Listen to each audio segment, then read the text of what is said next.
work alone, Swiss, German, and some American doctors. The difference was, by Krumsick, Schneider built about 200 catheters per month. For the rest of doctors, build about 20. That was a start. Then came Pfizer to buy Schneider, and then became the start of new developments, like you can see here. The balloon materials was a problem. The Krumsick catheters was built in material PVC, low pressure, the balloon and the catheter body, and the people began to ask for higher pressure balloons. Then is my beginning. We start to check for materials. We tested the completely nylon family and the polyimide 12 family for 248 different materials. I had a team for 6 people, 12 months, and did just balloons. We built around 20,000 balloons to testing to find the best one. Because in this time, the doctors began to talk about the stenosis. And we found out, with the help of these doctors, that there was no stenosis, was no stenosis, because it was at the end of the balloon. So on both ends of the balloon, proximal and distal. So we tried to find a softer material, high resistance, what we can go to high pressure. The first high pressure balloon we did was in 1994, and was made for a post-dilatation, as we know today, the non-compliance balloon. And it was the first time we had a balloon in the market, and you can press until 25 bars. That was very interesting because at the time, and many of you knows, the stent was built and crimped in the operation room from the doctor himself, put in the balloon, crimping by hand, and both ends sometimes was not completely implanted. And we start then to make a very short balloon, 10 millimeters long, with high pressure, to finish the implantation of the stents. The stent was very different from today. The surface was bad. The endpoints from the stent was also not the best, but it was new. And then we have found the controlling compliance. So we had to control the compliance of balloon because we had at the time know the best picture to know the best measurement systems. You know how complicated are the measurement system for the balloon catheters. We have millimeters, we have inch, we have centimeters. I don't know, it never was installed a correct measurement system, but I'm sorry. But the interest was more to have this high pressure balloon. Then from German came the idea to eliminate people in the operation room. So the people in the operation room was too expensive, and the Professor Bonzel from German came to Schneider and asked us to change the over-the-wire system for a rapid exchange system as we have today. That was done. Then to introduce to the market, we need about 8 years to have a complete market for rapid exchange. The last country was Japan, because they don't want to eliminate the operators in the operation room. So with the rapid exchange technology, you don't need the second operator. You have a better wire control, quick catheter exchange, a shorter guide wire, increase the procedure, and less radiation time. That's also very important, what we have today. Even today, many companies have over-the-wire catheters because some doctors like to have this with the feeling they have better pushability or not.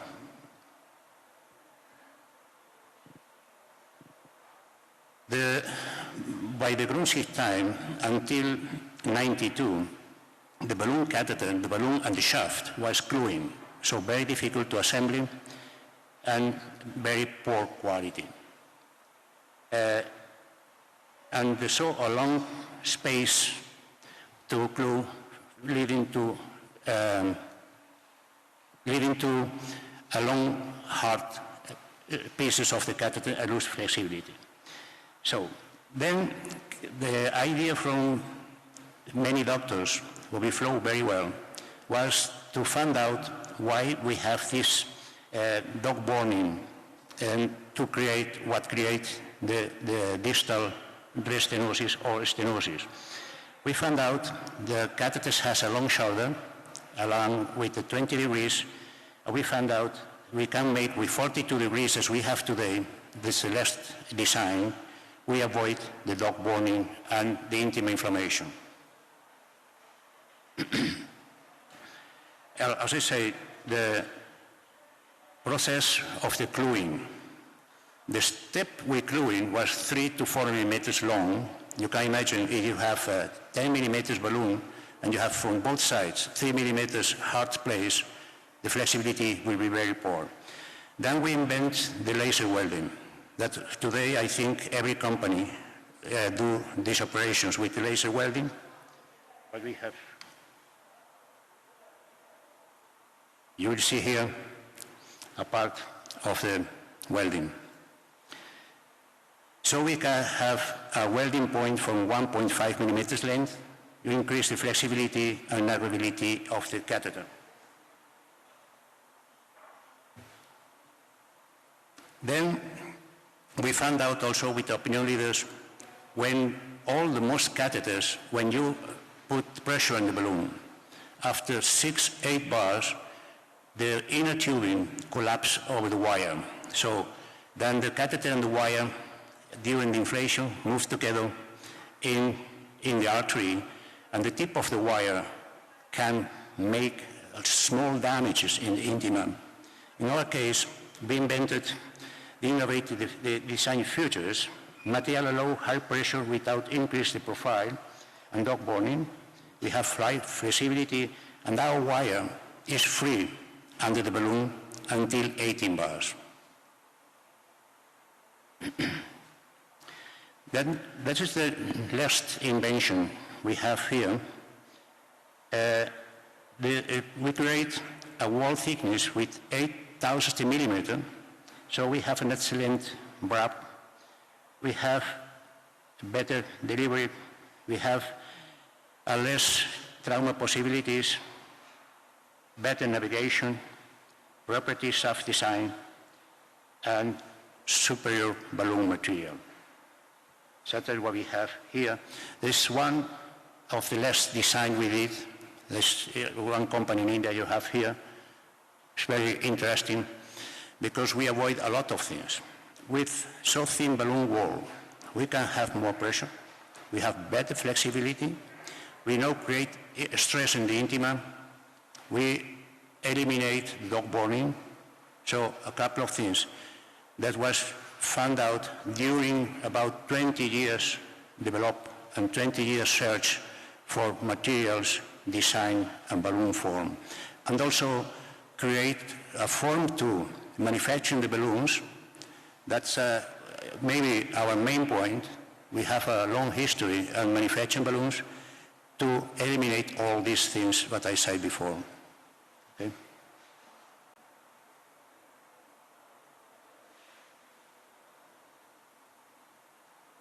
At the time, we had different applications. So one doctor planning to have the balloon inflated for 20 seconds. The other one liked to have a long time, 1 minute. And the question was, we need to have a fast deflation because inflate is okay. But if you want to deflate the balloon fast, don't create any problem inside, you have to have a fast deflation time as we have here. I believe today in the market, our balloons are maybe the fastest in deflation. So every doctor can make use. You can wait 1 minute, you can wait 20 seconds, and then deflate fast. That's very important for us. You see here the artery.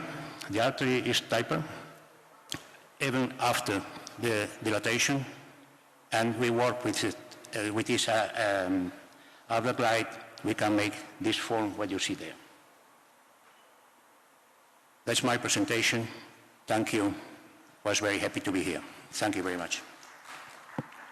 Thank you very much for taking us through the history of interventional cardiology from 1977 till recently and giving some insights into the development of the technology. I think we will take the questions at the end of the session. Thank you very much.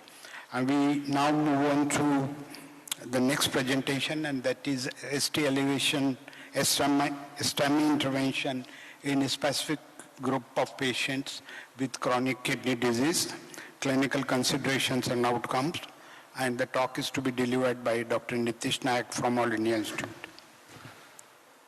Thank you for having me here. I would like to express my gratitude to the NIC Organizing Committee and Scientific Chairman for this talk. And this is an important area that I would like to bring into focus because that's something that we don't hear too much about in terms of literature.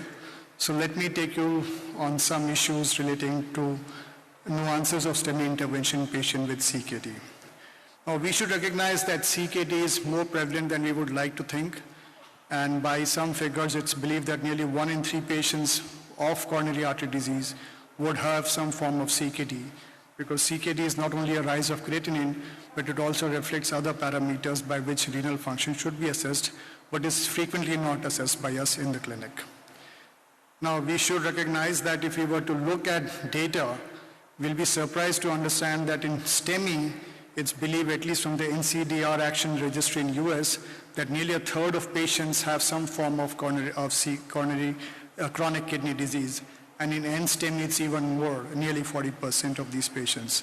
And regardless of the cause of kidney disease, whether it happens because of acute MI or it was pre-existing, it significantly affects morbidity as well as mortality. And because of lack of clear evidence of treatment technologies, treatment pathways, these patients often are undertreated by the appropriate means of revascularization. In fact, regardless of what we do, it is important to understand that CKD is associated with a poor outcome. There's more and why we have this is not very clear. Most of it may be because of the presence of more extensive coronary artery disease as well as other comorbidities. But it is also related to some procedural factors like, having more complex lesions, calcific disease, more incidence of local vascular complications because many of these patients are predisposed to bleeding issues, and obviously a higher risk of contrast-induced nephropathy, which has been associated with adverse outcomes at 30 days as well as 1 year. It's also important to recognize that even patients who receive thrombolytic therapy, don't receive any form of contrast, still do poorly as renal function deteriorates. In fact, the association of GFR, estimated GFR and outcomes is bad when it looks at death, all cardiovascular events, and need for hospitalizations.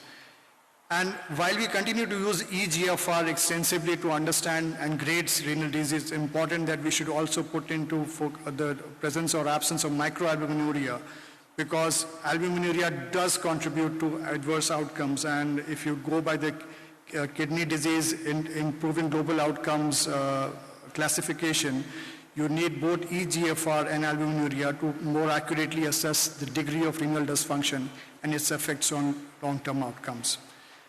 And when it comes to clinical presentations, which is part of the deal that I've got to say, please understand that nearly 40% of patients who have STEMI may not have the classical chest pain, and they are more likely present with heart failure symptoms, although CKD patients as a group are more likely to present with NSTEMI rather than STEMI.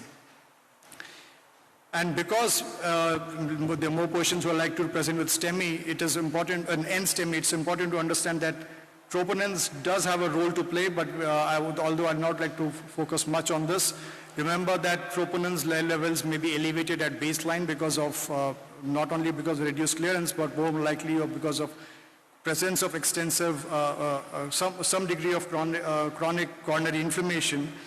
But the usual cutoffs don't work, so you may have patients who have elevated creatinine troponin levels more than 99% of percentile above the normal range, and you have to use serial levels maybe beyond the 1 hour level also to accurately diagnose acute coronary syndromes in these patients.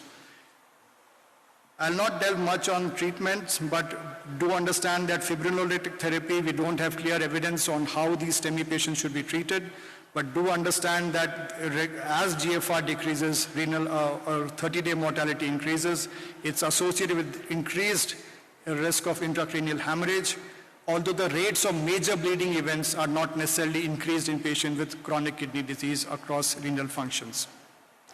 For aspirin, it's a no-brainer. Aspirin should be used, although there are some studies that have showed attenuated benefits of aspirin with worsening renal function, but the benefit of aspirin is clear and all patients can be loaded, and including patients on hemodialysis.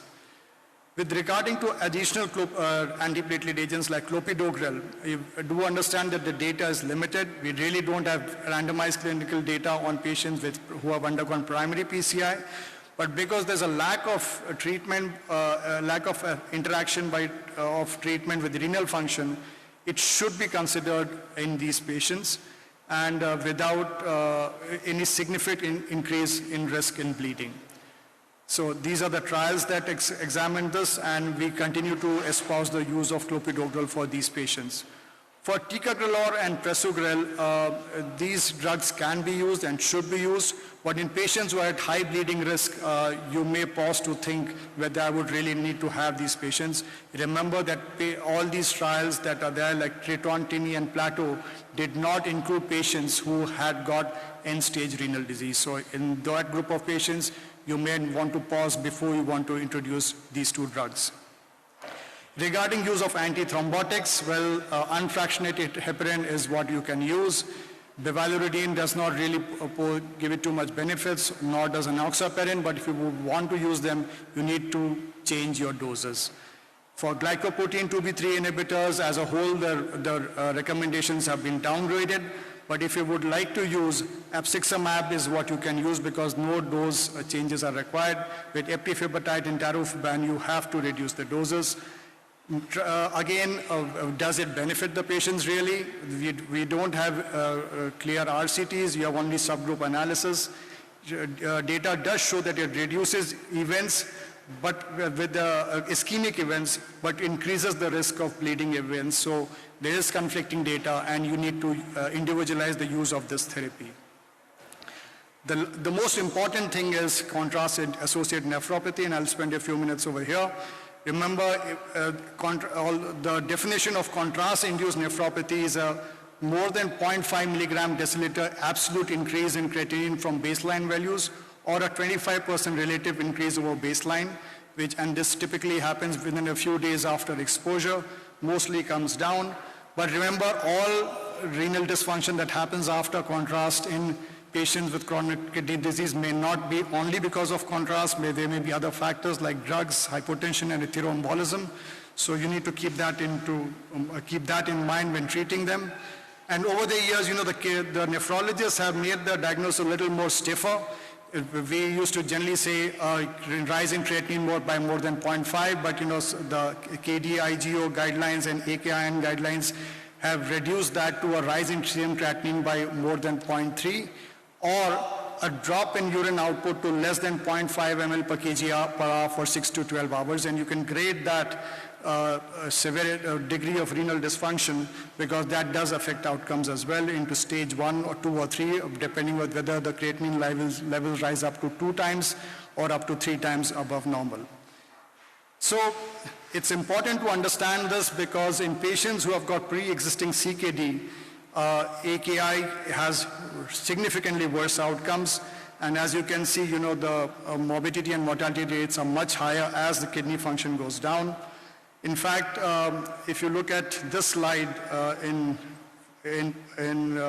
particular, if you have a patient who's got chronic kidney disease and he develops AKI, his outcome at 2 years, the net adverse events are 23%, which is much worse than a person who has got dialysis, So you need to be very careful when you're treating patients with chronic kidney disease with STEMI. You have to be very mindful of your contrast use.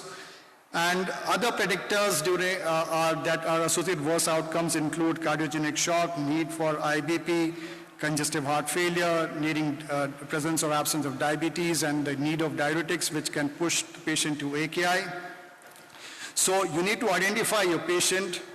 You need to hydrate these patients well before your procedure, which may not necessarily possible when you have a STEMI patient, and you need to use minimal contrast. Now, when it comes to use of fluids, it's very simple. You know, you need to give these patients fluids that is guided generally by LVEDP, so you need to put a catheter into the ventricle and look at LVEDP. Although this study was not in patients who had got acute coronary syndromes, but just normal saline that was given as a bolus an hour before the procedure, and that was continued for 4 to 6 hours after the procedure, significantly reduced the risk of renal dysfunction and adverse outcomes post-procedurally. And there's no real benefit of using other drugs like IV soda bicarb or oral N-acetylcysteine. Anyway, that's not, NAC is not an option in STEMI, but in ACS, if you're using it, it really doesn't add to the benefit. And this was the PRESERVE trial that was published in NEJM some time back.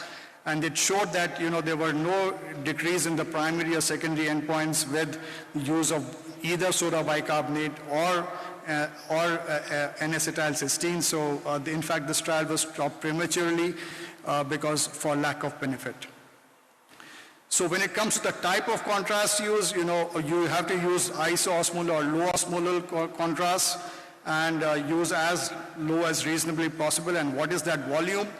Typically, we have been told that, 4 ml per kg or something like more than 350 ml is bad, but, and especially if you need to re-intervene within 3 days. But, we really need to understand that it's not only based on serum creatinine, it's not only based on weight.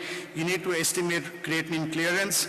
And this is an old paper that you might have chance to read upon previously. They looked at the ratio of contrast volume to calculated creatinine clearance. Creatinine clearance was calculated with the Cockford-Gall formula.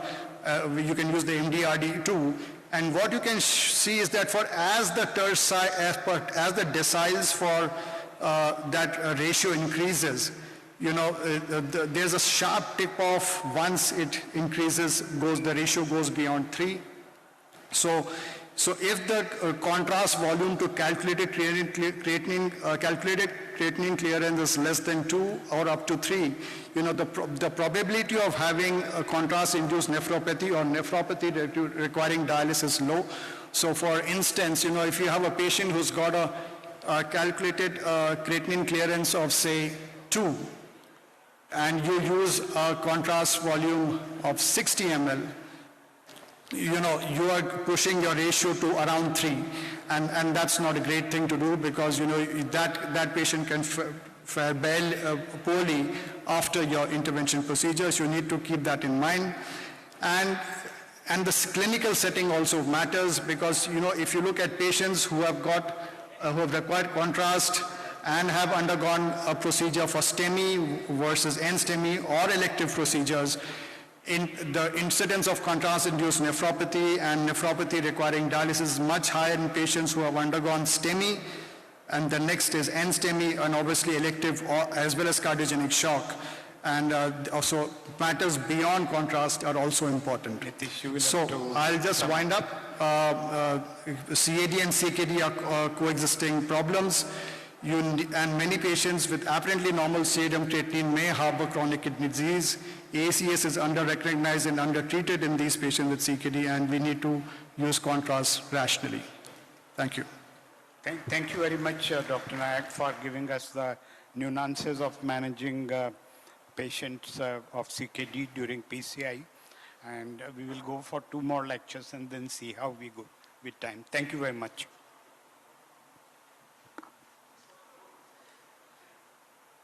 The next speaker is Dr. P.K. Asokan. He will speak on the ST elevation MI intervention in elderly, one of the challenging group. That is very challenging. And Dr. Asokan from the Kerala. Thank you. Good morning to all.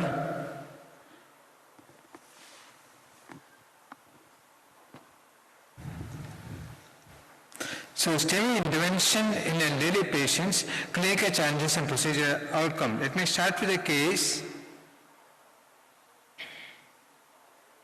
It's a case of an 84-year-old man with acute inferior and lateral infarction, and CABG was done earlier and is presented with STEMI, and we could manage the case. And later, a few days later, presented again with infarction with total closure of the graft, and he stopped all the medication. This is one of the problems with this elderly patient. And we could manage here with Thrombustor, Hybiztv, and put a DAS, and we got a reasonably good result.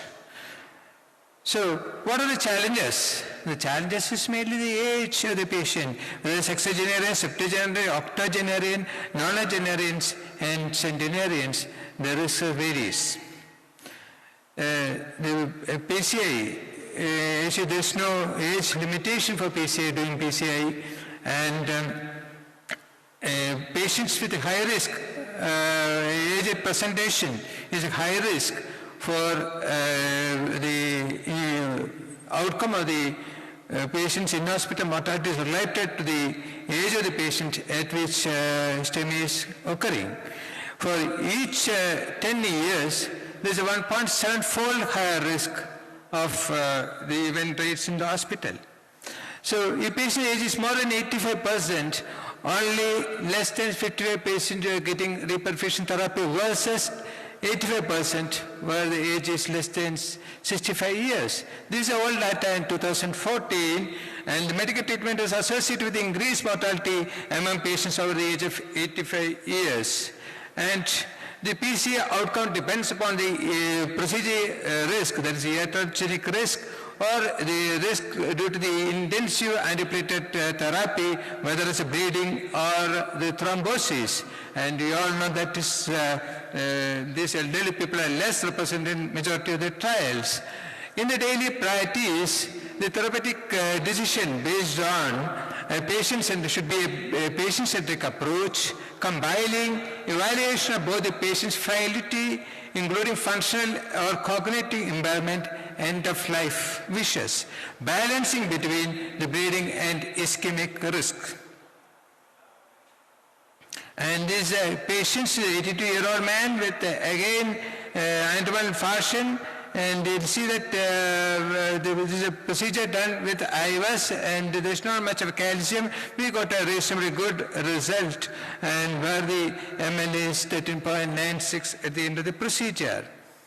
And this is a man with 88-year-old with acute inferior infarction. You can see that there is a heavily calcified lesion at the approximately lady side, and where he could not pass even the balloon, and we had to do the rotablation. He could not pass even the IVAS in this case of the patient, and finally he could achieve the result with a high pressure NC balloon dilatation and with a MLF 8.5. So what are the confounding factors? Age is not the main driver, and then the patient often delay reporting symptoms to the emergency room. Most of the symptoms are atypical. Chest pain occurs only in 40% of patients above the age of 85 years. The benefit of PCI is inversely associated with the symptoms to balloon time, and there is increased mortality. And the frailty assessment can limit ICU or ASAS and PCI in this sort of patients. Frailty is diagnosed among 25% of STEMI patients over the age of 85 years and strongly associated with mortality. Elderly patients have a higher risk of bleeding and a higher risk rate of CKD and acute PCI complications. So the greater prevalence of multivessel disease and complex coronary disease, cardiogenic shock, multiple comorbidities like CKD, anemia, increased coronary calcium, toxicity, and high risk of bleeding and malignant arrhythmias, and greater absolute reduction in mortality among elderly and very elderly patients compared to younger primary PCI. And this is another patient of the antimal infarction. We can see that this long segment autoocclusion middle AD, and this HD Hybiz showing that this thrombus at the 6 o'clock position and calcium in mid segment. And you can see that 270 calcium, but it's a large lumen at the proximal site. And this is we have done ultra-low contrast angioplasty. In this patient could use only 20 ml of dye and with the HD Hybiz, and we assessed the proximal mid and distal site and the proximal mid and the distal landing zone, and we could achieve a reasonably good result with MSA of 8.95 in this case. So there is a lack of evidence from interventional or antithrombotic randomized trials, low representation in elderly patients, less than 10% in clinical trials, and higher representation in registry. So up to the tune of 35%. And ESC guideline is recommend that elderly patients with STEMI intervention should not be treated differently from younger patients. And these are earliest trials. We all know that is a landmark trials. Trials compare the lighted therapy with PCI, found that this PCI is much better in terms of reducing the mortality, complications, and reinfarction. These trials are prematurely terminated because of low recruitment, same way as the senior primary trials. And what about the other site? Real versus transfemoral is a landmark registry, is a real registry. Based on that, ESC and the ACC is recommending the translated route in primary is a class 1 indication. What about an elderly patient? We have a lot of meta-analysis done and found that a translated approach was associated with the earlier ambulation and lower risk of major bleeding. And should the antiplatelet therapy be different in elderly? No, DAPT can be given just like in a younger patient except the prasugrel.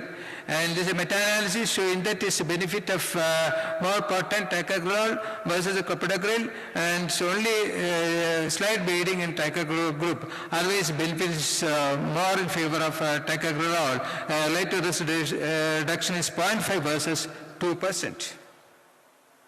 And this is one of the largest trial registry conducted in Japan, involving 5 lakhs patients, where they have done 2 lakhs in ACS patient with elderly, and out of that is 10,000 patients are non-Generians, where the age of is more than 90 years. What's the interesting thing is, a patient in hospital mortality is less than 2% if age is less than 80 years, but if it's more than 90 years, the mortality is above 6%. Similar way, in bleeding, the procedure related to bleeding, if it's less than 70 years, is less than only 0.5%, but if age is more than 90 years, is more than 1.5%. There is another registry, is a ultimate registry. When they compare the age between 80 and 85 years, there is a significant increase in MACE rate if age is more than 85 years versus less than 85 years in terms of target vessel failure, myocardial infarction, mortality, but there is no difference in target lesion failure. And this is one of the interesting registry conducted in Germany, where they implemented the ESC guideline of 2012, and they strictly followed that for 20 years. What is the outcome? And the percentage of patients in radial access is increased from 40% to more than 70% over a period of 20 years. And the percent of patients receiving PCI is an interesting thing, from 30% to more than 90%. And there is a drastic reduction in door-to balloon time, from 80% to less than 50%. So primary PCI in hospital mortality is declined less than 12% to 9%. Main drivers development were related to the increasing the use of drug-eluting stent, radial access, newer antiplatelet, and continuous reduction of door-to-balloon time. And the specific evaluation, patient with STEMI, and look for the individualized evaluation based on comorbidities, frailties, and cognitive functions, and look for the bleeding risk. and assess if you are decided for primary angioplasty, possibly is the radial, and you can use the ticagrelor or clopidogrel. So conclusion, despite the frequent atypical symptoms, ECG finding, delayed presentation, diagnosis STEMI should always be suspected among elderly patients. Invasive strategy should be the default strategy, and although it is essential to assess functional and cognitive status prior to the decision, multidisciplinary patient-centered approach should be proposed to guide management of frailest patients with STEMI. When it is confirmed, they should receive the same recommended treatment as younger patient. Specific strategy to reduce the risk of bleeding should be preferred, such as radial approach and adjusted dose of antithrombotic therapies. There is no specific case beyond which primary PCA cannot be performed.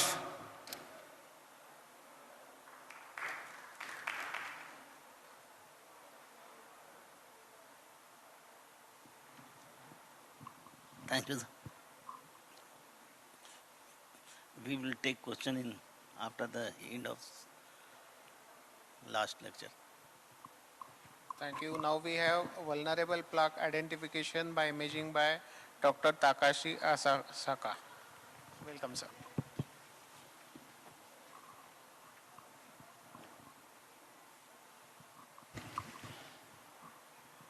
Yeah. Thank you for kind introduction. It is really my great honor and pleasure to be able to join NIC again, and I really appreciate the organizing committee for kind invitation. This is my disclosure slide, and as shown in this slide, histology demonstrates three major vulnerable plaque conditions as shown in the plaque rupture, erosion, and calcified nodule. And most of ACS may occur from coronary thrombosis based on plaque rupture, erosion, and calcified nodule. And OCT allows us to differentiate them accurately except for definite and probable plaque erosion. Although NIA's Hybiz may provide us the amount of lipid component, there are no data for differentiating these three by NIAS. This is an initial recommendation of plaque classification algorithm in ACS by OCT.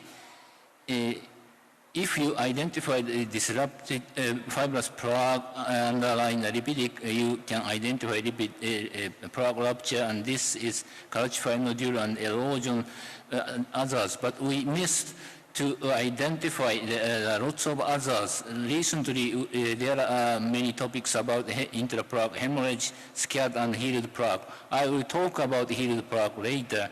And also in OCT erosion, if there are big thrombosis, it might be very difficult to differentiate plaque rupture because we cannot identify the real intima condition beneath the thrombus. This is a representative case of definite OCT erosion.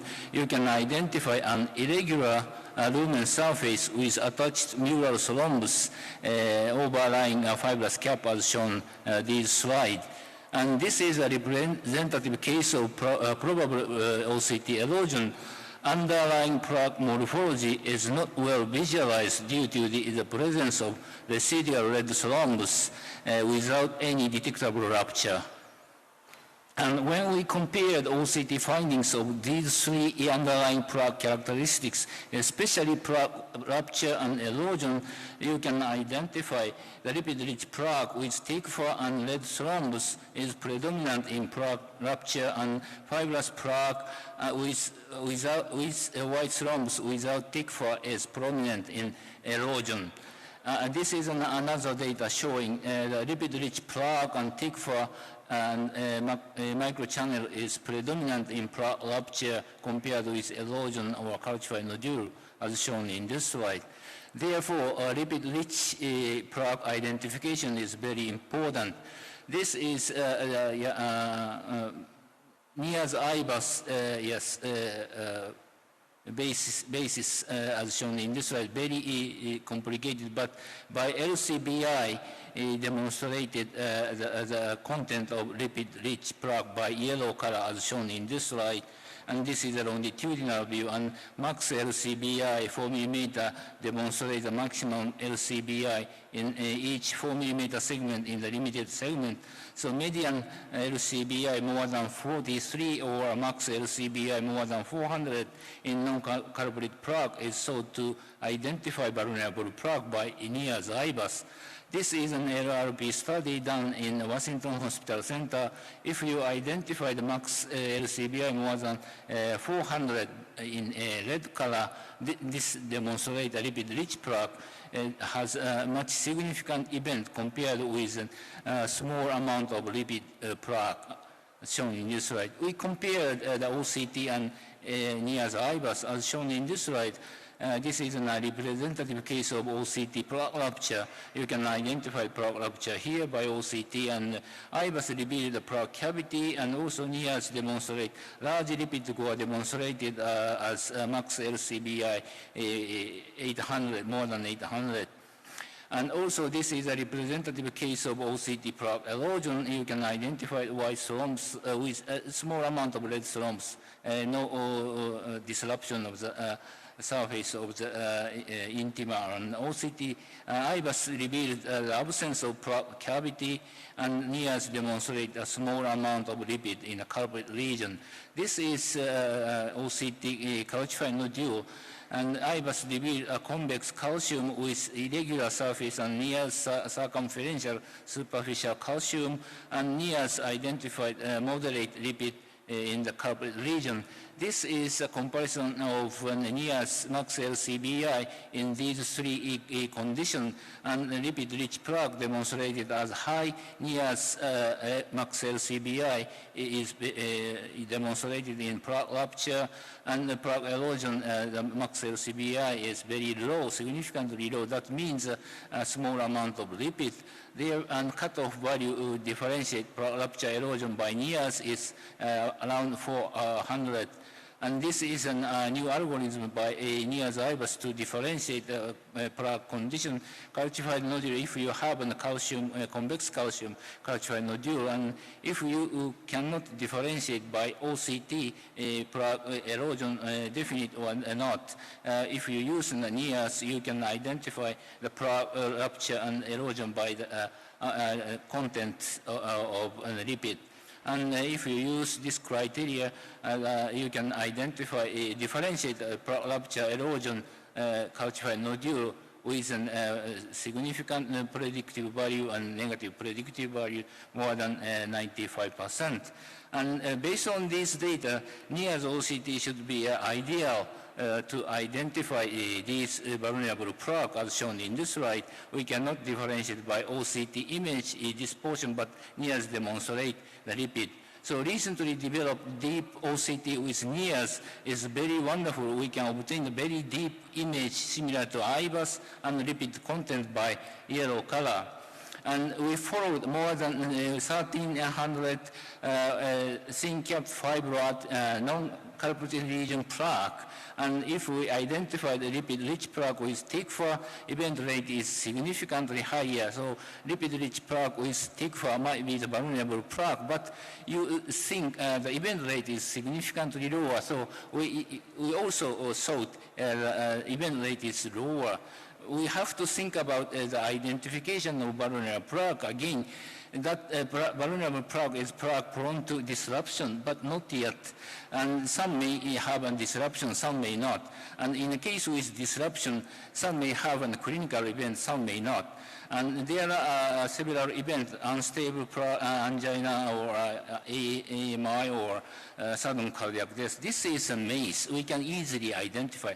However, if there are no events, this might be the silent plaque rupture. We identify this by the healed plaque, layered plaque recently.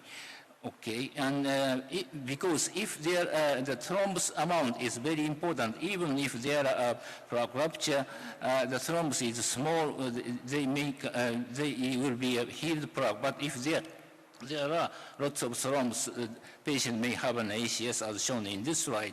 And by OCT, you can identify this layered region, right? This is an immature collagen. this demonstrates healed plaque thrombus organization. That means a small rupture was there.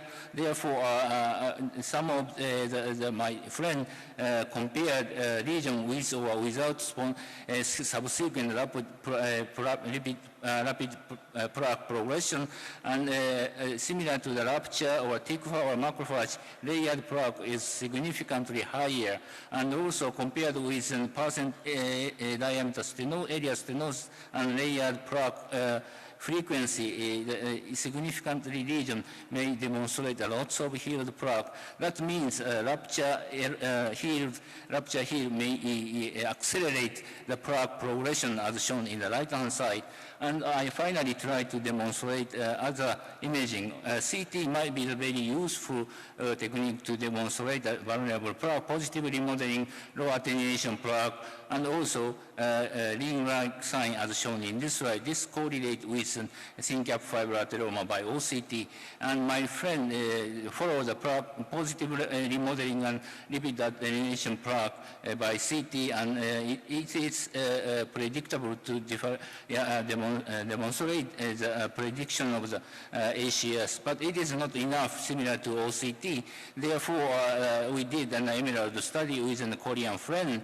We retrospectively check the ACS patient by CT, and it not only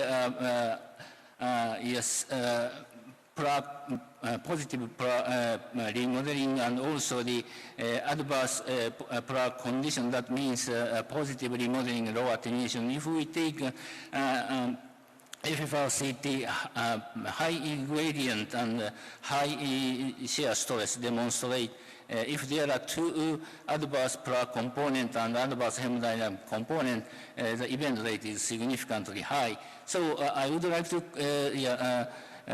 conclude based on our research, combined use of OCT and near-Zybus may allow us to identify plaque rupture, erosion, cultural nodule more accurately compared with each modality alone. Near-OCT might be an ideal tool in the assessment for differentiating the type of vulnerable plaque. Recent OCT studies have demonstrated that layered plaque might play an important role for plaque progression as vulnerable plaque. Non-invasive coronary cardiovascular imaging such as MDCT becomes multifunctional and more practical, and it may provide us not only anatomical but also the functional information at the same time for predicting future MACE in vulnerable plaque. Thank you very much for kind attention. Thank you very much for this very exciting talk into evolving technologies. And since we have a live session coming, live case coming, so I will close this session by thanking all the speakers and all my co-chairpersons and the audience. Over to you, Pratap. Thank you, chairpersons and the speakers. We'll go to the live case, CTO's live session. I will request Dr. Gerald Werner, Dr. P.K. Ashogan, Dr. Rajshekhar Verma, Dr. Mandri R.R., Dr. Ashish Deshpande, Dr. Sumanda Chatterjee, Dr. H.C. Kalita, Dr. Joy Sanyal, Dr. Ambugeshwara Swing, Gaurav Verma, Nitesh Gaudam, Manu Rajendran, Dr. Vijaykumar Reddy, Balaji, Asif Hussain to the stage. We'll go to the first live case, which will go to Sunshine Hospital, where Mamoto Habara is doing a live with Dr. Selomani and Vijaykumar Reddy. Mamoto, we are with you. Yeah. Hello. Very good morning to all. I am Dr. Vijaykumar Reddy from Sunshine Hospital, along with Dr. Habara and Dr. Shalvamani. Dr. Habara and Dr. Shalvamani are doing the case. I will introduce this thing about the patient details. Here is a 84-year-old gentleman. He is having recent inferior valve infarction. He is a known diabetic and hypertension. He presented with acute inferior valve MI. His vitals or BP was around 70/40 at the time of admission, and ECG showing intermittent CHB. We did, patient is having inferior valve MI, we put the TPA and IIBP. We did primary PCA of the RCA. And patient is also having LAD mid CTO heavily calcified lesion, that is JCTO score of 2 to plan for a staged PCI of the medial lady. This is about the case details. Now I will hand over to Dr. Habara and Dr. Shalvamani for the discussion. Thank you. Yeah. Can you show the case, Anju? Next slide. Yeah, so this is last time CAG. So at that time RCA was myocardial infarction, and so that LAD is total occluded, and so circumflex maybe a little bit stenosis, so that so the patient was cardiac shock, and so they treated RCA completely. So next slide. So with IABP, and they treated RCA like that. So that is completely treated. And so you can see, so there is no collateral from the RCA to LAD. And next slide. This is final. Huh? Yeah. So and so this is about 1 month later. So that I want to check the shine from the RCA. So that at the last 1 month before, there is no collateral from the RCA. But sometimes after the treated vessel, so some collateral has developed.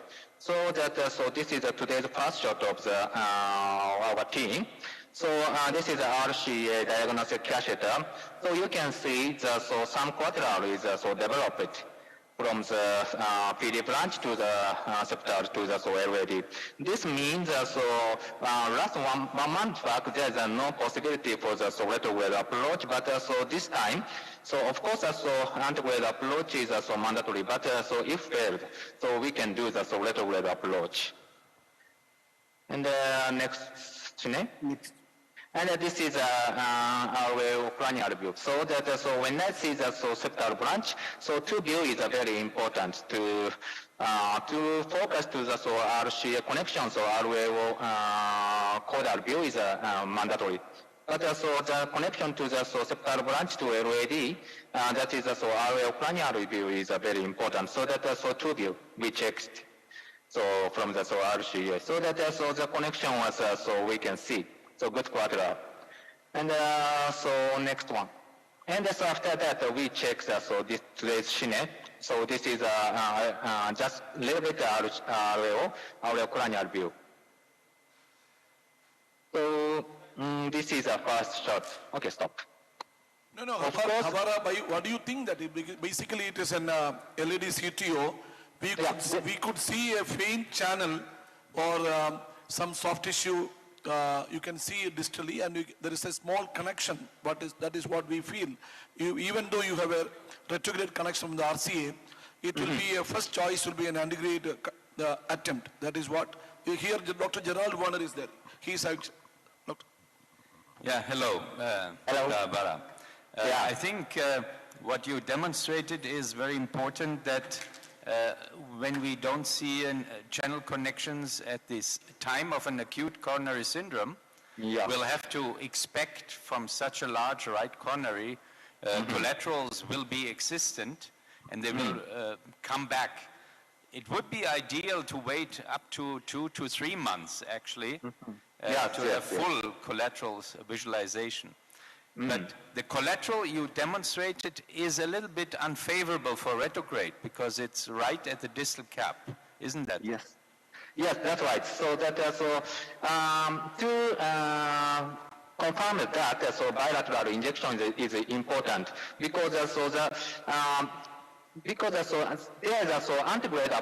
antegrade flow is there because septal to septal. So you can see.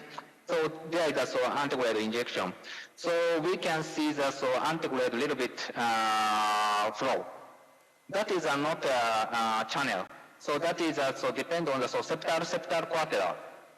So that which septal is RCA connection is so we cannot confirm so that is separate angiography. So that to confirm that so bilateral injection is important. But so today, I think that so I can finish so only the antegrade approach, so that this time is only the single access.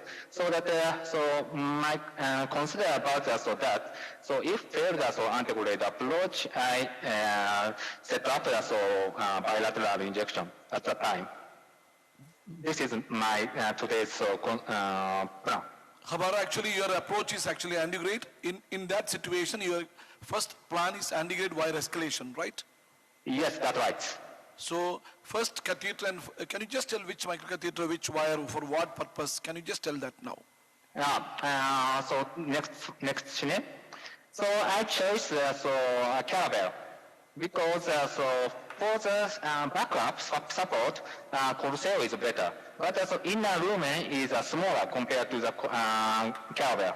And so Caravel is a smaller one, so that backup is not so strong compared to the Corsair. But inner lumen is larger than compared to the Corsair. So that I at first we want to check the CTO entry the morphology, and so if there is a channel or not, that is very important. So that's also chip injection image quality is very important this case. So that also we choose Caravel at first, like this one. So this is a tip injection with Caravel, and so this is syringe, so about 3 millimeter syringe. So this is a hard one. So that brings us home from Japan. Sorry. And so I inject it with this one. 3 cc syringe, huh? Yeah, it's a 3 cc syringe. Salomon, it's a 3 cc syringe? Yeah, it's a 3 cc syringe. A little bit harder to inject. You cannot inject it off very fast. Yeah. You have to slowly inject. It moves very slowly. It is from Japan. It's only a Japanese can inject, huh? I don't know. That is in Japan. It's a very common to tip injection. For the retrograde approach, so we want to see the channel. The imaging quality is very important for the retrograde approach. So that at the time, we use this this syringe. Dr. Selavini. Yeah. Just want to ask a question. If you calculate the JCTO score, it will be 0. So it doesn't help as such, seeing the CTOs and calculating the score. Yeah, you are correct. See, only learning thing in this is, I think let him finish, no? We have so many... Not the ceremony. The most important thing is actually, as Dr. Gerald Werner told, you may think that there is nothing is filling up. When the RCA is actually opened up, you are seeing collateral from the left side, right side collaterals are very good. At the same time, it is interventional collateral is a question mark. Number 2, according to Habara, it is a simple case for him for an antegrade approach, because he is seeing a soft tissue channel there is easily to track and get it into inside. That is why he is, I don't know which wire he tried to use. No, we'll hear it from him. And that is what we wanted to hear from him. He was very meticulous, and he's very, although it looks very simple CTO, the care what he took and the result what he has got is excellent. We'll hear it from him. And then probably we'll discuss the procedure. Can you tell Habara which wire, why? So that, we can see maybe some channel, but the important issue is which angle is best to negotiate the wire. So that we check the aerial view, but this is aerial view is not so good. So because that is very tangent, so we cannot see the CTO segment. So and the next. And we check our caudal view again, but this view is not so good. So that we have only had epicranial view. And the next. And at first XTR I chose. And XTR can go to like that. You can see. So there is a septal connection, so that we can see the distal end. But so that XTR can negotiate it to the distal end, but distal point is so hard, so you can see the wire prolapse to the diagonal branch like that. So next, I cover the portion with caravel. So next slide. Next you move. Like that. So that wire is prolapsed. So that I negotiated to cover that point with a caravel. And so next. But XTR cannot advance. And I changed it to another wire. So can I talk to this? Yes, yes. Okay, and so I selected Gaia Next One, so that is almost similar to the Gaia series. I recently in Japan I changed it to the Gaia Next, so that I changed it to the Gaia Next One. But even though I use Gaia Next One, so actually we don't have Gaia Next here. Yeah, we have only Gaia 1 and 2. Pratap, do we have Gaia Next? No. We don't. So he used that wire, Gaia Next 1. Yeah, but it's the same. So that I push it Gaia Next One. The guide wire is prolapsed like that. Yeah. Can you see this? So I advance guide wire micro cacheted a little bit put back, and like that. So that wire is prolapsed. That means distal portion is so hard. So that Gaia Next One is too weak to penetrate the region. And another point is guiding catheter. So I negotiated guide wire advance, pull back the micro catheter, and also guiding catheter is also pull back. This means distal portion is too hard. So next step is guide wire escalation. So the point is so hard, I change it to the Gaia Next 1 to the Gaia Next 2. And maybe this is a Gaia Next 2. So Gaia Next 2 go to the another route. And that next. Next. Yes, next. So this third portion is a little bit hard. But slowly advance, so like that. So guide wire go a little bit to advance to the distal. And next. And we check the shine. So do you think it's okay here? No, I think in this time, why don't you check with the right injection and understand that exactly you are in the lumen or not. Habara, that should be the ideal one, right? Yeah, that's right, that's correct. To confirm that that is true or not. So the exact answer is that is true. So RCA injection, that is also very important. But today, I only set only single approach. So that the next we check the shine. So a little bit, guide wire is subintimal space. Dr. Habara, once you are in this position, you from the previous angle, you would have already reached beyond the distal cap. So actually, the wire should give you the feedback whether you are free or not. That wire is looks free, but like that, guide wire movement is not so good, I think. So maybe you need a second access now for confirmation of the distal. Yes, that's right. But this case has septal connection, so that we can see the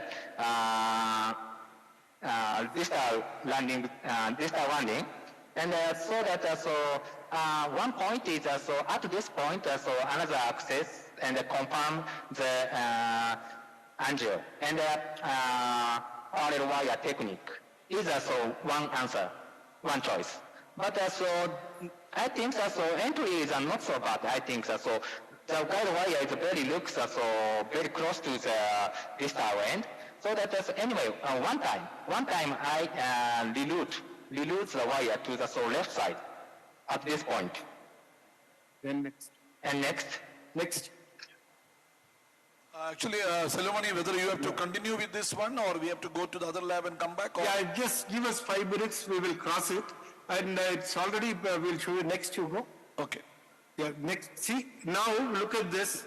What we did is he just withdrew the wire back and then tried to manipulate it, the wire went into the true lumen now.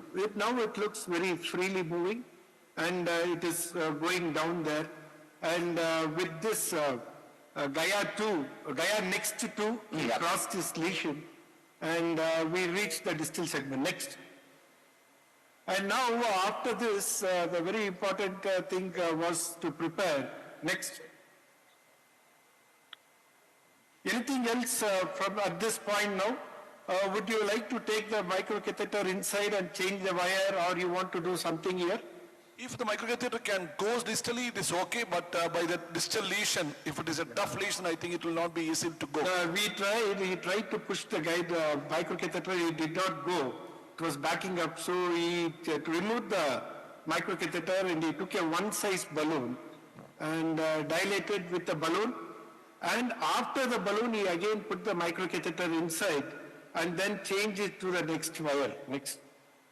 From this Gaia next to 2, he changed it to, see, this is what the microcatheter, one more thing what I observed is, after putting the microcatheter there, even there you gave a tip injection and confirmed that it is in the lumen, but which we don't usually do, but he is very confident in doing that. No, basically because he does have only one access now. Because it is only, that's the point. There is no way actually, he wanted to confirm it because it is one access. Or so that is what he did. Any other comment? Dr. Warner wanted to make a comment. No, I think it is because there was no real depiction or delineation of the distal vessel. Is there other lesions? So that was important to have information about the distal anatomy, which we didn't get from the very faint collateral filling. Correct. Okay. That is also an important point probably. Next. And then he changed it to a cyan blue wire and prepared it with 2.5 balloon.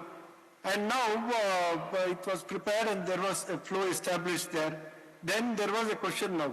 Do you want to directly stand, do some imaging, or if at all doing some imaging, what you want to do? And finally, we did an OCT in this case here. And any comments from the panel there regarding the imaging strategy for this?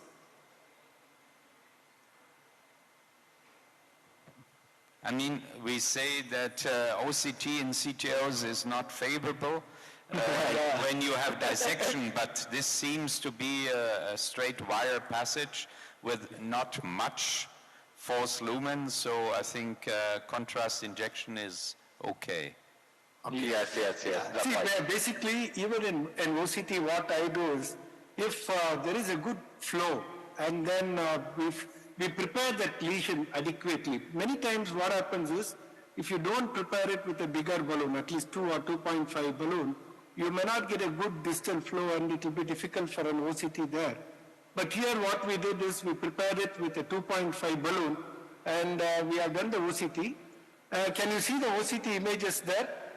And we have Dr. Parthasarathi here who did a beautiful OCT injection, and then we got an excellent recording of OCT. And it was a hand injection that what we do. But in our center, basically we do power injection. But here it was a very good hand injection and a very good clearance and good image what you have got here. Now coming to the analysis now, when you look at the distal vessel, so we searched for the landing zone there, so we could see an area here which was measuring 3, where the TL to EL was 3 mm there, and then just came up, and when you come up, it was all predominantly a fibrotic lesion. On angiogram, we're seeing a lot of calcium, probably all it's an external calcium, where it is above the diagonal. But below the diagonal, it's all predominantly fibrotic area. And one more interesting thing that what I would like to tell you is, we had a wire crossing into the intima and going out and coming. So when you see the OCT, you can make out which way the wire had crossed. See, many times if you leave the wire there and then do an OCT, you can see the wire going into the intima and coming.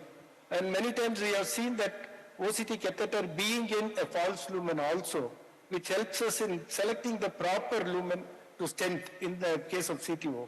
So here you see that there is an intimal wire crossing which has gone and entered there, but we have removed that wire in this case. And that's not a big difference in the treatment aspect today now. When you come up, it's all predominantly fibrotic lesion. And near the diagonal, there is some amount of calcium, a deeper calcium, which should not really cause any problem. And when you come above the diagonal, come up above the diagonal, there are circumferential calcium. And at the diagonal, you see that the angle between the LAD and diagonal is almost 90 degrees. And the carinal branching point to carina, the distance is also very good. And there is no big calcium opposite to the carina. So then the possibility of closing, that is this diagonal closure possibility, is very low. So if you want, you can wire it or leave it. But Abara wanted to wire it and keep it safe, so he has wired it. Then when you come up, it's again a circumferential calcium above the diagonal. But nothing, lumen is very good there, but it's all a deeper calcium there. So now on this imaging, we were very, very sure that the distal landing zone is 3 millimeter EL, predominant fibrotic lesion up to the diagonal, and above the diagonal, it's a calcified lesion, but deeper calcium with a lumen area above 4 above the diagonal. So now the strategy is you want to prepare this lesion. Like if Pratap, if you were there, what will you use for preparation, or will you take a stent now? I did not see that. Okay, anybody from the panel there? No, I think there was not much calcium, so I think you should go ahead with the stent. Okay. So what we did is, actually we had prepared with a 2.5 balloon, and we know that EL is 3. So we thought we should get some more expansion. We used a cutting balloon, a 1:1 ratio. That is, we used a 3 cutting balloon there below the diagonal and expanded it with it. And after doing that, our length of the lesion on OCT is very clear. It is 38 millimeter, and distal landing zone is 3 millimeter, and proximal luminal area is 4. So we were very clear. We will take a 38 millimeter stent there, land at those angio-co-registered spot that what you are doing, and we landed there. Abara landed it perfectly like that. You can go to the next angio and show them. With angio registration, what are the problems of Havara landing a stent? It will be easy, you know. Otherwise also he would have landed. Yes. Havara, actually, what are the situations where you use OCT in the CTOs? How many cases? Yeah. What are they using? This is first time for me, so to use the OCT. So that is why ceremony is scoring over. No. Actually, when we discussed, he took a 8 French guiding, saying that we will use an Hybiz guided puncture, Hybiz guided wiring, and but probably then OCT and CTO is always, many people are not comfortable. So I made him that we will do an OCT, and this is what we have demonstrated now. No, it is wonderful. You know, people should see that this modality is useful in CTOs also. But I'm just telling, especially after crossing the lesion, not before crossing the lesion. There are some studies happening that even for OCT guided puncturing, Habara, in Japan only it is happening, right? No. One fellow presented a publication when I was in CTO Plus in US. I don't think that is from Japan only. Yes, and especially so in Japan we have another Hybiz, so that Telmos 1, so that is the most popular to use so in the CTO procedure. Okay. No. We have to go to the other lab, and you have to finish by another 3 minutes maximum. I think we will explain it. Okay, please go. We will not come back to you after that. Okay, we'll finish up. So what we did is we took a 38 into 3 into 38 Zine stent there, and deployed above the diagonal in there, and post-dilated with a 3 NC balloon below the diagonal and 4 NC balloon above the diagonal. And what we could make out there is next. In the post-stenting procedure, so this is the post-stenting OCT, that what we have there. And it's a well-expanded stent. Distal to the stent, there is no dissection. And it's a well-deployed stent without any dissection come up. And it's well-expanded. When you come to the proximal segment, above the diagonal and around the diagonal, you keep watching, there are certain areas of malopposition. This is at the diagonal, and this is at the proximal segment. There are certain areas of malapposition. Basically, when we are placing a NC balloon there, because of the calcium, we were not sure about the strength. That is why we did not keep it properly there in the proximal segment. That is what I feel. And after that, we have repositioned it and dilated with a NC balloon and made a good apposition here. And this is the final there. You look at the diagonal, absolutely no compromise, and it's a well-flowing diagonal wire there. And on 3D, you can make out there are some struts across the diagonal ostium there. And but I don't think that's a problem here. We did not put a wire recross that. Dilatation is not there. Only in left main probably we'll have to worry, but here in the small diagonal, we can leave those struts across the side branch and then come out. And I think it's a very meticulous CTO work that what I had an opportunity to observe here and learn from him. And this is the OCT final image with good expansion without any complications. And the final cine? And the final cine you can show there. However, did you do a dilatation with the 4mm balloon later? Okay. Yeah, it was at the 4mm. It is 4mm, yeah. So we will actually take the comment from all the panelists, starting from, can you just give a comment on this case? So number one, a simple contralateral injection from right, maybe reducing the time by 10 to 15 minutes, number one. Number two is dilatation with 1mm balloon without, knowing whether this is in a true lumen and false lumen. Maybe some adventurous thing. He was actually almost sure that the wire actually jammed like that. It is actually the wire movement by the tactile sensation. He understood he is in the true lumen, no doubt about it. That's not a sample. And the bilateral injection was ideal. He was planning for a single one. Dr. Manu? Yeah, imaging definitely helps to find out the size of the lesion. If you are not using imaging, you will definitely take a 2.75 stent. Here, we are taking a 3mm stent and proximal part dilated with a 4mm balloon in the middle radius. So imaging definitely helps in this OCT lesion because chronic occlusion. balloon you said is basically because imaging. Otherwise, they could have stopped by 3.5mm. Yes. Gaurav, any comment? Sir, when the wire got stuck in the subendothelial space, how frequently he uses the parallel wire technique for this? No, if that was there, he would have definitely done a parallel wire because he upgraded. Probably it is actually totally true luminal. Correct, Avara? It was totally luminal, right? Yeah. Totally luminal. There is no question of it is parallel wire technique. And it's only that tough CTO segment in the distal entry point. That was the only point. Yeah. So that is why wire is almost located at those distal portions. So that the main point of this case is just penetrate. So that and anyway, so if I reload the guy next to, so that at the time, so I consider about the parallel wire technique with double lumen catheter and guy next to 2 and guy next to 4.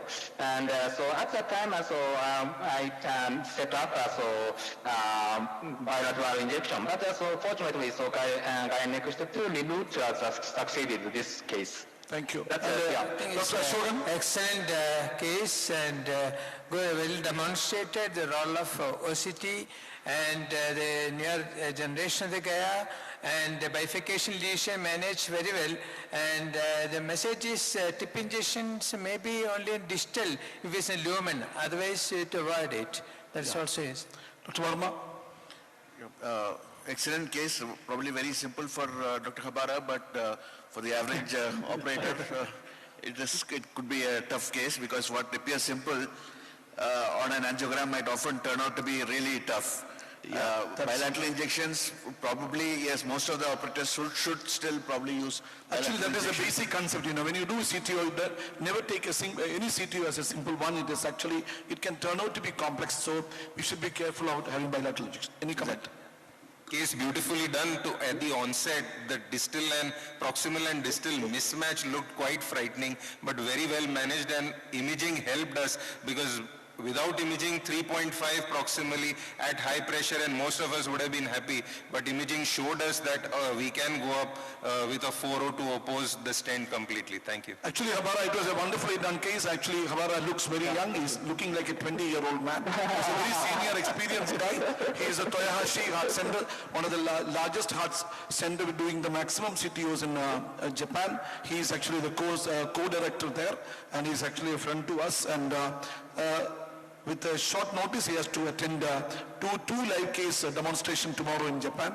Because of my pressure only, he came here.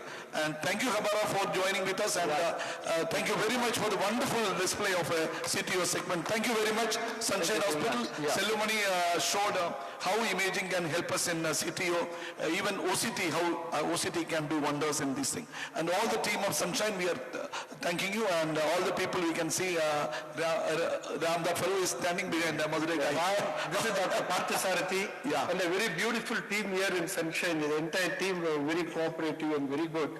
Thank you. It is a hospital run by Sridhar. Naturally, we should thank Sridhar Kasturi and Dr. Vijay Kumar for this Thank you. wonderful... Thank you. We'll go to the next, because Surya Prakash is waiting. Thank you very much. We'll go to the next, the switch over to Dr. Surya Prakash. Out of care hospitals, India's top... No, don't show the advertisement. Go to the presentation. Just show it. Go to the presentation, please. No advertisement.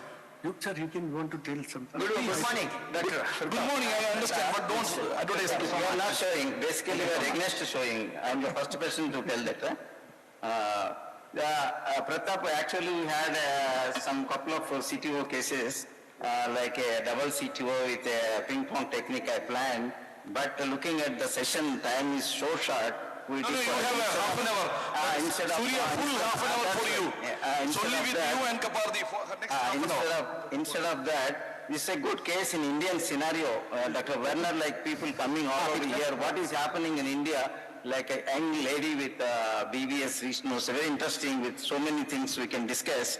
So my team member at Kapardi, Dr. Kantilal, many of them, Nirmal Kumar, and all these people, Naren Rao, and Santosh and Madhu. Can you show the case? Please go ahead. Nothing. Vijay, you will cover in half an hour. Don't worry. We waited 40 minutes for you. Okay. Thank you.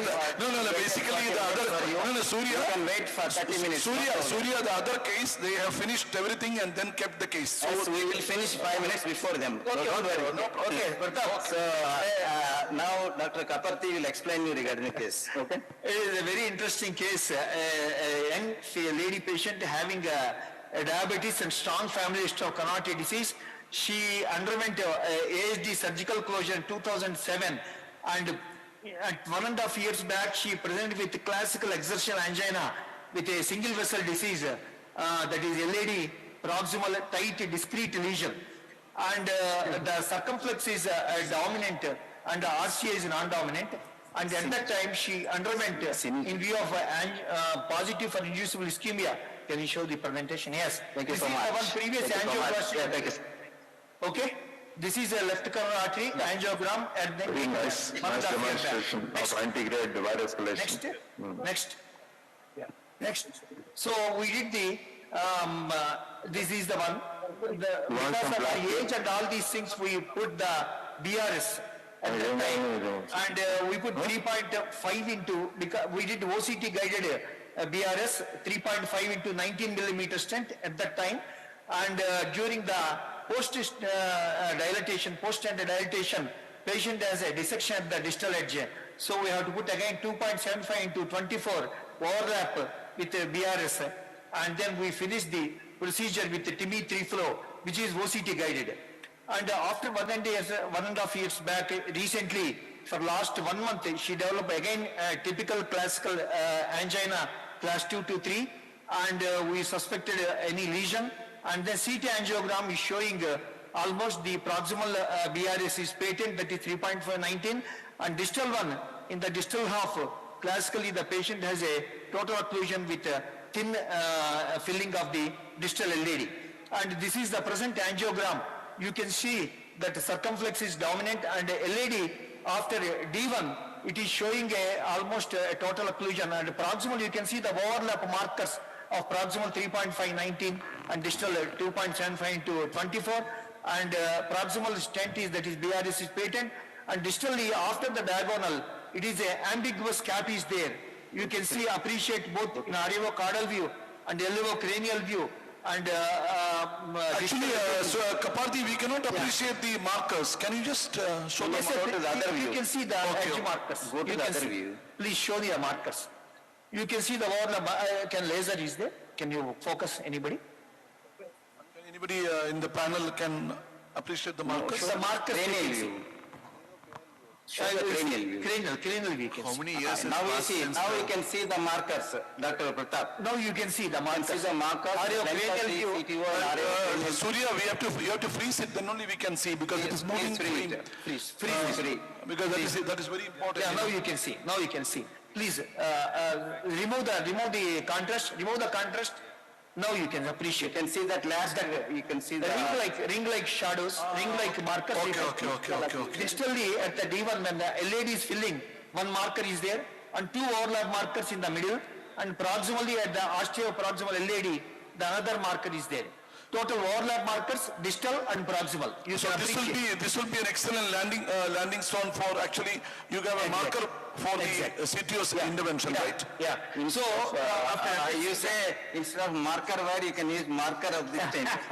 For a low contrast PCA. And here the important thing is the JCTO score is 1 because of the bifurcation point as well as the ambiguous cap. So the strategy is dual lumen by the side branch wiring and entry, the strategy. We have today, instead of the double lumen catheter Crusade, the Suzuki, we have both, but we used a recross catheter, used it a couple of times. For the viewers, maybe the seniors, their operators must have used, but for the viewers, fellows, we have got research. Distal tip and the size, the distal the middle one at 8 millimeters and the first one at 5 millimeters from the tip. The first profile around 1.5 millimeters white, the second one is proximally. So the white should enter initially. White which pass through the white, and it can be used for an anterior dual axis. It can be used for the sideways catheter. You can use it for a parallel. There is a background sound coming up. Background sound. For a stingray type of ADR also you can use. Selective infections you can use. So this catheter we took today for this case. Now show. Now you show this one. How the first initially we wire the circumflex because it is guiding is pointing this one. Then we take the workhorse wire run through and then put in the diagonal. And now you can see appreciate the recross catheter from the white port at the distal tip it is entering. You can see, and then after keeping the recross tip of the catheter, then the diagonal origin, then through blue port, which comes under the side one. We have taken first initially XTR, which did not face resistance. Then we took the Mango Gladius, which is a 3 gram tip load, and we put at exactly the ambiguous cap, which channeled in the center intraocular portion. And distally you can appreciate the tiny micro channel is there in the distal half of the CTO, which you can appreciate with slowly and meticulously next year. It entered across the CTO, and then we wired the distal LED. And after that one, we took the by means of balloon tapping. No. Actually, Kaparthi, you use a Gladius wire to cross the lesion. Yes, exactly. First field XTR finds some. So through the blue hub, you use the Gladius. Yes, right? exactly. Okay. Which is from side port it will come. Correct. Which is 12 millimeters, 8 millimeters from the tip. Yeah, there are actually the white hub. Actually, the wire and the white hub. 12 millimeters. You can take it back and put it to the exactly right, 180 degree angle. We don't take the wire from the diagonal. Yeah. Then we took the 1.5 millimeters pre-dilatation was done. Can you show 1.5 millimeters? How do you remove the? By just balloon trapping. By both wires keeping, by balloon trapping we removed. We are showing that also. And after 1.5 millimeters pre-dilatation, you can appreciate. Then we did the OCT. OCT is showing a very peculiar. Show the OCT, please. Because it's a instant No, without the pre-dilatation you went for the OCT? No.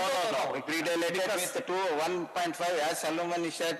The filling is not good, we did not get a good OCT, then we dilated with a 2 millimeter balloon, then only we got the OCT picture. Okay.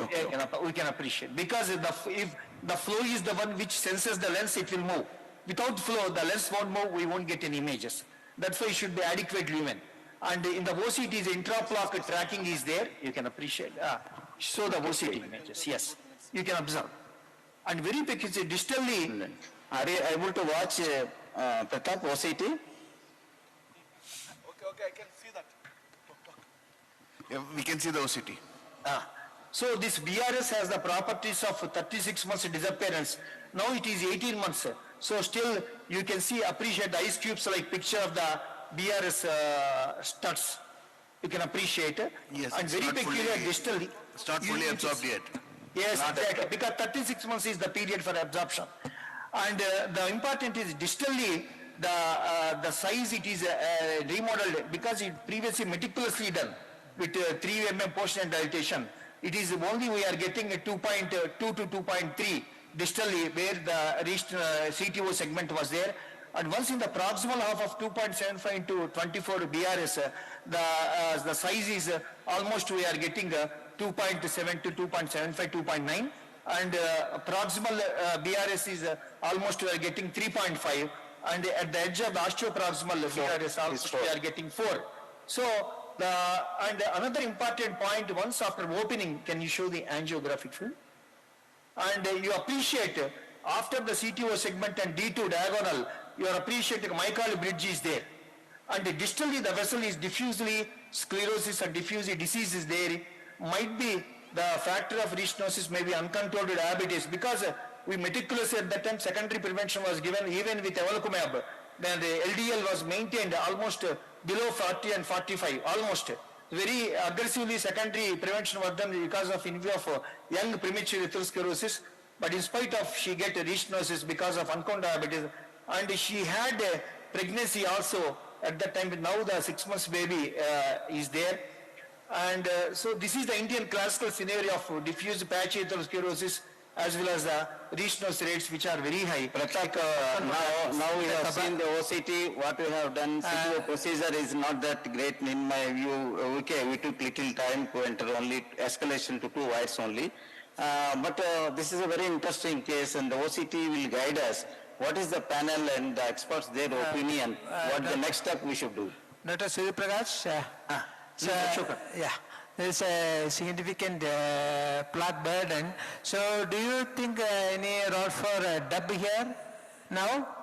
That's what we are asking panel whether DEB or DES, because another important thing OCT is showing in non-layered homogeneous intimal fibrous hyperplasia, neointimal hyperplasia. It is non-layered, homogeneous, neointimal hyperplasia without any plaques. So whether the role of DEB or whether to DES. Not much calcium is there. No calcium. So panel we ask the decision making. Actually, Surya, you can use a DEB. Basically, neointimal hyperplasia, you can always use a DEB. But actually, will DEB and this drug-eluting stent, the studies are telling it is actually having almost equal result, you know.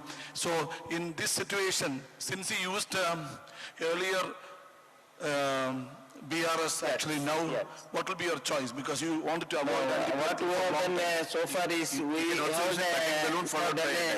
have done a debulking with the angioscalp also for the luminal gain before going ahead with the DCB. That's what we have done.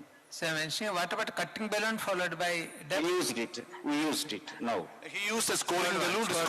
Scoring balloon we used. Yeah. Basically, there are a lot of studies done by Antonio Colombo telling that even in a normal native vessel disease, you can use a cutting balloon, and if the dissection is actually type 1 and type 2, you can just leave with a drug-eluting balloon and just leave it and not to do any stenting, and that is actually a lot of papers that he is going to publish. He is telling the results are very good.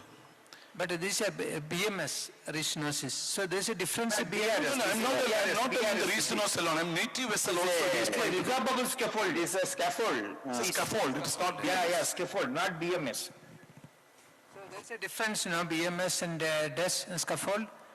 Scaffold is resorbable. BMS is bare metal.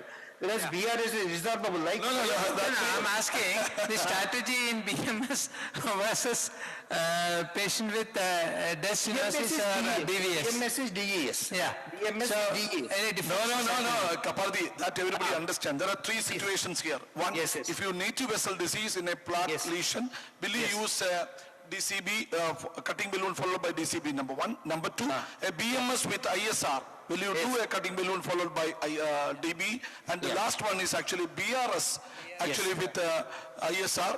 Then what will be your solution? Actually, no, here the important two situations which are encountering. Suppose BMS, DES put.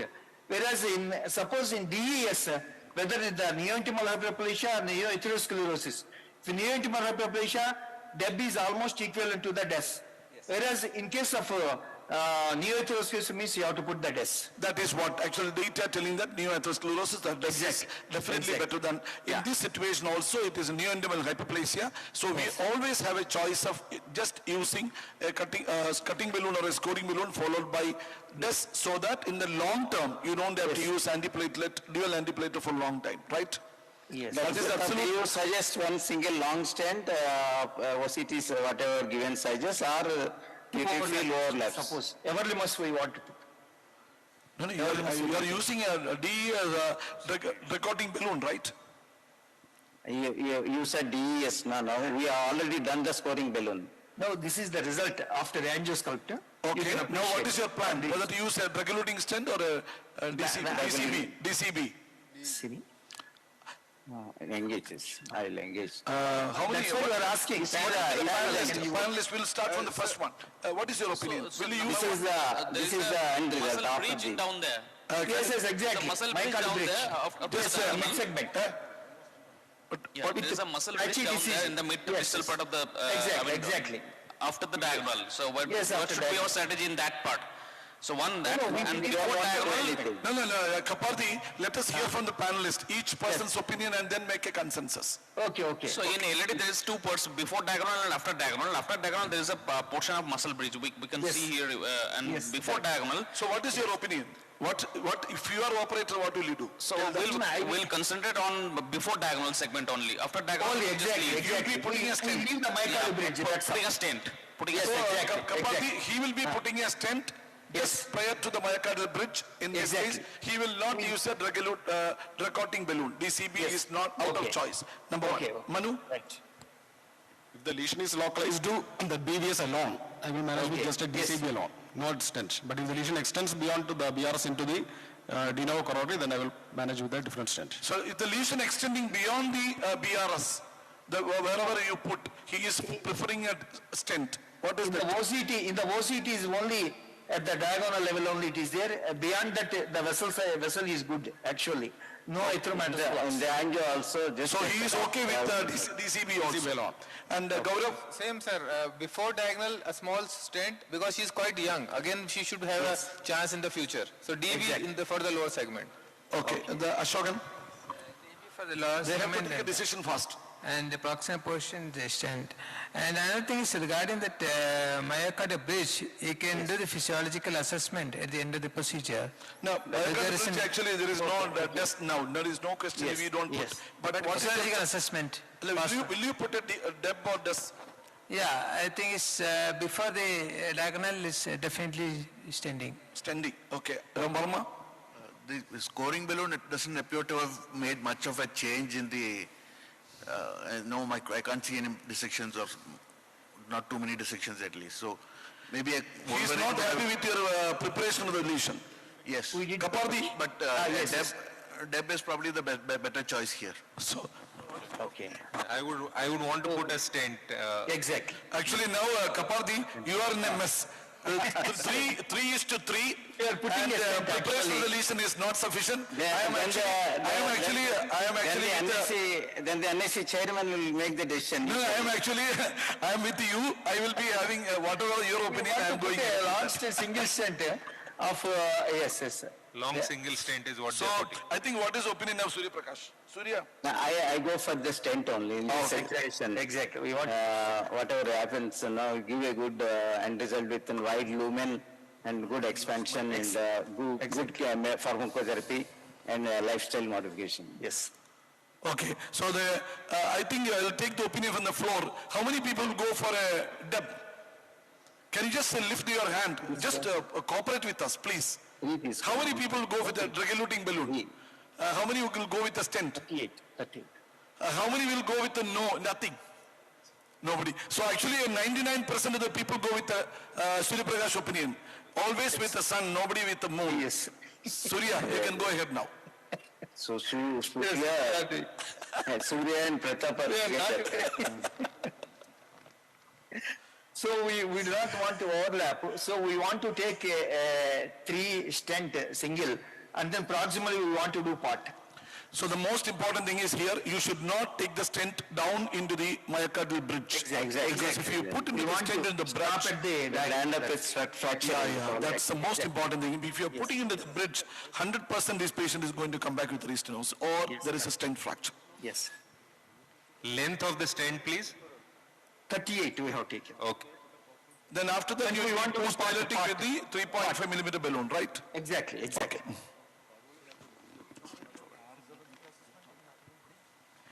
Another 6 minutes, I know that you will be finishing before that. Sideway. I will remove the sideway. We'll have a final OCT before we go.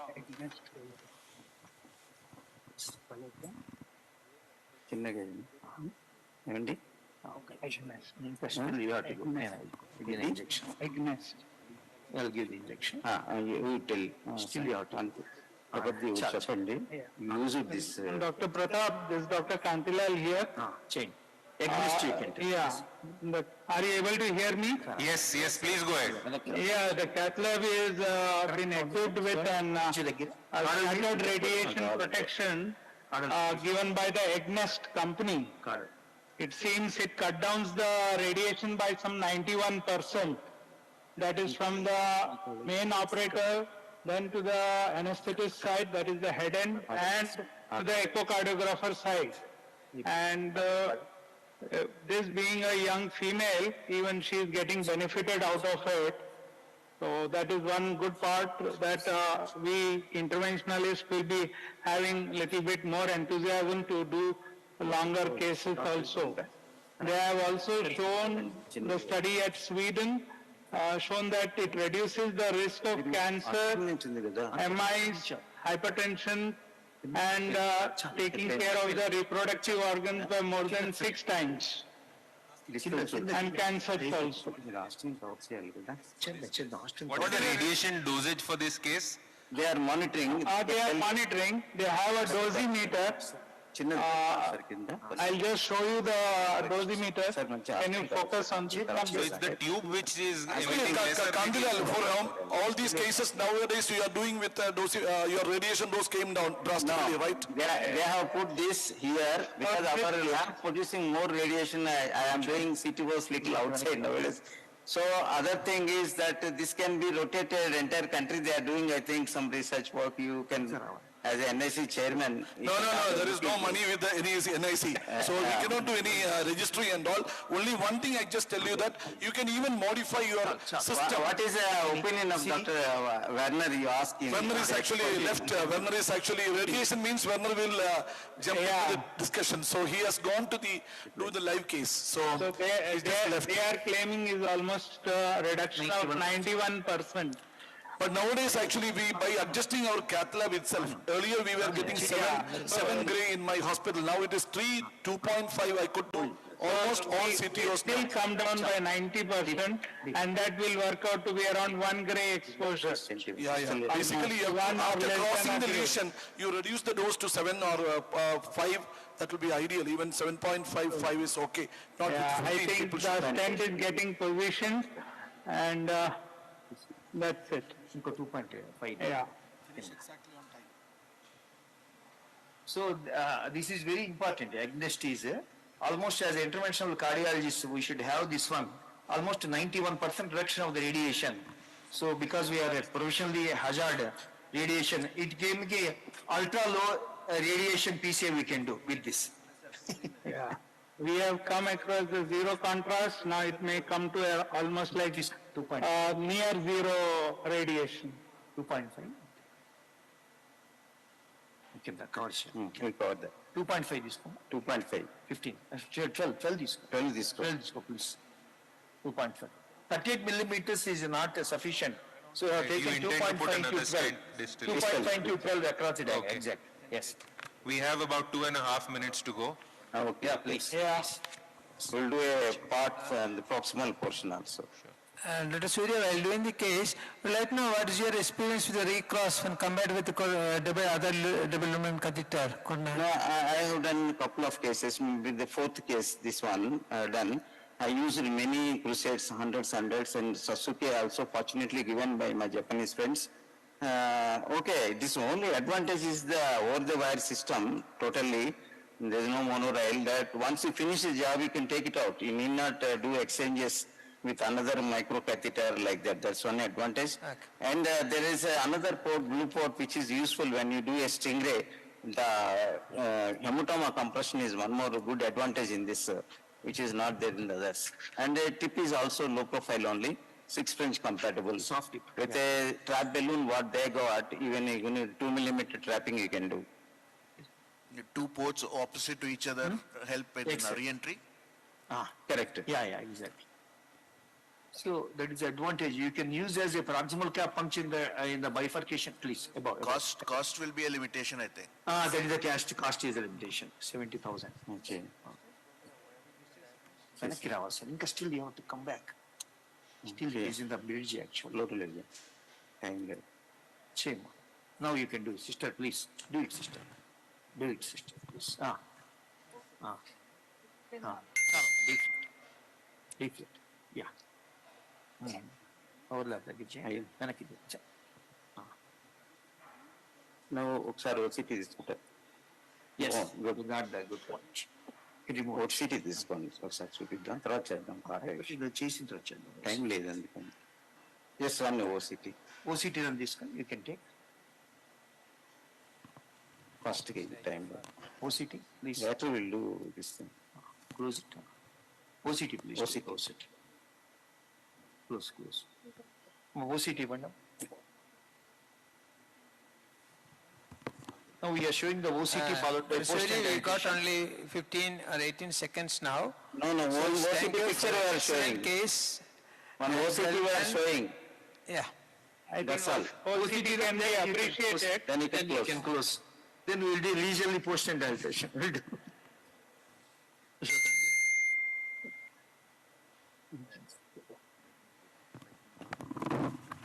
Please, sir. Oh, yes. This. First, saline has to.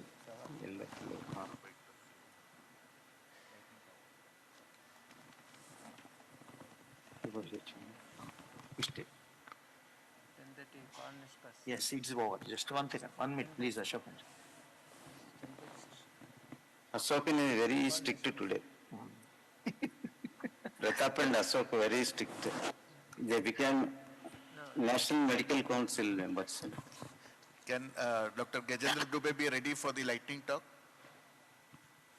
Over. Just one shot. Ready? Benta? Right. You can go ahead. Yeah, please. Please, just to go. Just to go. Watch it. It is good.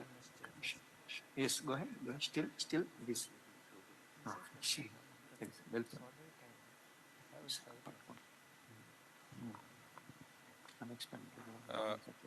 Dr. Gajendra Dubey, please, can you come up to the stage?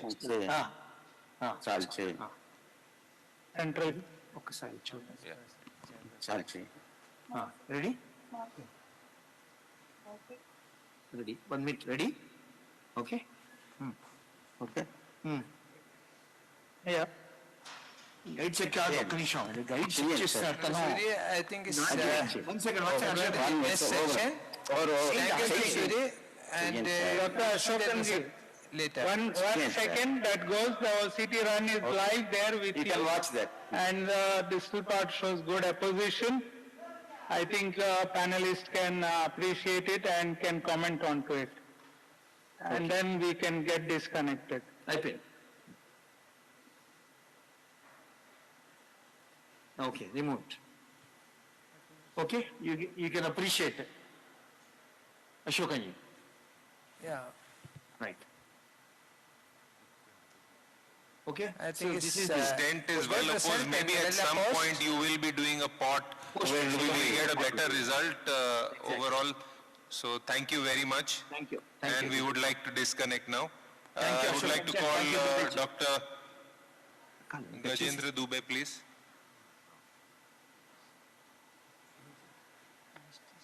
Yeah, we can go off. Thank you. So I'll call the chairpersons for the next session.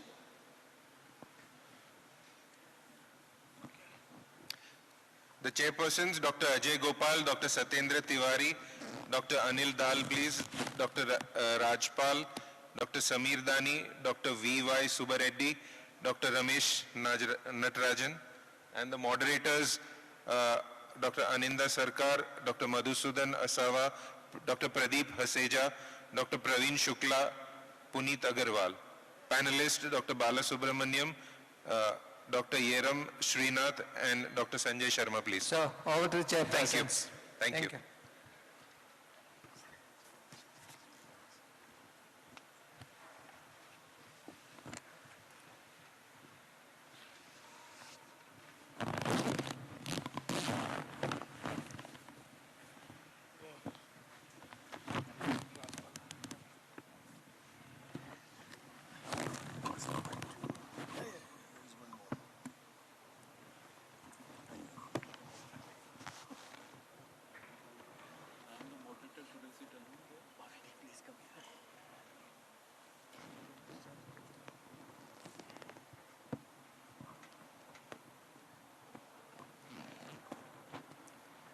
So good morning, ladies and gentlemen. We start off with the next session on CTO lectures. So I invite Dr. Anand Raj to give his talk on tips and tricks of retrograde PCA through septal collaterals. Morning, and thank you for the organizers for this opportunity. So today the talk is about retrograde PCI and specifically to septal collaterals and what the challenges are when you do septal collaterals. So before going retrograde, I think we all should be sure why we are doing retrograde. There should have been an antegrade attempt. There should be a long segment. Should be good interventional collaterals and definite expertise in hardware with retrograde procedures. The basic challenges are probably the first few are related to the septals. You have to find the right septal. It's not easy. Angiographically, a lot of septals look like the right septals, but once you take the wire inside, the whole game changes. Then, of course, navigating the septal, getting into the PDA, and then crossing the distal cap, then entering into the antegrade guide. So, if you finding the right collateral itself can be a little challenging during angiography. So, one of the ways to do that is to occlude a major contributing collateral. For example, if you're looking at an LAD CTO, there may be a large epicardial apical collateral which supplies the LAD. That is usually not easy to negotiate. So easier is to just occlude it with a small balloon. The important part is to occlude it with that only at 1 atmosphere so that you don't damage the collateral. Then you can visualize the other collaterals better. And I'm sure all of you are familiar with this classification. The most important part is the tortuosity and the diameter of the collaterals, and the tortuosity AD ratio should be, ideally less than 2, so that that is when you can cross relatively easy without traumatizing the collateral. So when you see crossing the collaterals, the most possible option is LAD to PDA, because that 75% of those cases have good collaterals. And we do see angiograms like this. You see a lot of collaterals, but most of them, becoming capillary-like, and you will not be able to find any of them. And when you find one collateral which you can visually connect from LAD or the septal to the PDA, that is the most promising collateral that you should take. Again, PDA to LAD, again, only 50% of them have adequate collaterals, and even that 50%, the anatomy may be slightly different. When you're looking at the RAO caudal view or PA caudal view, the wire may appear to be going away from the vessel in the initial segment, because you can see on the right side diagram that the PDA lying centrally in the posterior interventricular groove may give branches on either direction. So you have to be a little careful at that point. Once you enter into the right collateral, then things are relatively easy. This is a CT coronary of the collaterals. You can see in the cross-sectional view LAD on top and PDA in the bottom. So when you cross septal collaterals, you take RAO cranial for the upper 2/3 of the septals, because as you can see in this view, the upper 2/3 of the collaterals should be crossed in RAO cranial and the lower 1/3 should be crossed in RAO caudal. Because in cranial, the lower 1/3 will be grossly foreshortened and you cannot predict in which direction the wire is going and or how far it has gone. Epicardial collaterals, of course, it's not a topic of discussion today. They are a different ball game. So crossing may be really simple and easy, sometimes not so simple. For example, in this case, it probably took 10 seconds to cross from the proximal septal into the PDA. Things may not be this easy all the time. And even if you can see how easily the Corsair crosses, this was done a long time ago. This was the original Corsair. Even the large for a size Corsair just went smoothly. So there are times when you have patients who look like they are good collaterals, but then they take your life out of the procedure. So this is a young patient with an inferior posterior MI. So initially he had actually a flush occlusion of circumflex with a lot of thrombus and an RCA CTO. I didn't want to dilate the circumflex because I was worried that the thrombus will prolapse into the LAD, and that was the only surviving vessel. So I put him on low molecular weight heparin and took him for PCA of the RCA first. And you can see that there seems to be a lot of good collaterals, but it took about more than an hour to just get beyond this. So at one point it looked very promising, like this.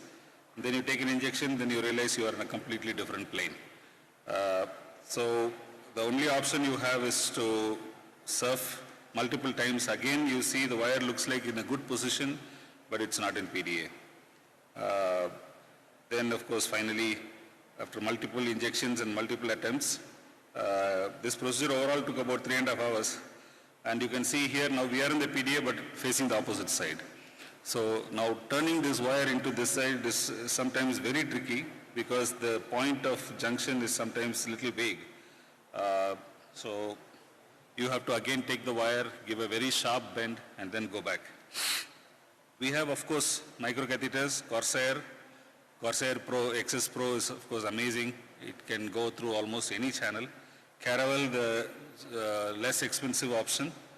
Fine Cross, and the other three, of course, we don't use for retrograde. Sasuke, we don't have yet. I think once we have Sasuke, we can use it for retrograde. And especially in the last scenario where I showed when your wire is clearly in the PDA but facing the other direction, guides like Sasuke are very useful.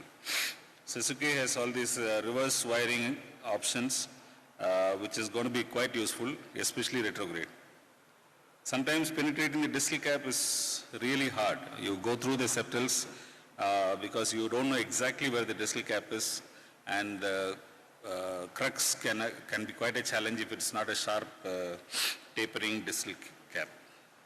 So this is one of the young patients who had an LAD and an RCA. We've stented the LAD, went into RCA quite easily, but at the end we just could not cross that segment.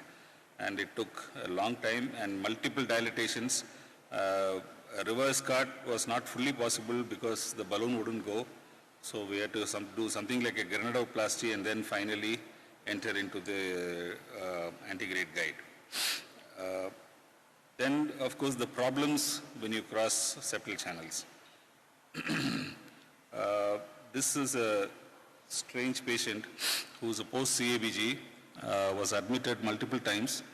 He came with actually a left main LAD stenosis, and I had stented his left main to LAD about 3 years before this.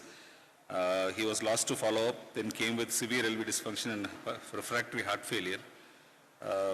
That time we had again stented his left main to LAD because he had a restenotic lesion. Then again he came with pulmonary edema in 2-3 days. So this time we had no option but to try the RCA. So you can see that the septals are filling quite well. So didn't have much worry about it. This is a bilateral injection. Immediately after this injection, actually he arrested on the table. He had VF and we resuscitated him. Then I thought, anyway, the only option left was to do the PCA. So we went into the PDA, which was not difficult. You can see that this is the tip of the microcatheter. I'm injecting through fine cross to see the distal anatomy. At this point, again, he had BF. This time we had to resuscitate for about half an hour. But once the catheter was out, he stabilized again, and finally we finished this PCA antegrade. Then again, this was a relatively reversible situation. Sometimes the donor artery gets very badly compromised. For example, this patient, you can see that the first septal is almost the size of a circumflex. But the LAD CTO, when we were attempting, patients started having symptoms because of the proximal lesion, proximal to the septal. So I dilated that and dilated the diagonal, and I was about to stent. Then he had severe pulmonary edema, lost the septal. He basically had acute coronary thrombosis for the cause for which I still don't know. Then I had to rewire, balloon it, multiple massages, and it was a terrible, terrible nightmare because losing a septal which is supplying a major dominant RCA is a disaster, and especially when the septal is so big. When you have multiple septals, usually it's not a big problem. And we should also realize that retrograde procedures do come with more complications, more composite endpoints, but I think with expertise, that endpoint keeps reducing. So in summary, the septal collaterals are probably the best collaterals to use for retrograde and the safest ones to use for retrograde, and the highest success rates will be from LAD to RCA. And channel dilatation with 0.75 or 1 millimeter balloons can be dried extremely cautiously, but you need the over-the-wire balloons. Septal hematomas, when they happen, usually are innocuous, but can be quite serious if the septal hematoma extends, and we should have the expertise to puncture back into the right atrium. And crossing the collateral is just one step. I think everybody overestimates the importance of crossing the septal and getting up to PDA. A lot of trouble lies ahead usually beyond that point. Thank you. Yeah, thank you, Dr. Anand, for that wonderful talk. Just one question I had. When you showed that wire going through the septal collateral, and you thought it was in PDA, but it was looking outside. So where exactly will that wire be? Because I've also had a couple of situations, and I thought I had already perforated, but there was no staining. No, I think it is basically, it's one of the minor branches in the, posterior wall of the, inferior wall of the left ventricle. If it joins the PDA, good, but most of the times they don't join the PDA. There are times you come all the way and then join somewhere midway in RCA, then probably it's the RV branch. So the anatomy is still, I don't do multiple shots to figure out that anatomy. As long as it's not in PDA, it doesn't matter. Thank you. That's nice presentation. Thank you. There is one simple question. How will choose the collateral to how you to enter, which collateral is suitable for the retrograde person? No, usually we enter into the largest and the most visible collateral, take an injection from the microcatheter. Okay. And if you see a one-to-one connection, visibly you can track the entire collateral from top to bottom, you take that as the first choice. Okay. If that doesn't go, then you have to do surfing. Yeah. So another question, did you face sometimes a perforation of collateral during this procedure? Yeah, minor perforations do happen, but usually nothing happens. 90% of the times, 99, nothing happens. Yeah. It's usually when you perforate and don't realize and push the corsair over it, that's when the problem starts. Okay. Wire alone usually does not cause much damage. Okay, thank you. How frequently you have had to dilate the collaterals? 2-3 times so far in the 10 years. Not many, and you try to avoid that. Because after Corsair Pro especially, it goes through most of the collaterals. Recently we had a case in GH where fine cross did not go, Caravel did not go, Corsair Pro did not go. Wire was already in the RCA. But unfortunately there we didn't have an OTW 1 millimeter balloon. So we had to abandon that and go anti-grade. But I think it would have really helped in that case. Dr. Anand, very nice. I think good cases you have shown. Yes, please. Sorry.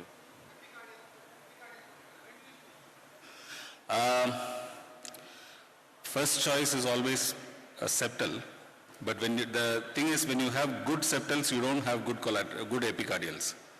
So when you have good epicardials, you don't have good septals. Yeah, but if you are sure that the epicardial is a clean shot, you can go for it. If there is a circumflex to PLV or something which is a short segment, you should go for it. But usually it's PDA, because even if you come through PLV into the RCA, you have to again wire back into PDA. So if the PDA is not filling enough, usually there are tight lesions in the PDA also. I mean so the safest option is septal. At least give it a shot. It's like first antigrade and then retrograde, something like that. But if there are no septals, then definitely epicardial. Yeah, I had one question. You showed in one of your slides amplitude of movement and the diameter of the collaterals. Does that have significance? Is there any cutoff or only hit and trial method whether the particular wire is crossing or not? Diameter of collateral. Yeah, any cutoff for that? Is there any reason? No, there are times when that amplitude and diameter, is there any? Yeah. 2. The ratio should be less than 2. So if the curve is much more than the diameter of the vessel, then your wire will have more difficulty in crossing. So that's a marker of tortuosity, right? Tortuosity. Yeah, more for epicardial rather septal. Yeah, then how will you decide which microcatheter you are going to take in a specific case? Initially, we used to take Corsair when Corsair was the only one. Then because Caravel was lesser of a diameter, we took Caravel. These days, if this collateral is good, if you crossed with the wire, you take an injection, you can still see the collateral filling, you can use any microcatheter. If your wire is crossed but nothing else is flowing through that, then I think XS Pro is the best, or Caravel. Okay, thank you, Dr. Anand. It was a wonderful presentation. Thank you so much. It was wonderful to have you here with us. So shall we now move to the next, and request Dr. Sudhir Rathod to come and speak to us about coronary microcatheter failure and how to manage. Dr. Sudhir Rathod. Thank you, chairpersons, and thank you, organizers, for giving this opportunity. So my talk is microcatheter failure, inability to cross microcatheter after collateral crossing. So if you look at several components of retrograde PCI, obviously Dr. Ganraj has very nicely pointed out that crossing the collateral is one. So you have to cross the collaterals with a wire all the way up to the distal cap into the CTO, and then after that you have to cross a microcatheter of your choice over the collateral all the way into the CTO segment to complete your procedure. Now if you look at, there are several rules of microcatheter. There are different wires to cross collateral channel, then there are different wires to cross CTO segment, and there are different wires to be externalized. So first you have to cross the collateral channel, then you pass your microcatheter all the way up to the distal cap of the CTO, and then you cross into the CTO. So you require wire exchanges several times for retrograde wire escalation, because you have to use stiff wire which you can't pass through collateral channel. So the microcatheter crossing is very important for the success of retrograde cases. So if you look at the contemporary registries, the retrograde procedure success rate is around 60 to 85%. And then if you look at what are the causes of failure, so majority of the retrograde procedure fail due to inability to cross collateral channel with wire. So you can see here, this is a series of 800 cases. Out of 800 cases, about 650, so about 20 to 25% of the cases you are unable to cross collateral channel. But once you have crossed collateral channel, there is still the failure to cross microcatheter happens in 10 to 15% of the cases, and that is the failure. So it constitutes about 10 to 15% of the cases where you cannot follow your microcatheter of choice into the distal CTO segment. So that is the question I'm trying to answer here. So what are the reasons for this? So there could be several reasons, obviously. The majority of the time, there are very narrow collateral channels, or there are very tortuous collateral channel, and then there could be a poor backup force of the guide catheter, or there could be obstruction with the strut of the stent if you are taking a collateral channel which comes through a stent strut. And there are different solutions for each of these problems. So just to recap on the collateral channel classification, CC0 very poorly visible, CC1 and CC2 here you can see large branches. And Dr. Ganaraj has also already mentioned the collateral morphology is very important for the success or failure of collateral channel crossing, including tortuosity, corkscrew tortuosity or 90-degree bends or AD ratio more than 2. Then you can see there are a variety of collateral channels, very simple collateral channel, very straight with angulated less than 90 degree, they are considered very favorable. Here you can see a corkscrew channel which has got multiple bends, 180 degree bends, and they are difficult to cross with the micro channel and the micro catheter. And these are some of the collateral channels from RCA which are also you can see in these patients. Now, some colleagues were asking about epicardial collateral channels. There is a different pattern of epicardial collateral channels. As you can see, they can be very tortuous, but they are usually CC1 or 2 type connections, and they are easier to cross with your microcatheter if you can directly visualize them. So what can you do about, so these slides tell you everything about what do you do if your retrograde microcatheter doesn't cross after crossing the collateral with the wire.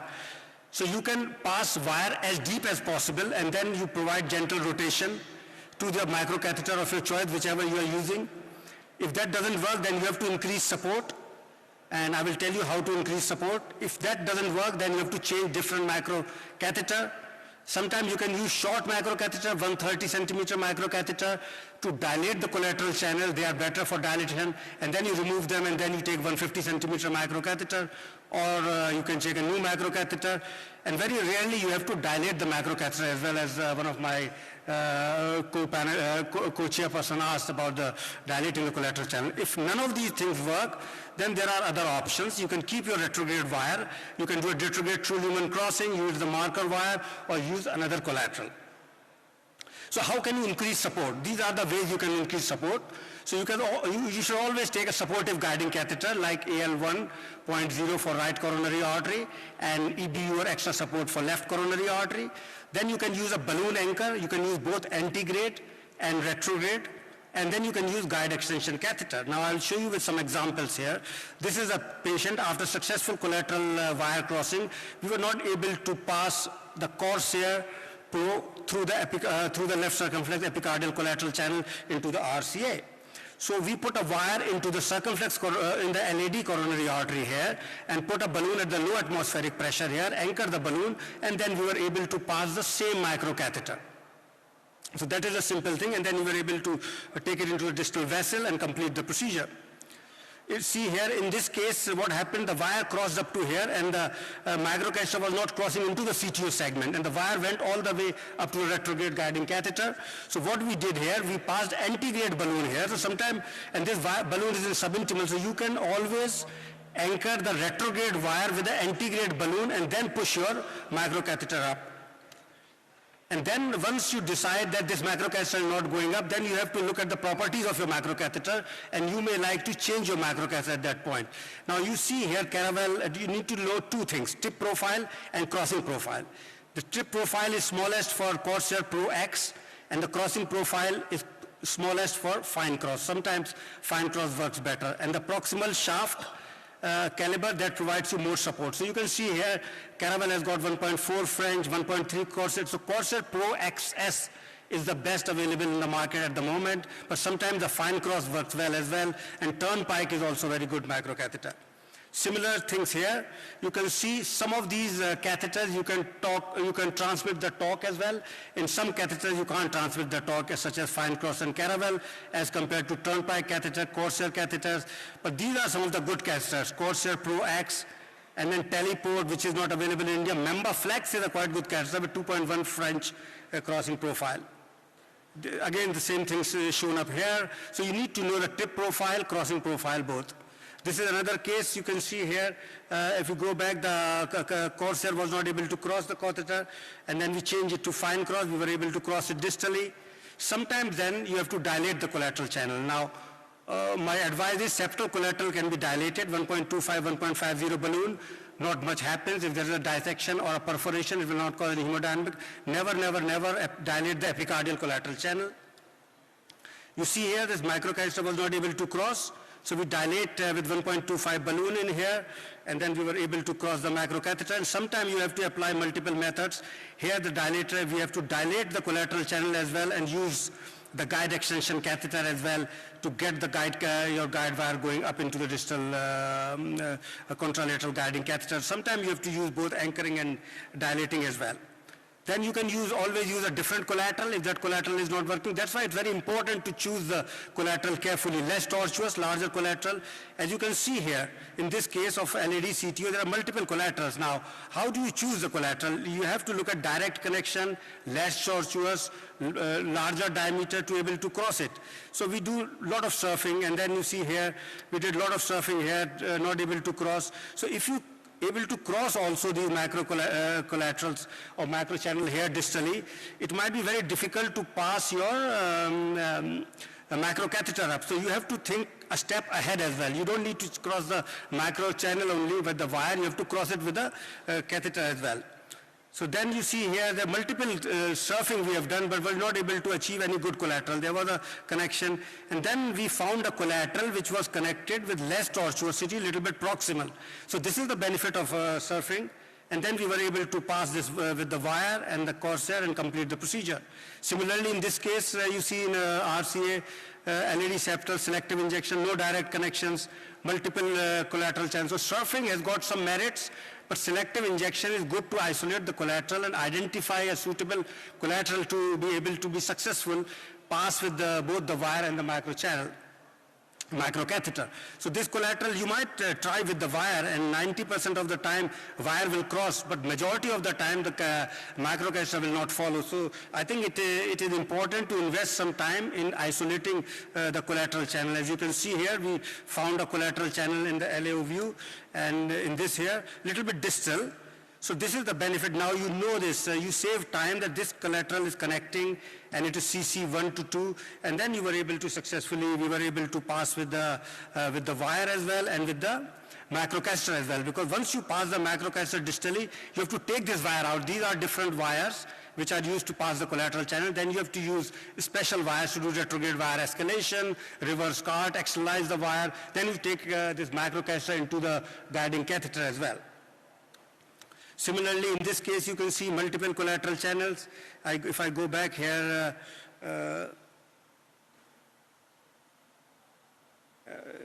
this place.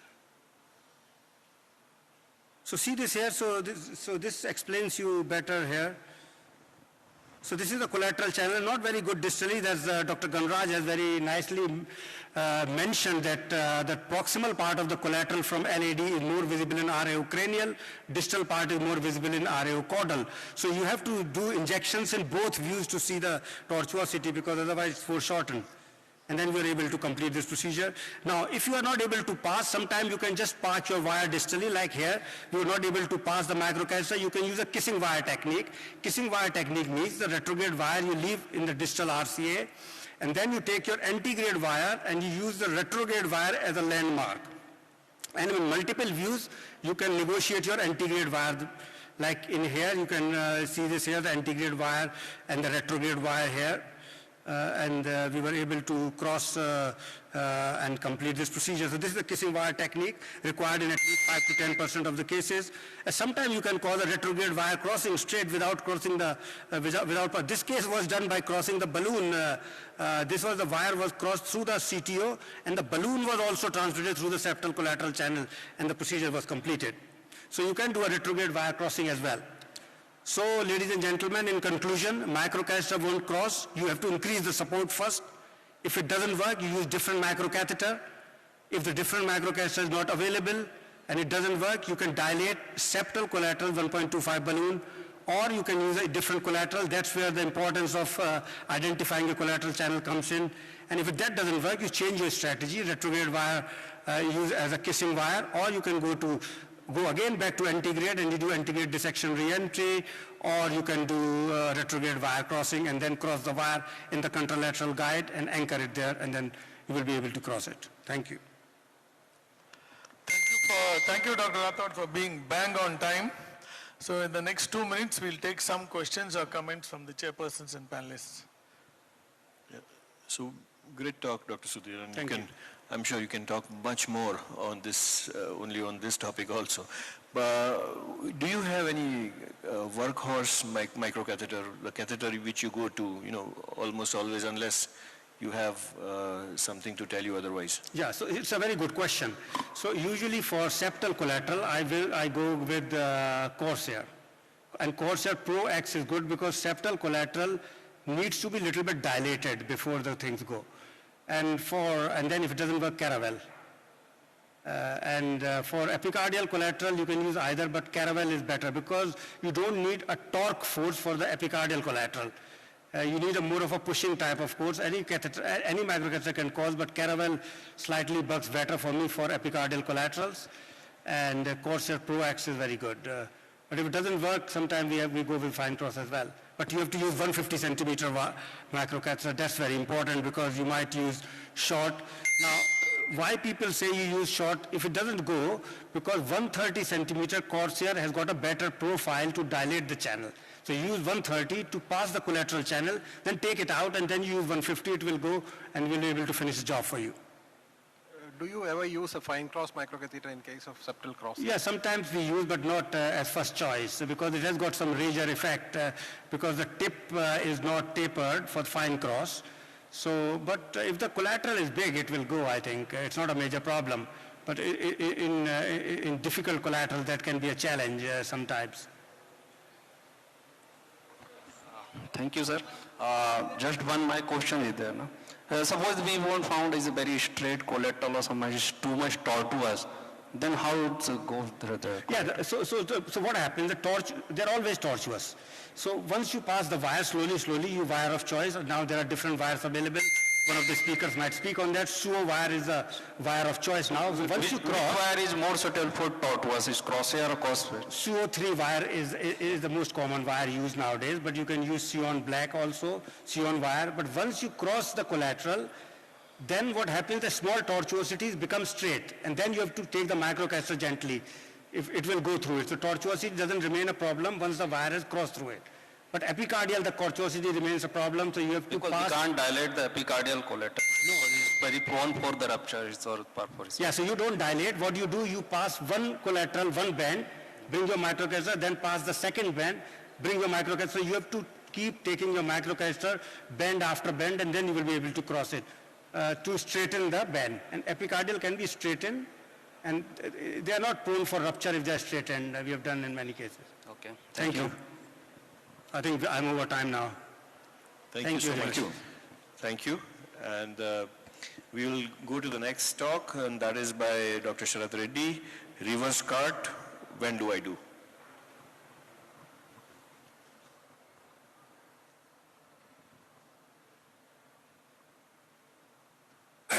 Yeah. So after crossing with wire and taking microcatheter down into your vessel, what comes next in retrograde is reverse cart. And when and how? See, once you have two wires, antegrade wire as well as your retrograde wire. So antegrade wire as well as retrograde wire. So the options we have is either you can take your retrograde wire using your antegrade gear as a marker, or take your antegrade wire using retrograde wire as a marker, or you can do a cart by taking a balloon retrogradely, which is almost obsolete, which we are not using right now. Otherwise, the most often the default strategy of retrograde intervention is reverse cart to connect spaces. You can see this Japanese registry where reverse cart constitutes nearly 64% of retrograde, excluding all others which I showed, the other methods. And this is my own data where nearly my reverse cart contributes to 50% of connection, achieving connection in connection spaces, both antegrade and retrograde. And it is more confusing, especially for learners. There are so many kinds of reverse cart. I think this is one review which really brought some unison into this area of reverse cart. So in which it is described directed reverse cart, conventional reverse cart, and extended reverse cart, which I'll show you subsequently. So when it comes to directed reverse cart, now this is a default reverse cart strategy for most of the CTO operators, unless the vessel is tortuous or calcified. And we do it within the lesion, so always choose the site of the reverse cart. It should be within the lesion, and it should be the straight segment of the vessel, and choose an uncalcified area and area which is not knuckled or where you have not created many spaces. I think that is a site which is quite suitable for directed reverse cart. And coming to the tenets of directed reverse cart, so what we are going to do here, do antegrade preparation first and put a balloon antegradely and come retrograde, and retrogradely take a wire, direct wire onto inflated balloon. You can see it in two views, and then push it into the space while deflating the balloon. So this is directed reverse cart. So the balloon size which we use is either 1.52 millimeter, and the wire which we use retrogradely is a directable wire like Gaia 2 or Gaia 3. So these are the tenets of directed reverse cart, which you can see in a case. This is mid-RCS CTO. So we did antegrade wiring, and we took a balloon, which is there in the CTO, and then went retrograde, and then we dilated our antegrade balloon, and retrograde wire is Gaia 2, whose tip is onto the balloon tip or onto the side of the balloon. Confirm it in two views, two orthogonal views, and then you inflate balloon and push the wire. So obviously you will reach your antegrade true lumen. So, and this is less time consuming, and the directed reverse cart is, these are the reasons why this concept is introduced. In this, we avoid creating many wide tracks and creating too much of space, and increases success of connection in shorter time, and we do minimal injury to the vessel, which is very important. Coming to the conventional reverse cart, so where we use this in a calcified vessel and tortuous vessels, and where your directed reverse cart is not working, that is where we can switch on to a conventional reverse cart. So coming to the tenets, so what we do here, you overlap both wires, antegrade and retrograde wires, and then take a balloon. The size of the balloon is equivalent to the size of the vessel, which can be measured by Hybiz or, whatever technique you have. And take the largest balloon possible, and then take your retrograde wire, a directable wire. Sometimes we have to go to the stiff wires like Hornet or Conquest, so to perforate and enter into the space created by the biggest balloon. So, and later, you can externalize and you can complete. So this is the principle of conventional reverse cart. You can see this is a post-CABG patient, heavily calcified right coronary artery, and long segment this is, and with good epicardial collateral. So we went antegrade, but we were subintimal at the tip, and then went retrograde through the epicardial collateral. And you can see my antegrade microcatheter, retrograde wire are overlapping here. There is an overlap, and then we tried directed reverse carts.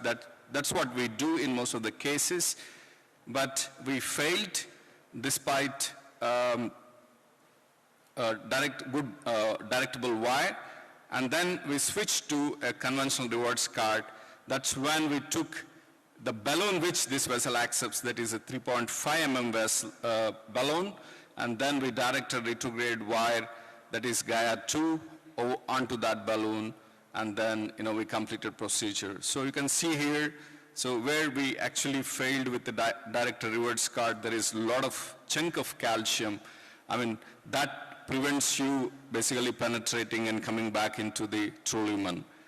So coming to extended reverse cart, so where you're not able to, in an ambiguous cap scenario where you're not doing an IVUS-guided cap puncture, so what you can do, just go retrograde directly and put a balloon antegradally here, proximal to the ambiguous cap, and direct your wire onto the balloon. So the most important thing is there shouldn't be a significant side branch, because you will lose the side branch in extended reverse cart. So essentially you are taking a balloon which is equivalent to the size of the proximal vessel, and you are doing reverse cart in the normal vessel proximal to the CTO. That is extended reverse cart. We can as well do this distal to the CTO also, based on the need. So you can see this is a case of LAD CTO with a good septal ambiguous cap, and tried IVUS-guided cap puncture but failed because of the calcium sitting on the proximal cap. And we went to extended reverse cart. We can see this is a balloon which we took almost equivalent to the size of the vessel, sizing done based on IVUS. And then this is a retrograde wire. So I think it's a Gaia 3 wire, so which is directed towards the balloon, and always try to perforate as close as possible to the side branch so that you won't lose side branch. And then we externalized it with ping pong guide, and we confirmed wides in IVUS and then completed procedure. You can see, in fact, even my septal is preserved. That happens when you try to perforate it as close as possible to the side branch. Otherwise, you might end up in losing the septal. And what reverse cart here, these are the complex situations, oscillatory total occlusion. What reverse cart we can do here? Can I do an external reverse cart here? So if I just keep a balloon, if I keep a balloon in LMCA and do a reverse cart, and if I lift a flap and occlude LCX, this is an on-table catastrophe. So it's not recommended extended reverse cart in oscillatory CTOs or oscill LCX CTOs. And can I do reverse cart without IVUS-guided cap entry? That's again dangerous. So if you go subintimally at the proximal cap and do a reverse cart, and again you may lift flap and occlude LCX. So what is the ideal strategy for these scenarios? You have to do an IVUS-guided cap puncture, antegrade cap puncture, and that acts as an antegrade preparation for your reverse cart, if at all, if you need a retrograde. So then do reverse cart in oscill LAD without coming with the wire to the oscill LAD. So that's an ideal strategy, and that's what we do here. So what you have to do is put a balloon there, but don't come to this area with your retrograde wire. That is very important. You have to come to true lumen somewhere here, never touch oscill LAD. So that's what we did here. We did IVUS-guided cap puncture here. You can see the wire is sitting in proximal cap. Then we did reverse cart, but I had not followed certain tenets. You can see the wire is coming almost to the oscill LAD. That's when I created a intramural hematoma in LMCA, and later I ended up in stanting even LCX because of oscill LCX compromise due to IMH. And finally we got a good result, but we could have avoided LCX stanting had we followed certain tenets. So reverse cart can be difficult in many cases, like in this case where PDA is just directed towards PLVB. It's very difficult to send wire into proximal RCA, and we used marker wire, you can see here, or marker injection technique, so, and direct antegrade wire into this lumen.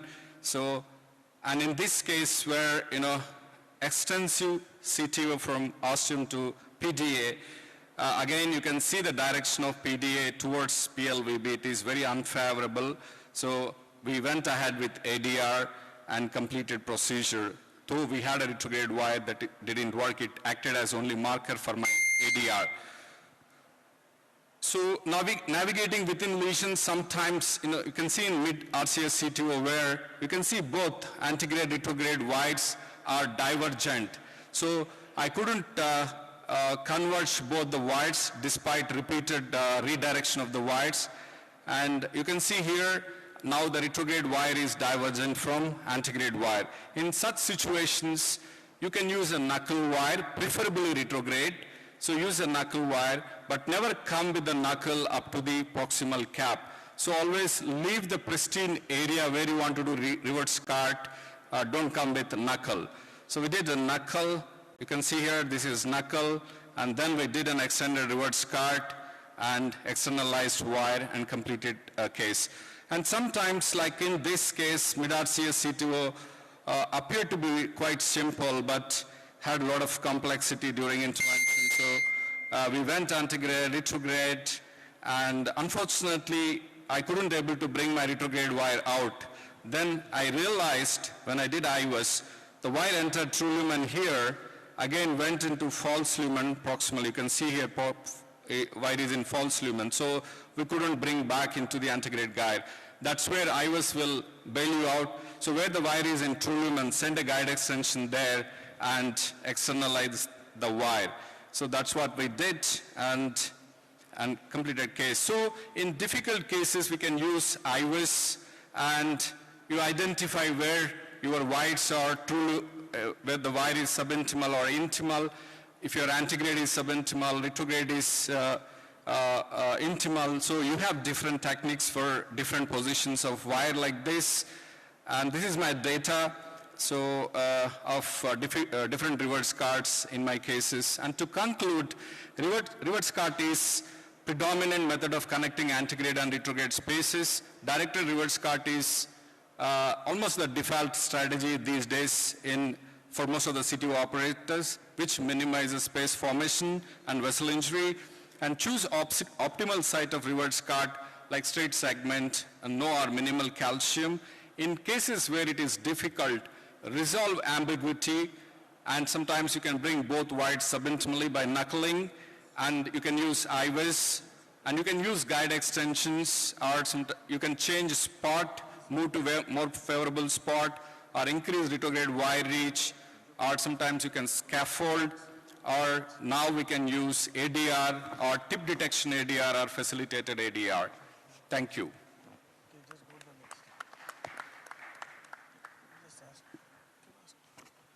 Thank you very much. It was a wonderful presentation. And since we are running short of time, I would like to have the next presenter, Mr. Sanjog Kalra, to come in, please. Thank you very much.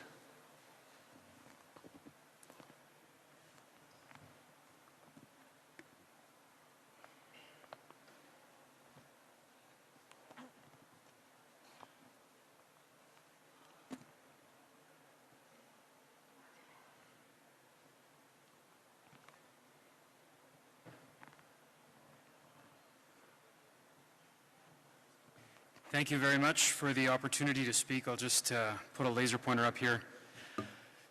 So my topic was complications in CTO PCI, trying to set up to succeed and succeeding long-term despite short-term failure. I'm obviously not going to teach everything about complication management in CTO PCI in 12 minutes flat, but thankfully we have a room full of experienced operators. Instead, my hope is to talk a little bit about how to think about these things and maybe describe a systematic way of dealing with those who are affected by these difficult experiences, or the rich emotional experiences as we call them. These are my disclosures. So you've had a complication. What does it mean to feel bad? Think about your own complications in your past career. Do you feel sad? Angry? Guilty? Ashamed of yourself for having caused a problem?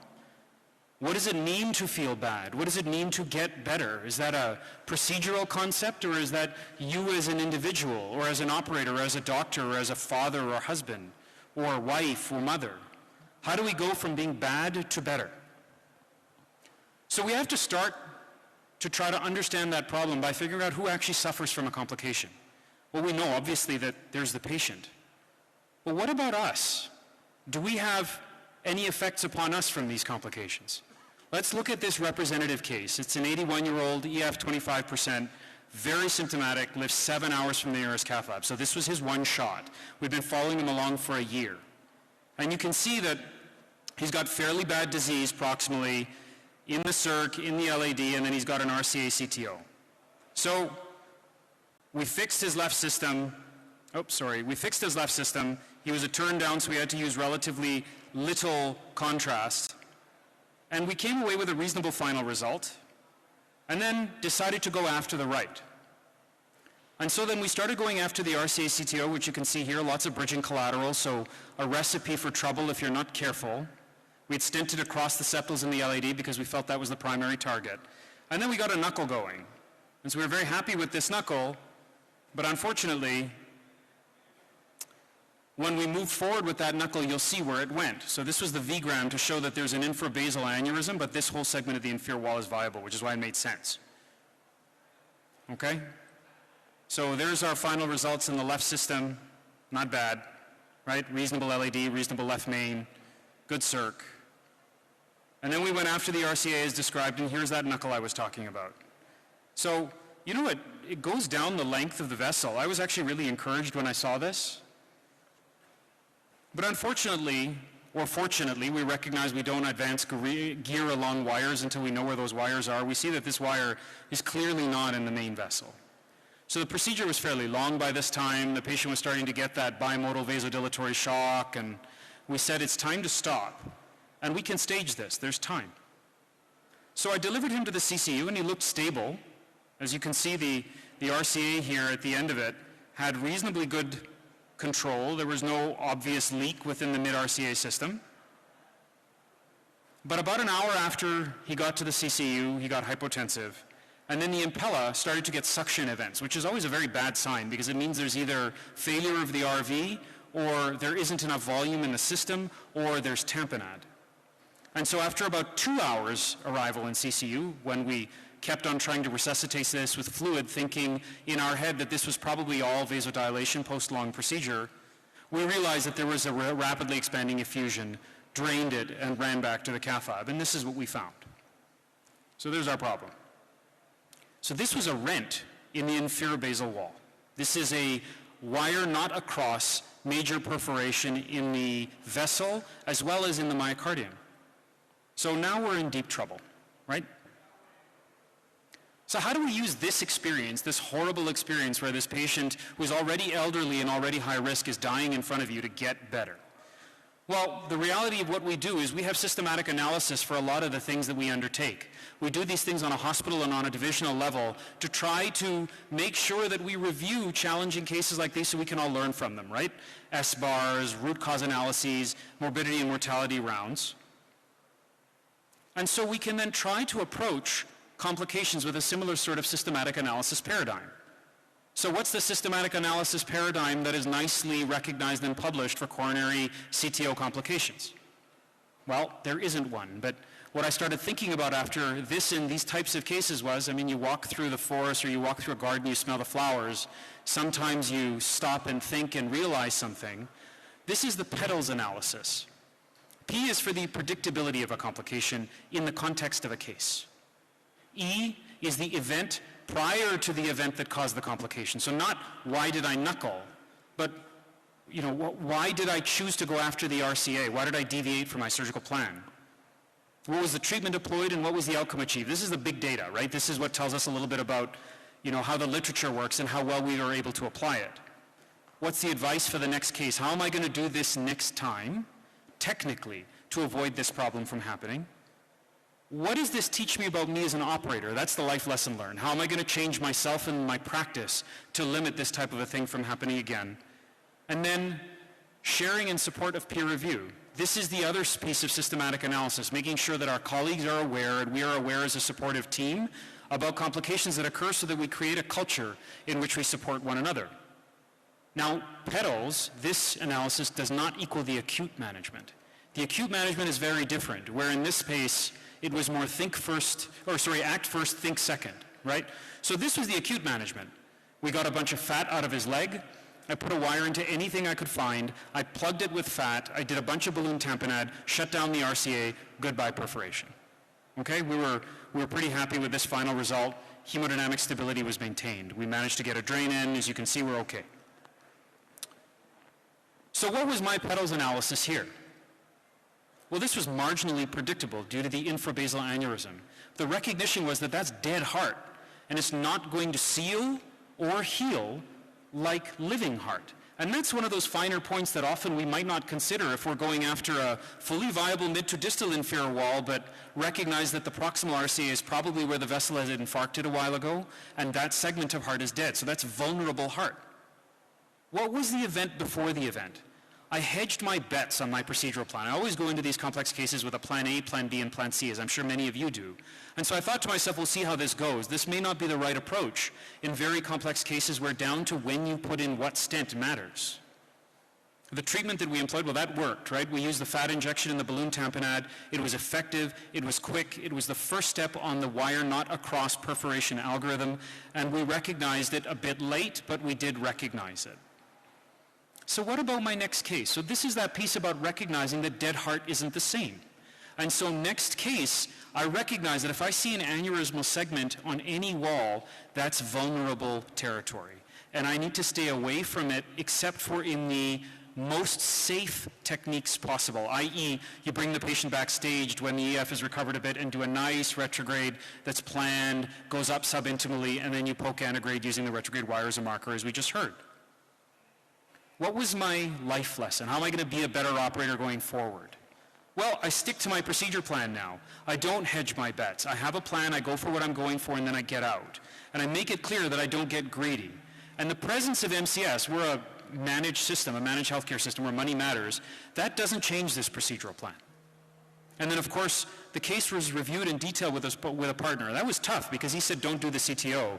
I had to hear some things, but ultimately, it strengthened our culture. But how do we feel through this? So we got through how to make ourselves better operators, but I felt awful after this complication. I felt terrible because I knew this patient and his family well. So the second victim in complications is us.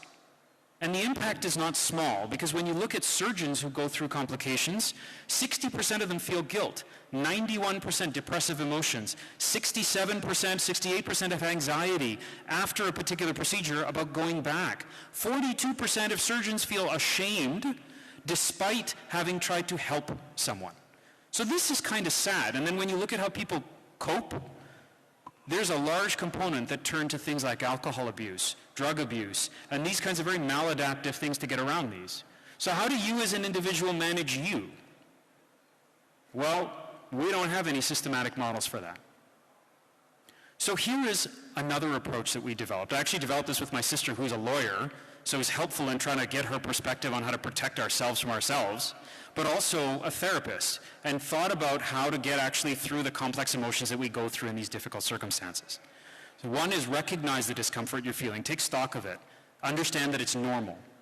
2, review it. Is there anything dangerous? Are you looking towards getting into alcohol? Because that's obviously going to affect your ability to do good cases going forward. What are the results of your coping mechanism? 3, respond with self-compassion. You didn't try to hurt this patient. You spent 6 hours, laid your gut on the floor, and tried very hard to get a good result, but it didn't work out. And you know what? The only way to avoid complications is to not do cases. Now go to redo. So if I could do this again, how would I do this differently? What's the difference in my approach today about me and how I'm going to then be shielded from this type of experience again? Do I just need a bigger denominator? Do I need to do more cases before I take this on again? So that I know in context that this is actually an understandable scenario. And for what it's worth, reframe and reach out. I reached out to a dear friend who's actually one of the faculty here, who lives in the US, we train near one another. And I said, look, would you have gone after the RCA? And he said, absolutely. You had a stable patient with a reasonable approach. And granted, it didn't work out, but that doesn't mean that you didn't do what you thought was right for the patient. So my 5R analysis was I felt awful, right? I couldn't believe this happened, but I recognized that it was relatively unpredictable, at least at that time. Now I understand that aneurysm means dead, means vulnerable heart. I felt like a fool. I felt overconfident and embarrassed, but I was thankful that we managed to figure out the problem and solve it. I recognize that the only way to avoid complications is to not do cases. I obviously felt bad because I'm a decent human being and I don't want to hurt people. And so, like all of you, we care about our patients. And I recognize that everyone is invested in a case. So the team works to keep concentration together, and we do a debrief afterwards to make sure that we actually have a pathway for us so that our team members, next time they have a CTO come into the room, don't say, I don't want to do this. And then we reframed and refocused on the patient, who ultimately, thankfully, did well. And the key is, both for the patient and for us, the ground concepts are the same, which is how are we going to change as people and how do we share our experience. And so to close out, I'll leave you with the Dunning-Kruger effect. And this is really how we work through our careers. This is Mount Stupid. And the meaning of the word stupid is not you're a stupid person. It's that it is the casualty of knowledge in a complex environment, having to do a lot of different things. As you start to do more volume, you recognize that bad things can happen, and so you move into this value of despair, which I prefer to call more the value of humility, where you recognize that though bad things can happen, we take calculated risks to try to make our patients better, but taking uncalculated risks is unacceptable. And then you move towards the slope of enlightenment, which tells us a little bit more about ourselves and says that once we have the volume, we know what we should take on and what we shouldn't. And so complications are inevitable and high risk in CTO-PCI. Data can guide us about how to fix a problem, but doesn't actually make us get better or help us take care of ourselves. And so we can continue to use systematic approaches to analyze these things. One is the PETALS approach, and another might be the 5R approach to keep our success long-term viable. Thanks very much. Thank you, Sanjog. Wonderful presentation. You married science to philosophy, and that was very nicely done. We are running out of time, so I believe if there are no comments from my co-chairs, we will close the session. Thank you very much, everyone.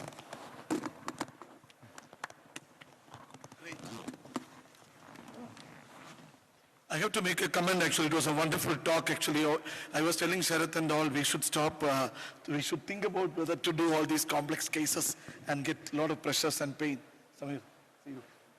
I'll call upon the next session actually, a CTO live case. Again, we call Dr. Dilip Kumar, Sudhir Rathod, Rai Shekhar, Harish Mehta to the stage. And as moderators, Prashant, Neeta, Asid Das, Partho Pratim Chaudhary, Anup Gobinath, Gaurav Chaudhary, then Mallikarjun Rao, Aditya, Sanjay Kumar, Mohit Budhani. Please come to the chair and start the session. And we will go to the first live. Yeah. Hello. Hello. Yes. Dr. Goyal, we are ready. Can we just, go? Can all the moderators and chairperson can come to the stage and we'll go directly to the case. Dr. P.K. Goyal is doing the live case. Dr. Goyal, you can explain everything, please. Yeah, please. Along with me, Dr. Sudhir is there, Dr. Dilip is there, a lot of other faculty, and it is jam-packed stage. Please. So, good. So, good morning, everyone. And I have with me Dr. Vaibhav Saxena, who is the consultant working with me, and we have our chief nurse, PD, and then we have our technician Sagar at the back. Okay? And I will ask Dr. Vaibhav to tell you the summary of the case. Dr. Vaibhav, please. We have 63-year-old male diabetic hypertensive who presented with us with the symptoms of angina on exertion class 2 to 3 for 3 years. ECG at that time showed ST depression, T-wave inversion in 2-3 AVA but no Q-wave. LV function was normal by 2D echo, and at that time angiography showed LED normal, circumflex proximal 95%, bifurcation with the OM ostial 90%, and RCA 100% proximal CTO filling from collaterals. So at that time, as a stage 1 procedure, we fixed the circumflex and OM bifurcation by Kilot technique, and now we are taking patient for the stage 2 CTO RCO. Thank you. Okay, can we go to the next slide, please? Next slide. So you can see the ECG, so there were no Q waves, so I thought circumflex was the culprit and we went ahead. I'll show you the angiogram. Now this is the RCA which was there. Go ahead, please. The left injection shows collateral filling of RCA. Please keep moving, huh? And you see that critical disease in the proximal circumflex at the division of the OM and main circumflex. So, and both the divisions were rather same size. So at that stage, and you have collateral, some septal collaterals going to the RCA. And so with that, the plan was to do the circumflex first, as I told you, because the LAD is still the feeder and it was staying normal and it was staying separate. So we fixed the circumflex through Q-Lot stenting, two balloons, one stent in the angulated branch and then the second stent in the other branch. If you can move forward a little faster so that Dr. the second Goyal, stent. we can't see the angiogram. We only see your... Oh, can you show the angiogram, please? Okay. Can you show the angiogram? Yes, I'm sorry. We were showing you. I'm sorry. Okay. Picture. No. Handwritten. Yeah, that was our diagram. Yes. So, Okay. So, no. So you did the circumflex here. Yeah, we can. Yes, I think you didn't see the circumflex lesion. So see the RCA. That's the basic RCA occlusion. Next. Yeah, we can see now. Yeah. Yes. Next. And that's the circumflex disease. You see that critical circumflex lesion at the bifurcation point Very with large. two equal sized vessels. Next, please. And LAD looks okay. So move forward now. Move forward faster. So that just hold on. Yeah, that's fine. That's fine. So Q-Lot technique. So standard Q-Lot technique. One balloon, both balloons, and then stent first. Yes. The more angulated branch and then recross and then do a 1.5 balloon, make some channel and then do the second stent. And here you see if you're doing Q-Lot then probably you need some more space at the top. The stent has to be really a little length up, otherwise it becomes a crush when you do the other stent. So the second one comes now and then finally we got a good result. So that's the second stent and then pot and recross and final kissing balloon. So that I'll show the final Shall we go to the today's setup shot, Dr. Yeah, sure. So now in today's, so now can we go to the current angiogram? So that was the final result there. So now we see today's angiogram, please, the first shot. Okay. All right, so we have bilateral injections. Actually, with the previous procedure from the radial, I think the radial was not well felt, so we had to do both groins. Otherwise, I prefer one radial and one groin. So we have both groins access, and move forward, please. Move forward. So this is bilateral injection in the LAO view. You see both 7 French. Both 7 French, both guidings. So we have the RCA stump seen there. There is some branch which is coming, but it is probably, if you see more closely, it's slightly proximal to the stump, so you can probably get a stump. So that's the good part of it. Next, there is some disease probably in the distal RCA, in the mid RCA, if I'm not wrong. And that is where the collaterals are filling. This RCA beyond the occlusion is diseased, but maybe the length is not long for the occlusion. That's what I feel. Because when you do a simultaneous injection, that's the only time you get the length. Otherwise, in absolute, you feel that it may be longer, but if you really see a long injection, then you can get an idea, even on single injections, that how long this retrograde segment moves, and then you get an idea. So that was the occlusion. So that's where we are, and that's what we have to do. Okay, so the good part is that the occlusion looks short in this. I agree on that. But it is a total occlusion. You don't know, sometimes short occlusions also create troubles. So the plan, I think it will be antegrade only, although we have collaterals from the septals for a backup. So in case there is an issue, we can go retrograde. That's what I thought. And because of some disease in the mid segment of the RCA, I wasn't very sure if ADR would be a good option in this case. I can try parallel wire if I get subintimal, but then retrograde. ADR, Dr. Goyal, it is an RCA CTO. You have a branch there. The interventional collaterals are not adequate Here Yeah, not actually the very antegrade good. approach is the ideal way of doing. Yeah, Probably that's the what I side think. branch here may not help you to take the IVS guided puncture, but it will help you to do anchor balloon technique here. Yes, if there is any issue, I appreciate. Yes, Number one, yes, the correct. proximal part of the RCA, even before the lesion of the proximal part, and not before the CTO segment, is also having a significant disease. Probably when you put the microcatheter, it may hamper the circulation, but the RCA CTO will not create any problem. It is not the donor vessel. Donor vessel is from the left system, left system. So there is no comment. Actually, let us take the comment from Dr. Sudhir and Dilip and all. Sudhir, please. So I kind of agree, yeah. So if you look at the bilateral angiogram showed the proximal cap looks tapered, and this is a little bit after the side branch. And then if you see the retrograde filling, that's length is about 20 millimeter or maybe a little bit shorter. Distal vessel is diffusely diseased up to at least mid-segment, as Dr. Goyal mentioned, with retrograde injection. And there are collateral channels. So if you go into any algorithm or any types of antegrade wire escalation, preferred choice, if it doesn't work, parallel wire. If it doesn't work, retrograde doesn't work, ADR will be the last strategy here.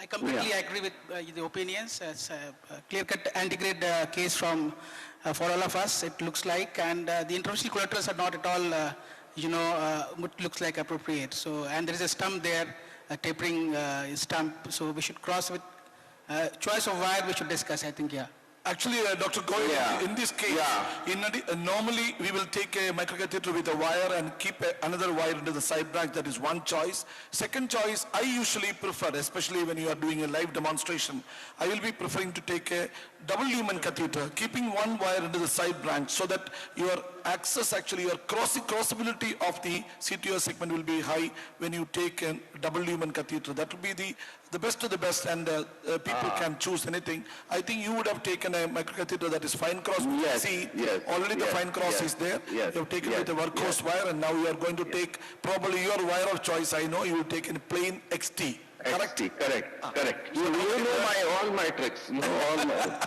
strategies. Yes. So XT, and you are not keeping a wire into the side branch, right? No, actually I like a dual lumen only if there is a problem here, and then I will change to a dual lumen. Because the dual lumen catheter is not as coaxial as a regular microcatheter. So, and I want a little coaxiality and just penetrate and get in. So that's the main issue. So let us see, because I usually start with a single. Another 2 minutes, we will go to the next lab. So please show how it is done. Okay. Let us see if it. How many in our chair and panel could start with maybe straight away go with a Gaia series of wire here? No, this actually depends upon how you are doing. Actually, economically, this case, if I do in my cath lab, I'll just directly take a Gaia second wire with a Oxford microcatheter and go and cross the CTO. That is number one. In a live case, if I do, I'll take a fine cross and take an XTR first, keep a guide wire on the side branch, then I'm lavish. Then if I don't cross, I take a Gaia second. If I don't cross, then you need to or a Miracle Neo wire. Left injection, XTA as well. XTA, I will take XTA. He has taken XTA, right? I will take XTA, fine cross, because there's a gap between this is not moving as well. This is not moving as well, okay? So you are thinking that the wire and the distal part is actually in the subintimal part? Yes, distal part. It's gone in probably correct, but this is catching something subintimally. Number one. I have not penetrated it much. And number two, actually, distal cap is actually not penetrated. There are two things. One, the non-penetratable distal cap. Second is actually your distal cap versus wire will be in the subintimal. I think we need a little tougher wire here. That's what I feel. I will change this wire. I think the direction. I had the field, in the field, if my tip is getting stuck and the wire is sort of slight buckling also, I don't like to move with that. Then I want a tougher, stiffer wire. In your RAO view, I think you were very close to the distal cap. Yes, I was, but I think with a stiff wire you will be able to direct. Yes. Actually, Sudhir, the wire was close to the distal cap, but a torqueable wire like an Gaia second wire could have torqued into the other direction and go. Gaia 1. Yeah, obviously that is true. I've changed it to a Gaia 1 this time. Gaia 1 or Gaia 2? Gaia 1. Gaia 1. Because I feel I am in the lumen, it's only the tip that is catching. Okay. And I have not penetrated, means I have not done. So you want a torqueable wire, nothing very, not a tough wire required, right? Yes, correct. I just wanted to, you cross the lesion and then we will immediately go to other lab. I wanted to see you crossing the lesion, live. Oh, live, let's see. LAO, please. So how many people actually, Sudhir, people prefer to use an RAO projection to cross the CTO, or what are your strategies? Well, you have to use both. We have got a single plane lab, but biplane lab is helpful sometime from radiation point don't of tell view. that biplane lab because Dr. Goyal is actually now not working in a biplane lab. Earlier he was working. He was only promoting a biplane lab in this country. So you have to look in both LAO and RAO He crossed, view. I think he crossed. You have to look in LAO and RAO view and confirm. You do a retrograde injection now, because in LAO it might look you have crossed, but RAO view is the better view, which but late injection you have to see. This is subintimal, yeah. So if you look at the RAO view, so I think it is very important to look in both views. You can get misguided. Actually, Sudhir, what my question is, when you work on, usually people work on a LAO projection, which you feel more comfortable, because in the RAO projection, the movement of the heart will create a hampering of the, and where confirmation should be done in the RAO projection. That is the most important thing. And you can work on the left LAO projection. Once you cross the lesion or suspecting crossing or not crossing, go to the RAO and confirm that whether you are in the true lumen or not. Then you can come back again, reduce the radiation dose and work at 5 or 7.5, not at 15 or 10. That's what I do. Actually, the movement of the wire is looking okay. Can you just come back to the RAO and our LAO or some projection to show the distal vessel?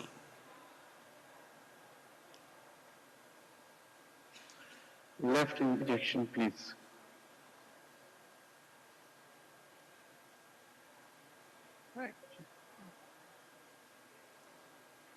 So see here it is sliding at a distal cap, it is trying to clear the subintimal space, a little bit outside where the thing is. But I think you can leave that wire there and take a second wire and go a little bit medial in LAO and lateral in RAO view of the parallel wire. Little torqueability of the wire will actually take the wire. Now he is in the lumen. No. You are not in the lumen. Go on, left injection. Correct. I think here the dual lumen catheter. I'll change it. Come on. Okay. No. Actually, from just hold on. Sudhir, will you go to gas first or gas second? Yeah, I go to Gaia 2 after XT. But Gaia... Well, I usually go to Gaia 2, but this time somehow I went to Gaia 1. No problem. Actually, it is then we could see that, you know. I think I am okay here. I can rotate it in this direction. I think you're very close to, obviously, subintimal is just That moment is the most important moment. Actually, you have to move the wire into that direction and come back. We are actually 15 minutes to you now. Because it's very interesting, yeah. Sudhir is actually very fond of Dr. Goyal. He is not allowing me to switch over to the other lab. Sudhir actually creating all the problem here. I don't know. That is actually the word I usually, Japanese tell, oh, but Dr. Goyal always tell, I don't know. Yeah, it has gone a bit further. It's in the lumen. Look like in the lumen. Right injection, come on. Right? No, sorry, left injection. Lumen cross over. Looks in the lumen here.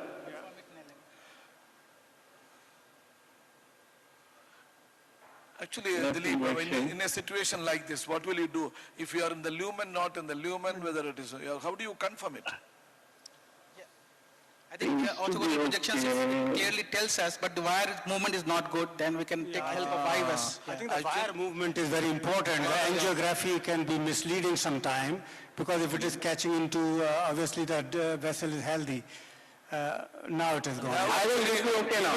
Now anybody can tell it is in the lumen. Dr. Goyal, you don't require injection now. I think this is okay. I've crossed it. Now you don't require injection. You saw it live. One shot and you go immediately. I want you to cross the CTO live. That's all. Yeah. So thank you. Go switch over to the other lab. Okay, we'll come to the other lab. We'll come back again. We'll come back to Okay, the rest is routine angioplasty. Dr. Gerald Warner, we are with you. You see. So Can you explain the case? Dr. Pratap, are we there with you? Ajay, please tell the case first, please. We can see you with a mask. Yes, so this is me and this is Dr. Gerard, and with me is Dr. Jain and our whole cast team, Madam Jayashri, our technician Shinna, and the whole support staff. Outside, Dr. Kaushik is going to just tell you the basics of the case. No. Do show to the case, please. Go to the case. Go to the case. What are you doing? Go to the case, please. Please, only case, no advertisement. 203. Don't need advertisement. Dr. Kaushik, you are on. Yes, this is a live case. 203, please. This is a 69-year-old male with hypertension and diabetes in 30 years. And on 16th of June, he had a stress MPI done, which showed a mid and painful inferior wall, RCA territory perfusion defect, and infralateral segment, 30% of total LV myocardium was ischemic. So he came with a chronic stable angina, good LV function, no failures, and angio was done on 20th, which showed RCA CTO. The plan now being PTCA with stent to RCA CTO. These are the angiographic views, LAO-caudal view showing RCA proximal total occlusion. Do you have a dual injection? Yeah, it'll come. Okay. Okay, go to the first shot. LAO cranial view. Don't check.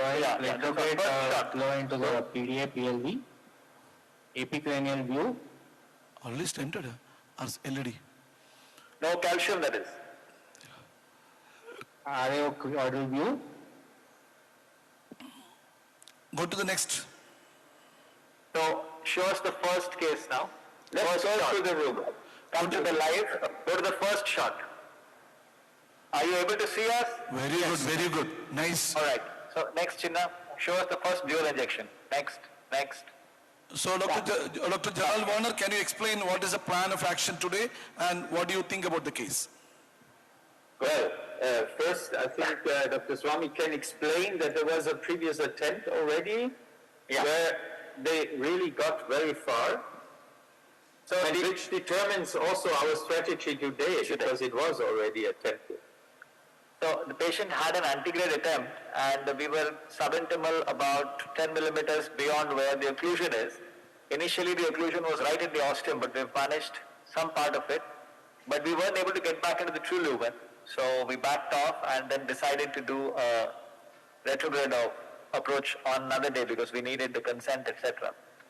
So that's been done now. This is the first dual injection that you see. Since we've already tried once antegrade, the first attempt even today was a quick antegrade try. Next slide. Next, you can show the next. And you see the issue. Let us discuss, Ajay. Ajay. This case actually antegrade attempt, probably a 20 millimeter CTO, no significant calcium seen, no significant tortuosity, probably a JCTO score of 1, 2. And this is more than 20. I think the important question is when was the antegrade attempt done? 10 days ago. So I think then you have to, if there was definite subintimal from the ostium or in the CTO segment 10 days back, going through antegrade approach will be very difficult unless you wait 6 weeks for it to heal and then go back. So I think primary retrograde, if there are good collaterals, we have not seen yet. Actually, I think that you can have a trial of a primary antegrade attempt is still possible because, and there is a side branch there.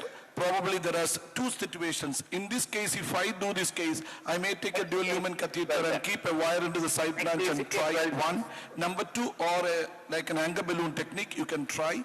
Probably the initial entry was not wrong. I think it is a operator change, materials change, the way change.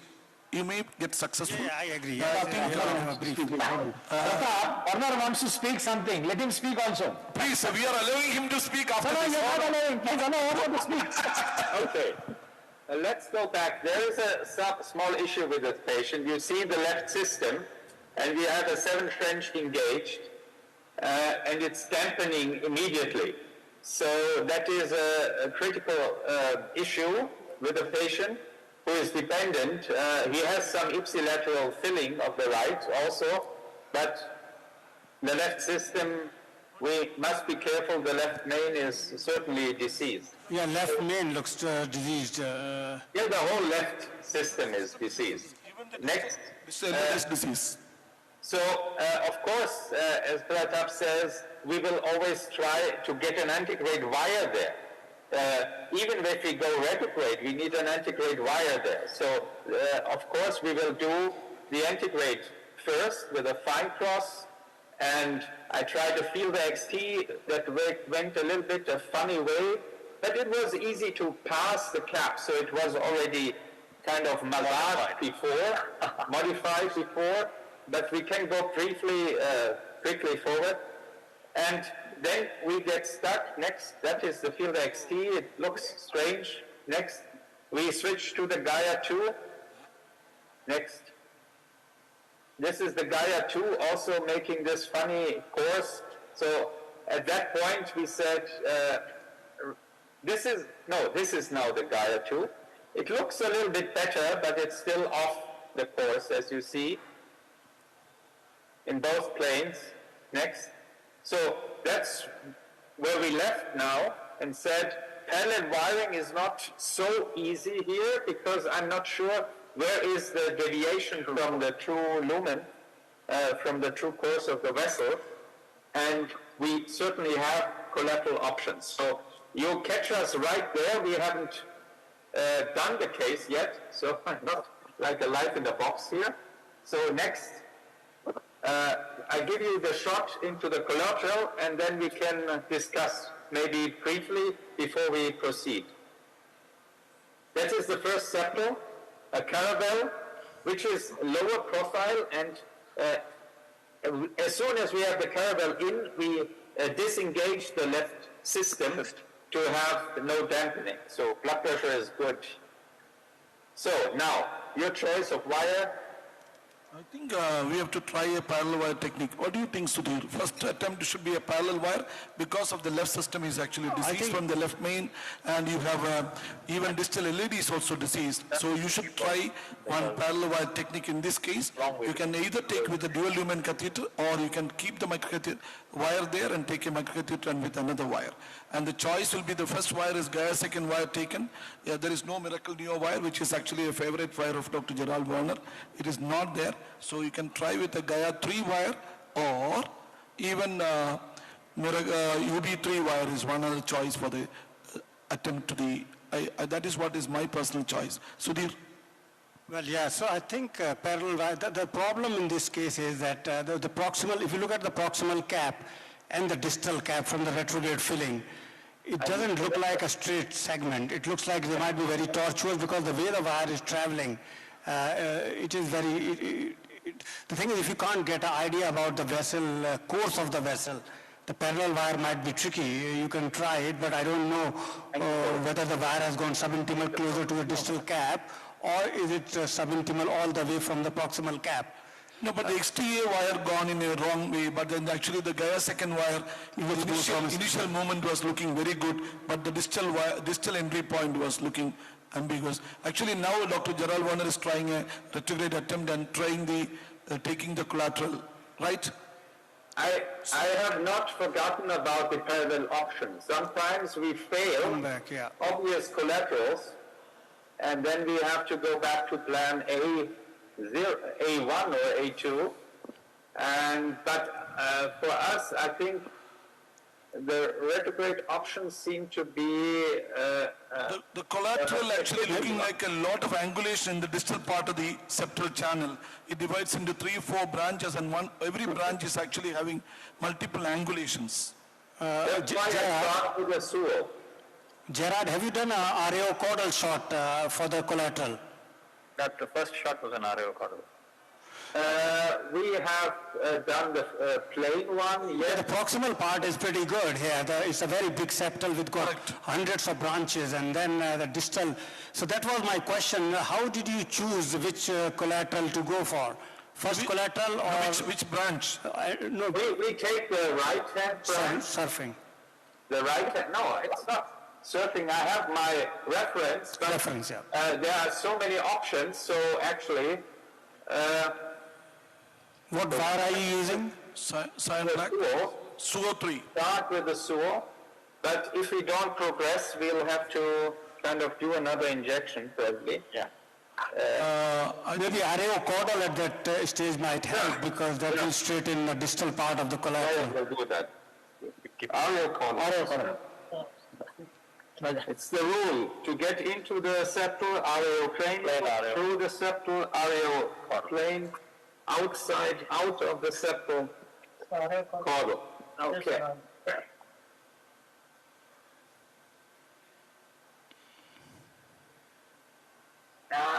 This it's not good. For the Suo, it's too tiny in the end. Yeah. You can't see the distal RCA filling. Yeah, but no, there are many collaterals. You see the gray, you see the PD. Many collaterals, but water everywhere, nor a drop to drink. So give us a Sion black. We switch to the black. Keep the Suo because it's still intact. Yeah, that is sometimes a problem, the one big collateral leading into multiple. Still, will you change over the wire to Sion black or in this situation, or you will go back to the parallel wire? No, Sion black first. He's changing to Sion black. Is it the pre-shaped one or is So sometimes in actually invisible channel, you can even take an XTR wire. Yes. Filter XTR. I'm not a fan of XTR in the But I think he does not like XTR. He just go with Sugo 3 and Cyan black. So if Sugo 3 and Cyan black is failing, what will be your next choice of wire? I think we may have a second septal as well. Yeah, second septal looks more promising. That's what I want to say because obviously the first septal is in your face. When you do the angiogram, you see first septal. But always sometimes the non-dominant septals are the second septal look like a little bit direct connection with not that many branches. That is actually the ideal one. We don't know. We have to do a selective. Let's hear from Dr. Gerald. Gerald, what did you tell? No, I say we have just this window of transmission, but the procedure has a window that is longer than the transmission. So even if we will come back to you to see the final result. Oh, okay. Definitely we will come back to you to see the final result if the organizing company is allowing us to come back to you. But as we were discussing before, you have to be a bit patient in these things. You can't just jump from one collateral to other collateral.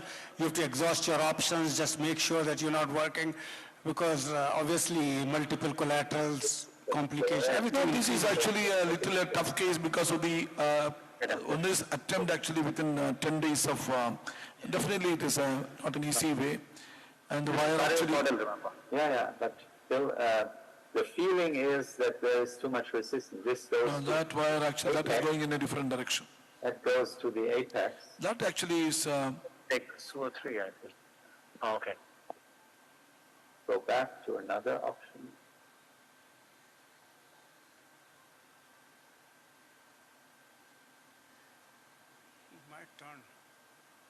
No, that goes. Once the wire going into that direction, it is not good. This direction is the. So this is surfing. Nothing. And this is going through. Yes. What? But let's confirm it. It is not. It is easy. Wire is going inside.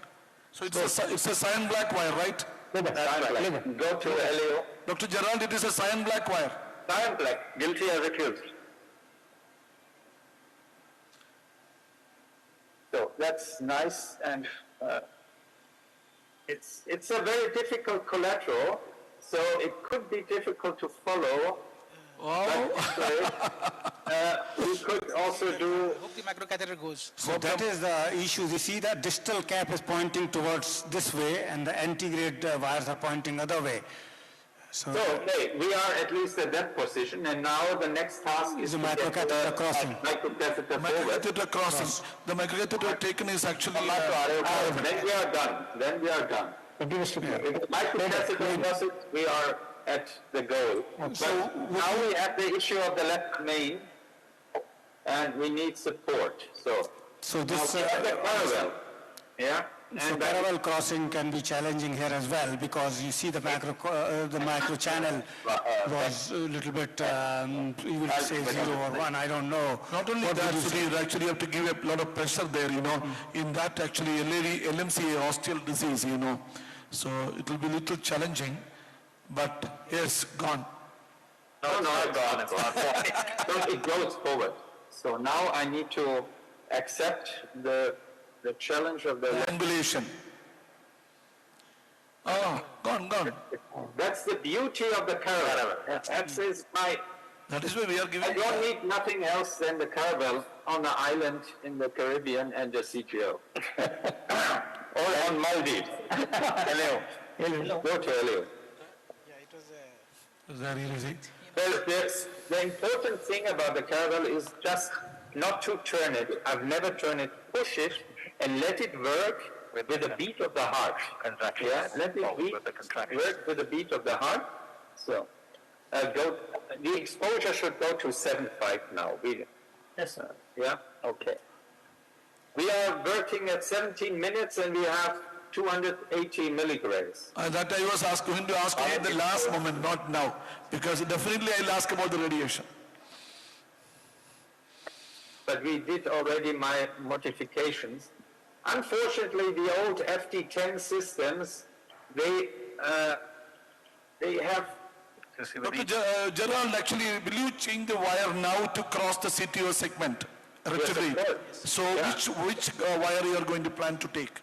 Let me first get to the prescription.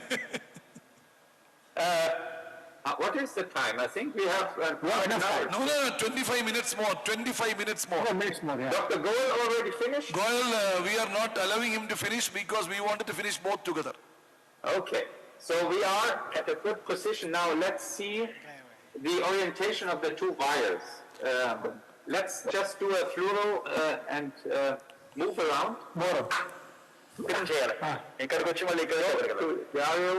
RAO and just see that whether it is kissing each other or not. RAO, they are separating. It is separated. So I would choose, we can do the XT. UB3? Which one? No, we can take the field XT that is on the table. Give me that. We don't know about the distal cap. It's on the table. UB3 would be my next choice, as you said, but we can do escalation from back end. So you will do retrograde wire escalation from retrograde now. No, he is going to take an XT. Already XT is actually XT and then UB3. After that, go back to Elio. Hello. So I will actually, in this time, the wire would have created some damage in the proximal when you tried, and we'll just go to the. Yeah, the thing is that your retrograde macro channel is definitely in the true lumen, retrograde macro catheter. We don't know.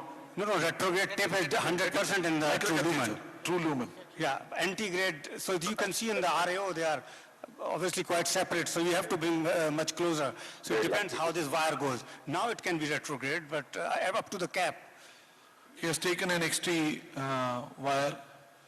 Because this could be, obviously, there is a lot of procedural steps from this point. He is crossed, I think. You see, it makes very good progress. Yeah. So that tells us the whole paths of the antegrade. See, the antegrade wire is miles away from the retrograde course of the wire. Now we're There's an angulation. Where even, you see, can you see on the transmission? Because yes, we can see the wire going. It's you see it better than me. Just a single frame cynic. Wire gone inside. Your wire has gone into close to the guiding catheter. Next to the guiding. It might be subintimal there. No, antegrade wire is subintimal. RCA, yeah. We make a small puff to see whether it's outside of the contrast, but it doesn't matter because it's the course. No, we will redirect the antegrade wire now towards this. Can we look in the RAO view what it looks like? You are in the. I think you are looking in the vessel because the proximal part is in the vessel. Now the wire entered the catheter or not? Yeah, I think it's there inside the guide. It looks like we are inside, which is surprising. I always say that the wire never passes. It always goes in the root. But then we have to, of course... but your wire is very close to the ostium of the RCA. Is it going freely there, Gerard? Wire? Yeah, it's an XT. Yeah, it's... We could not see that wire entered or not. Entered the catheter? So, magnify. Map it? Yes. Now you can see on fluoro, on cine, single frame cine. I think we are inside the guide, or very close to the mouth. I think we have crossed, isn't it? No, it is not entered the catheter. So. No, it goes into the aorta. But anyway, that's not, we are not aiming at that. So the decent thing is now to redirect my antegrade catheter wire along that, try a balloon inflation. And then get it into the true lumen, yeah. Yeah, and trap the... Do a reverse cart, yeah. Yeah. So yeah, so you could, so the both wire, it looks like the XT wire might be subintimal as well at the proximal end. I don't know, actually, how do you tell it is subintimal? It may be totally... Or is it crossed in the aorta? I think you are in the aorta. No. Yeah, if it goes in the aorta. Hybiz on antegrade catheter. Dr. Gerald, actually your antegrade virus in the aorta or not? It may be, but the next thing I do is try to get my caravel a little bit inside the CTO body, which it doesn't, because the XT, of course, doesn't provide much power. Support. We can take antegrade, Hybiz on antegrade and see the position of the retrograde wire. Yeah. But still, it wouldn't help me because the XT is not so steerable. It's a very small gram wire. If I would have the UB3 right away, but I wanted to stay in the lumen, and so there are many options. Agreed. Let me work with the antegrade wire towards the retrograde wire. Why? Yeah? Why? Actually, if the wire... Then I set up the reverse cart method for the minimum distance. Yeah? Minimum distance. Gerard, actually, do you think that the retrograde wire is not in the true lumen in the proximal part? I think it is in the true lumen. If it is in the true lumen, I can directly pass the wire into the catheter, and then what is the... Why we are doing a reverse cart? Pratap, it's a field XT. If I could have passed it, I would already be there. It's not moving anymore. Oh, okay. Because it's a soft wire. Okay. Yeah? I would have taken out the thrill.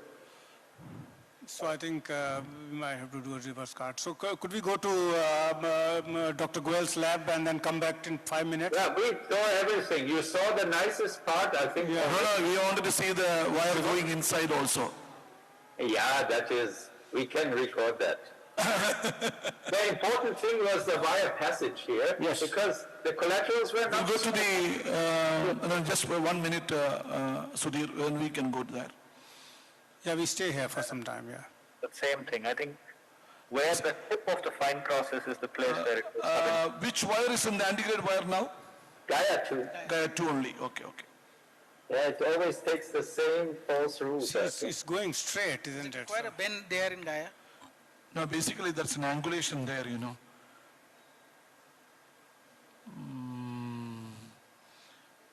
We need to. You want to knuckle something down? No knuckling and all. Just be in the lumen if possible. Okay. All American style, huh? People wanted to be always knuckling. Sudhir, knuckle people. We will go to the Dr. Goel's lab for 5 minutes and come back, sir. Come back in 5 minutes, yeah. Go to the Dr. Goel's lab. You show me it from the beginning. Dr. P.K. Goel, actually, wherever we left you, please. Yeah, I'll show you. Go back and you jahan se choda tha. Go back. In the meantime, Dr. Matthew Paul can come to the stage and stand here for the talk. Be ready for the talk. Right. No, wahi tha. No, go back. Go back. Oh, okay, that's fine. Run it, please. Okay, move forward. So somewhere here, this is where I was crossing. I used a little of that three-dimensional concept also, both the views got it anterior in LAO and posterior in RAO, and then it went in. So that's where you left me, okay? Yeah. So this is the Gaia wire, Gaia 1, which is there. Now you see I had a fine cross. Now you see what the I wanted to cross the fine cross so that I can change to a workhorse wire. Correct. Now this is not crossing. You see that? So this is another point. So once you cross the wire, it is not necessary that the microcatheter will go. So there are steps to it, and well, you have better catheters or different catheters, and then lots of things you can do. So then what I did was I changed it to a Corsair. Now you see how beautifully the Corsair goes. You wanted to take a Corsair. Actually, Mohit, what will be the choice next time? When your microcatheter is not crossing down, you take the microcatheter out and take another microcatheter or something else. You have a mic there. Initially? So let it move forward, please. Move. No, change over here. Go back. Go back. Don't show the cross lesion. Go back. Go back. पीछे करो ना. पीछे करो ना. Go back. You have to jump back. No, it's okay. Back. It's okay. We are actually seeing. So this is the, go back. Go back. Okay. Now it is okay. Corsair coming. Move forward. Okay, so I think you did not record the Corsair. No problem. Corsair is there. We can see the Corsair. You see the Corsair there. Yeah. So there it is. Now you will see it going in. So my fine cross was getting stuck and pushing the guide. Here also the guide is being pushed, but you rotate it in the opposite direction. Anti-clock I started rotating, and then you see beautifully it will go down. That's the advantage of the Corsair. Corsair is a torqueable microcatheter like turnpike spiral. Because I was always doing it clock and it was not going, and then I did anti-clock, and then there it goes. Both Caravel and fine cross are non-torqueable. Caravel, they say you just push, but I think you need to rotate. But you have to rotate in limits. If you will rotate it more, the tip will break. I know that. So whatever it is, so that's Corsair. Next. But then I did change to workhorse wire and then did some balloon. So this was a 1.5 balloon. Well, because Corsair had already crossed, so I did not expect that many challenge. But now the thing is here. Hold it. My small doubt is actually, why did you take a Corsair? Why didn't you take a small balloon and dilate the lesion and then? No, I will answer that. You see, when you are on a CTO wire and you try to do balloon, you are pushing and pulling, and then at that time the CTO wire does not give you that flexibility and that comfort zone that you can do anything with the balloon. So if you are on a workhorse wire, your maneuverability, your flexibility is much more. So I don't like to try balloons on CTO wires. But the visibility is also less. I'll tell you what, the visibility is also less, because with that radio opaque wire, you can't see the results what are happening on the balloon as well.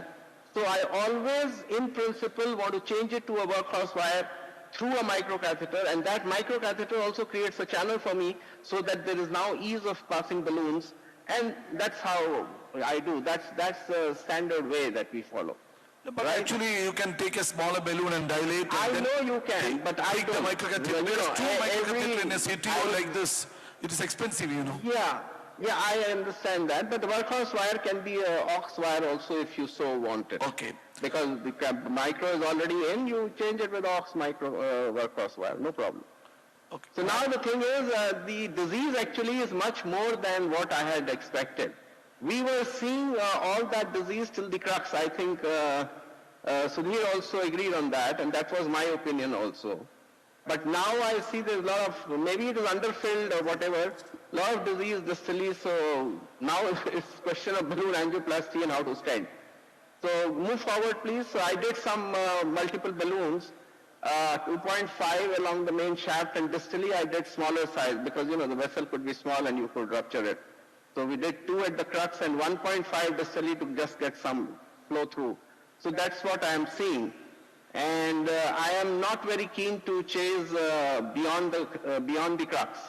Rather, what I thought was I will put a long stent from the ostium to that segment 48 millimeter what will cover. And I just did a OCT. I'll show you the OCT for sizing of the... Please show fast. We have to go to the other lab also. Yeah, please. You can... And the distal vessel, your plan is to do a balloon, drug-eluting balloon, or just come out without doing anything? Let us see. Once I do the stent in the main part, 48 millimeter at least, then we will decide what to do for the distal vessel, depending on the results. Extend from the ostium to beyond the CTO. Yes, I think I'll extend from the ostium to that lower part. Beyond the CTO, Yeah. and then Yeah, beyond, yes. like What will be the assumption of the size of the stent Sudhir, by this angiogram without an imaging? Without imaging, at least three, I think it will be 3.5 SL, but I don't know whether minimum 3 is. No, I think the size is not that big. You see distally, you can show here. Can you see the OCT? You're seeing the OCT? Yeah, we can see the OCT, yeah. It came about 2.9. It came about 2.9 distally and 3.1 proximally. So I planned for a 3 millimeter That stent. actually, after operation of the lesion, again you have to do with nitrate and then do one more OCT. because of So let us see. because of heavy plant burden, also sometimes it's difficult to measure size from OCT. Yes, because extra elastic lamina is not clearly visible. The 3O will be fine. You can post dilate with 3.5. Prox. Test, please. Yeah, Dr. Sudhir, I have one question. Once sometimes we open these CTOs and we see a very diffusely diseased distal vessel. How do you go about it? I mean, do we give some pharmacotherapy with the microcatheter? Just don't do it. We don't put stent, definitely. We can use drug-coated balloon nowadays, so we stent the stent CTO segment and the proximal. I will do a As long as stent the flow is good. here and see what happens beyond. What is the size of the stent you have taken? This is 348 designs. 348, okay. Science Alpine. Alpine is not there, it is Expedition only 48. Which one is it? Expedition, yeah. Because Alpine is 48, Americans use only smaller size stent, not like Indians. We've got Science Sierra 48. 48 Science Expedition. In Sierra, we use Sierra, I don't know where. Sierra is 48 is not there. 38. 38, yeah. Because actually Americans will not use any stent beyond 38. What does the English people do? Sudhir? Yeah, we use 48. We've got Science. You are also poor countrymen. You are economically poor than India. Yeah, economically poor, but economically poor, but we still use all the products because they're so cheap. Because all the stents are cheaper than India. So that doesn't come into play. I wanted to tell them we are richer than you. That's what I wanted to tell. We can buy Promas or any stent in 300. Now, I think beyond also I'll need something. The proximal parts look good. No, proximal part you have to do post-dilate. No, that's okay, but what do I do for the distal? Nothing. Beyond the stent, I put one more stent, what do you say? No, I think just leave it. It will grow. It will grow. Just, you can... No, but there's some dissection there at the end of the stent, I think. You can do an OCT and see that any distal dissection you created or not. Empty dissection. Because when you have an OCT, you should do that and see that empty dissection is there or not. We have to go to the, can you just show the next shot and then we will go to the other lab, because we have to finish. I think I'll decide about this distal what to do. Yeah, you do the OCT. If there's a flow limiting dissection, then you can put a stent. If you pull the wire, there's no flow limiting dissection, flow is good, then I think it is better to leave it because then you are getting close to the bifurcation and diffuse disease artery. I think it might be better. It will grow up. Right. Okay, so let us see. Let me decide then. By the time, Dr. Matthew, you can give the talk. Can you just connect to the talk for 4 minutes? 4 minutes, you have to stop it. Talk. Matthew is in the lightning talk. No, lightning talk. Angle balloon, fast. Can you give the live case on that one stage? Is possible if you can show that. Dr. Werner's case, Werner. Go. Coming to the anchor balloon techniques, there are 4 types. One is the coaxial anchoring, distal anchoring, side branch anchoring, and balloon anchoring inside the guide catheter. So coming to the coaxial anchoring, here over the wire, a balloon is kept inflated proximal to the lesion, and this improves the penetration capacity of the guide wire. As seen in this case, who has an LED CTO, initial attempts were made to cross the LED antigradally with a fine cross catheter backup. A field XT was used, and it was not going antigradally, it was going subintimally, as evident from the retrograde injection. So the next attempt was to go retrogradely with a cyan blue wire, and the microcatheter was not crossing. Hence, though we could reach the distal cap, the wire was kept as a landmark for reattempt antigradally. So here again, the attempts were made to cross antegradally with Fielder XT and Miracle 6. It was not getting advanced, hence we changed it to a 1.2510 Artemis balloon. And again it was backing off. Now the balloon was kept inflated, and since we were sure that we were in the right track with all the, the landmark in the distal part, we inflated the balloon and confidently crossed the lesion antegradally. So with this coaxial anchoring, we could cross the wire antegradally and completed the angioplasty with a very good successful result. So coming to the distal anchoring, this is a simple technique which two wires are used. Over one wire, a balloon is kept inflated distally, which traps the other wire, and you can deliver balloons, stents antegradally comfortably. This is a case where RCA has long lesion. Initial attempts were made to predilate the lesion, and the stents could not be taken inside conveniently. Hence, a balloon is kept distally inflated, which traps the another guide wire, over which a long stent has been taken inside, and we completed the procedure. Now, side branch anchoring, which we usually use, here if it is an RCA, conus branch or RB branch is used, or if in LAD a diagonal branch or a circumflex and OM branch. A small balloon of 1.5 to 2 mm balloon is inflated at 6 to 8 atmosphere in the side branch. Care should be taken not to damage the side branch.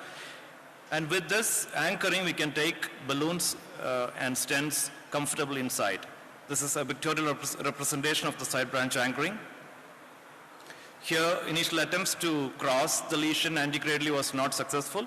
Hence, a wire was placed in the conus branch, and a 210 balloon was kept inflated, and we could take the balloon comfortably inside and the stent as well, and completed the procedure without much difficulty.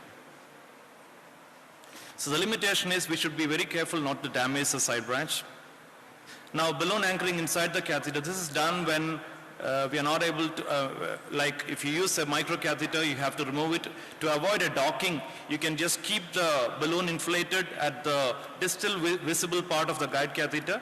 Usually a 2 mm balloon is used, inflated at 6 to 8 atmosphere, and the microcatheter can be comfortably removed, and we can complete the procedure. Thank you. Thank you, Matthew. On dot, we'll go to the Dr. Gerald Warner live. Gerald Warner, please. Ujjwal, okay. Gerald Warner. Dr. Gerald, we are back with you.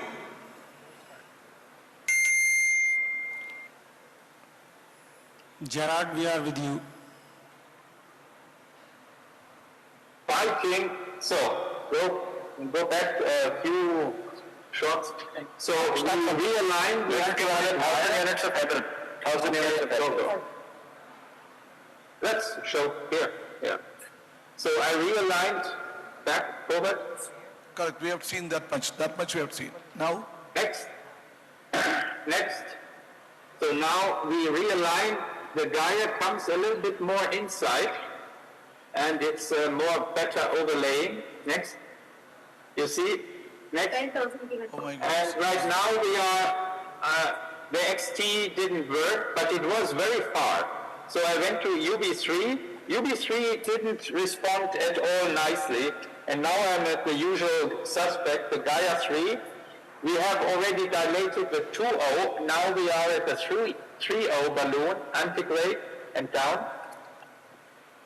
No, Dr. Gerald, actually even UB3 did not cross retrograde, right? Yeah, the XT was going where the UB3 would not follow. Yeah, that's sometimes amazing. I think this is a kind of a... Now reverse cut, and then we trying to cross with which wire retrograde now? Gaia 3. Gaia 3, okay. So the Gaia 3 is again in the aorta. You see it behind the catheter. It's crossed, okay. So but are you cranial? Is it not going freely? I don't want to snare it, so we will bring back the balloon. See in the RAO view, you can see there's so much gap between the anterior wire and the retrograde But wire. that is actually distally. There is a, definitely there is a crossing. They are fine, yeah. Optimally, they are overlapping. They are in the place, actually you have to redirect the wire into the catheter. I think this wire will go in easily now. In the guiding catheter. No, that have to be, yeah. I think now we are almost inside. Yes. Almost. Almost, if not. Almost. So we need to kind of direct our eyes a little bit. Catheter should be kept there. I think it is inside now. Now. Let's see. Now inside. Oh, no. The angle is, the guide angle is not ideal. The best thing would be just to take a guide extension. So this is the only time I'm thinking that the JR will be helpful than the amplatzer, you know. Go back to we have not many options with the amplats. It's an amplats 1, which is a little bit aggressive here for this person. And if you keep the ambulance catheter a little up, then we may enter inside. Yeah. Manipulate a little bit to avoid the expense. That is what I was actually. I'm trying to do all these things from here. Okay. Yes. Well done. We don't need a remote control computer system. We just need a microphone and Pratap on the other end. So now we have a 3-0. Now it is. Now we wanted to see actually the Hybiz and see that how much it is intraluminal, how much is extraluminal and all. We have time for another 3 minutes more for you. That will be not possible because the Hybiz is not set up, and we write you, we note it down, and I will report in the main arena briefly. 100%. Actually, it was a wonderful demonstration of a septal channel crossing, even with the multiple channels coming out of one branch and crossing with an angulation going inside, then switching over from the XTR, then going to UB3, then Gaia 3 wire, and with an angulation of the catheter, that is actually the amplatzer catheter, you could enter inside. You saw that was high tension on the caravel until it went across, and now it's across, and it's safely inside, so down. So then you have to see whether the caravel comes back a little bit, which is sometimes happening. So what we do is just inflate the balloon at 2 atmospheres at the tip of the caravel to anchor the caravel, not... anchor the caravel and then get the RG3. Yeah, because when you remove the wire, there's a lot of tension, so it comes back about 5-6 millimeter. Actually, I do many times anchoring the balloon wire, then anchoring the microcatheter. Once the wire is there, you just take the immediately and go inside. I think, Dr. Gerald, it was an excellent demonstration of the CTO segment, and we had a very good coordination because actually I came late because you kept me on the podium too long. No, sorry, I'm sorry because I thought I will overutilize you, that's why. And we just entered into the case and it really went, I think we are 40 minutes in the case. Yeah. Thank you very much. Thank you very much for his demonstration of an excellent retrograde CTO. Out of the 4 CTO cases today demonstrated, we have seen all the other 3 are antegrade, so we could see a retrograde. Thank you, Dr. Gerald. Even though you pushed us to parallel, we resisted this time.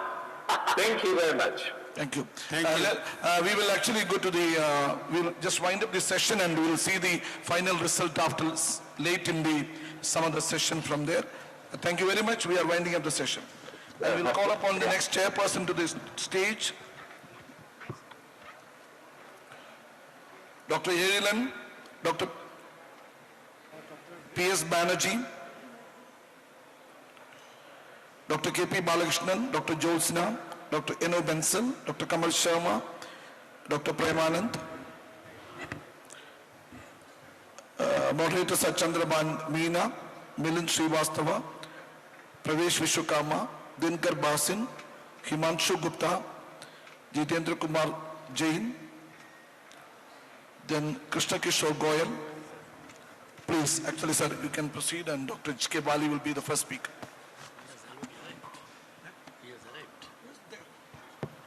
H.K. Bali. So, good afternoon, everybody. So, this is a very, very important session on the bifurcation lesion. And you know, still there is controversy whether you will do the side branch stenting or you will do the main branch with provisional side branch stenting. So, we like to hear from all the learned speakers what will be the approach of handling such bifurcation lesion. Because we know that if the side branch is a quite big one and supplying a good area of myocardium, of course the stenting of the side branch is also undertaken. But if it is a small one, often we leave it aside, or sometimes somebody can do the drug-eluting balloon dilatation. So with that introduction, I will now call upon the first speaker, Professor H.K. Bali, who will talk on true bifurcation lesion, provisional or upfront two-stent strategy. Dr. Bali, please. Thank you, sir, for the kind introduction. So I'll be talking about true bifurcation lesion, whether to do a provisional or an upfront two-stent strategy, and as very rightly said, it's the most controversial topic. I've taken an index case of an 80-year-old female who presented to us with dyspnea class 3 for the last 1.5 months. She was a known case of hypertension and diabetes and hypothyroidism.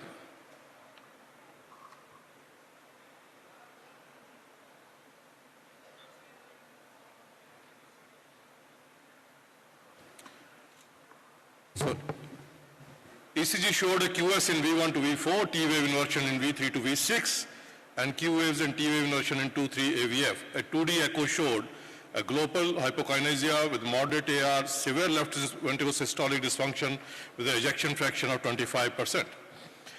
So she underwent an angiography, and this is the left system, which showed a left main disease, left main bifurcation disease, long segment LAD, heavily calcified disease, and LCX, which is non-dominant vessel, and that showed heavy calcification for almost 25 millimeter and critical lesion in the LCX.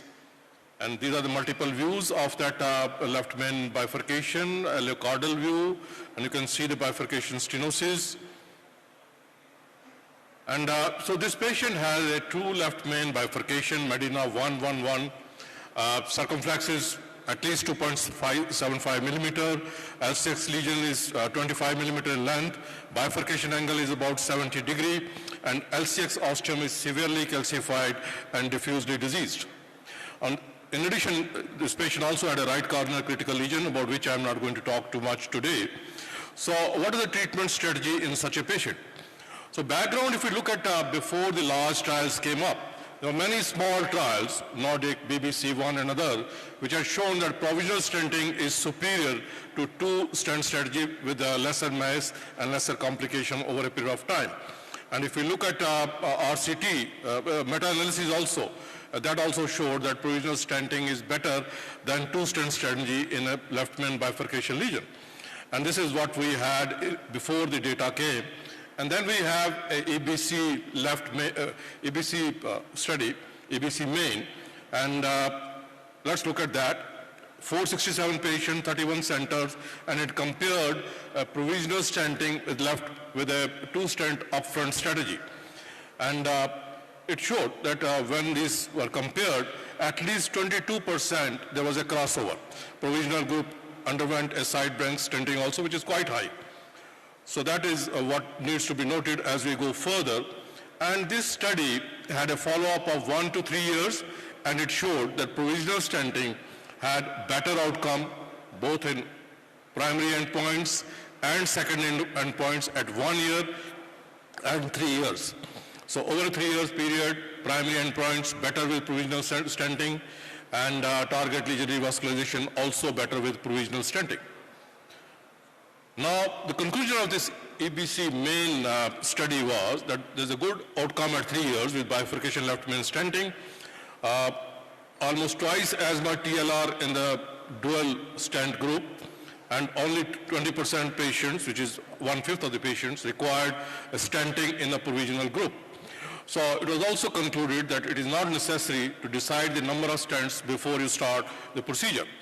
Now let's look at another study which came up, DK Crush 5. And it also looked at provisional stenting versus two stent upwards. And the inclusion criteria was stable patients, either silent ischemia or unstable angina, and patients who had not had an MI in the preceding 1 month. So relatively stable patients, and OCT was encouraged, imaging was encouraged, and these patients also kissing balloon angioplasty and part was strongly done.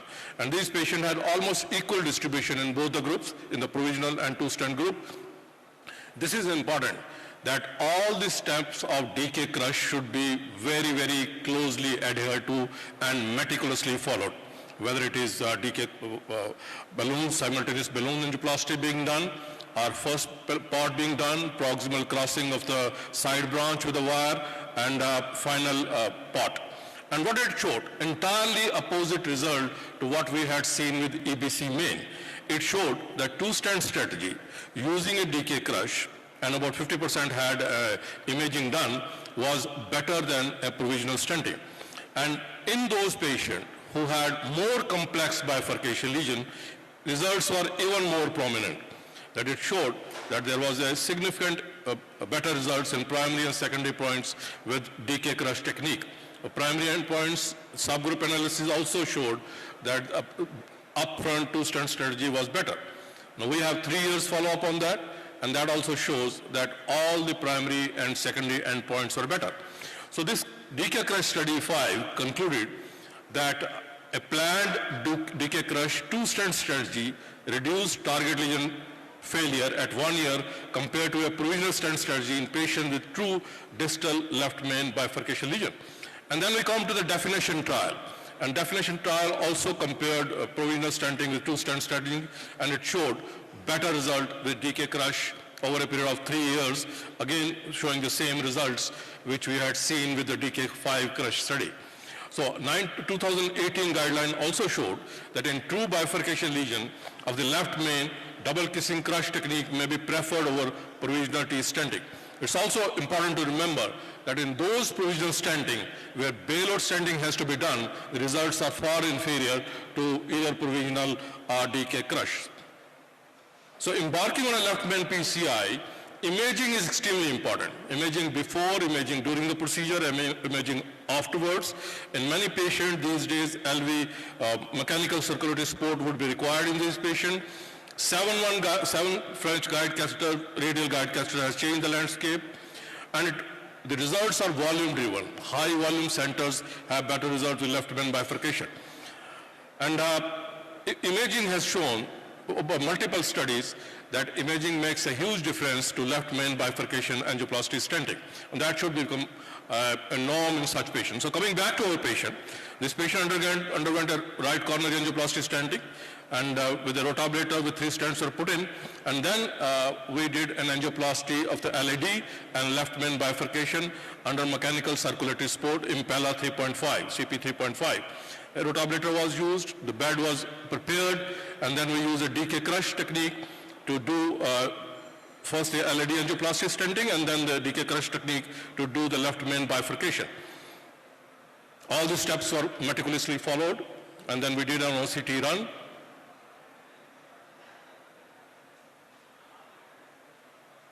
And OCT showed that the proximal part of the LAD stent was suboptimally dilated, so we optimized that result. And we did a first part, then kissing balloon, and then we did a final part. And this is what we found, and we confirmed that on an OCT. Both the LAD, circumflex, and left main imaging was done. And to finally say, the volume matters, and more patients you do, results are going to be better, and heart team approach should be used in selecting such patient for bifurcation stenting. In those patients who have not significant disease in the side branch, maybe provisional stenting can be done. But in true bifurcation stenting, especially if the side branch is more than 2.5 millimeter, supplying a large area of myocardium, as a disease extending to more than 10 millimeter, it is good to do an upfront two-stent strategy. That will give you a better long-term results. So if you use a provisional stenting, it is important to remember that if you have to bail out, the onus of responsibility lies on the operator. So meticulous study of the angiogram should be done to see that although provisional will continue to be a default strategy, but in high-risk patients with complex true distal bifurcation, elective two-stent strategy using a double crush technique under imaging would be the treatment of choice. Thank you. Thank you, Professor Bali, for giving a wonderful explanation of the technique of the decay crush and provisional stenting of the side branch. So it is all depends upon the operator's expertise and the decision of the heart team, and using the decay crush technique can give a better result than the provisional stent strategy. So with the paucity of time, thank you, Dr. Bali. We will call upon the next speaker. So may I request Dr. Gary Minch, who needs no introduction, and he'll be speaking on the use of imaging, especially IVAS, pre and post procedure, especially in bifurcation lesions, and just to optimize to have the long-term successful outcome.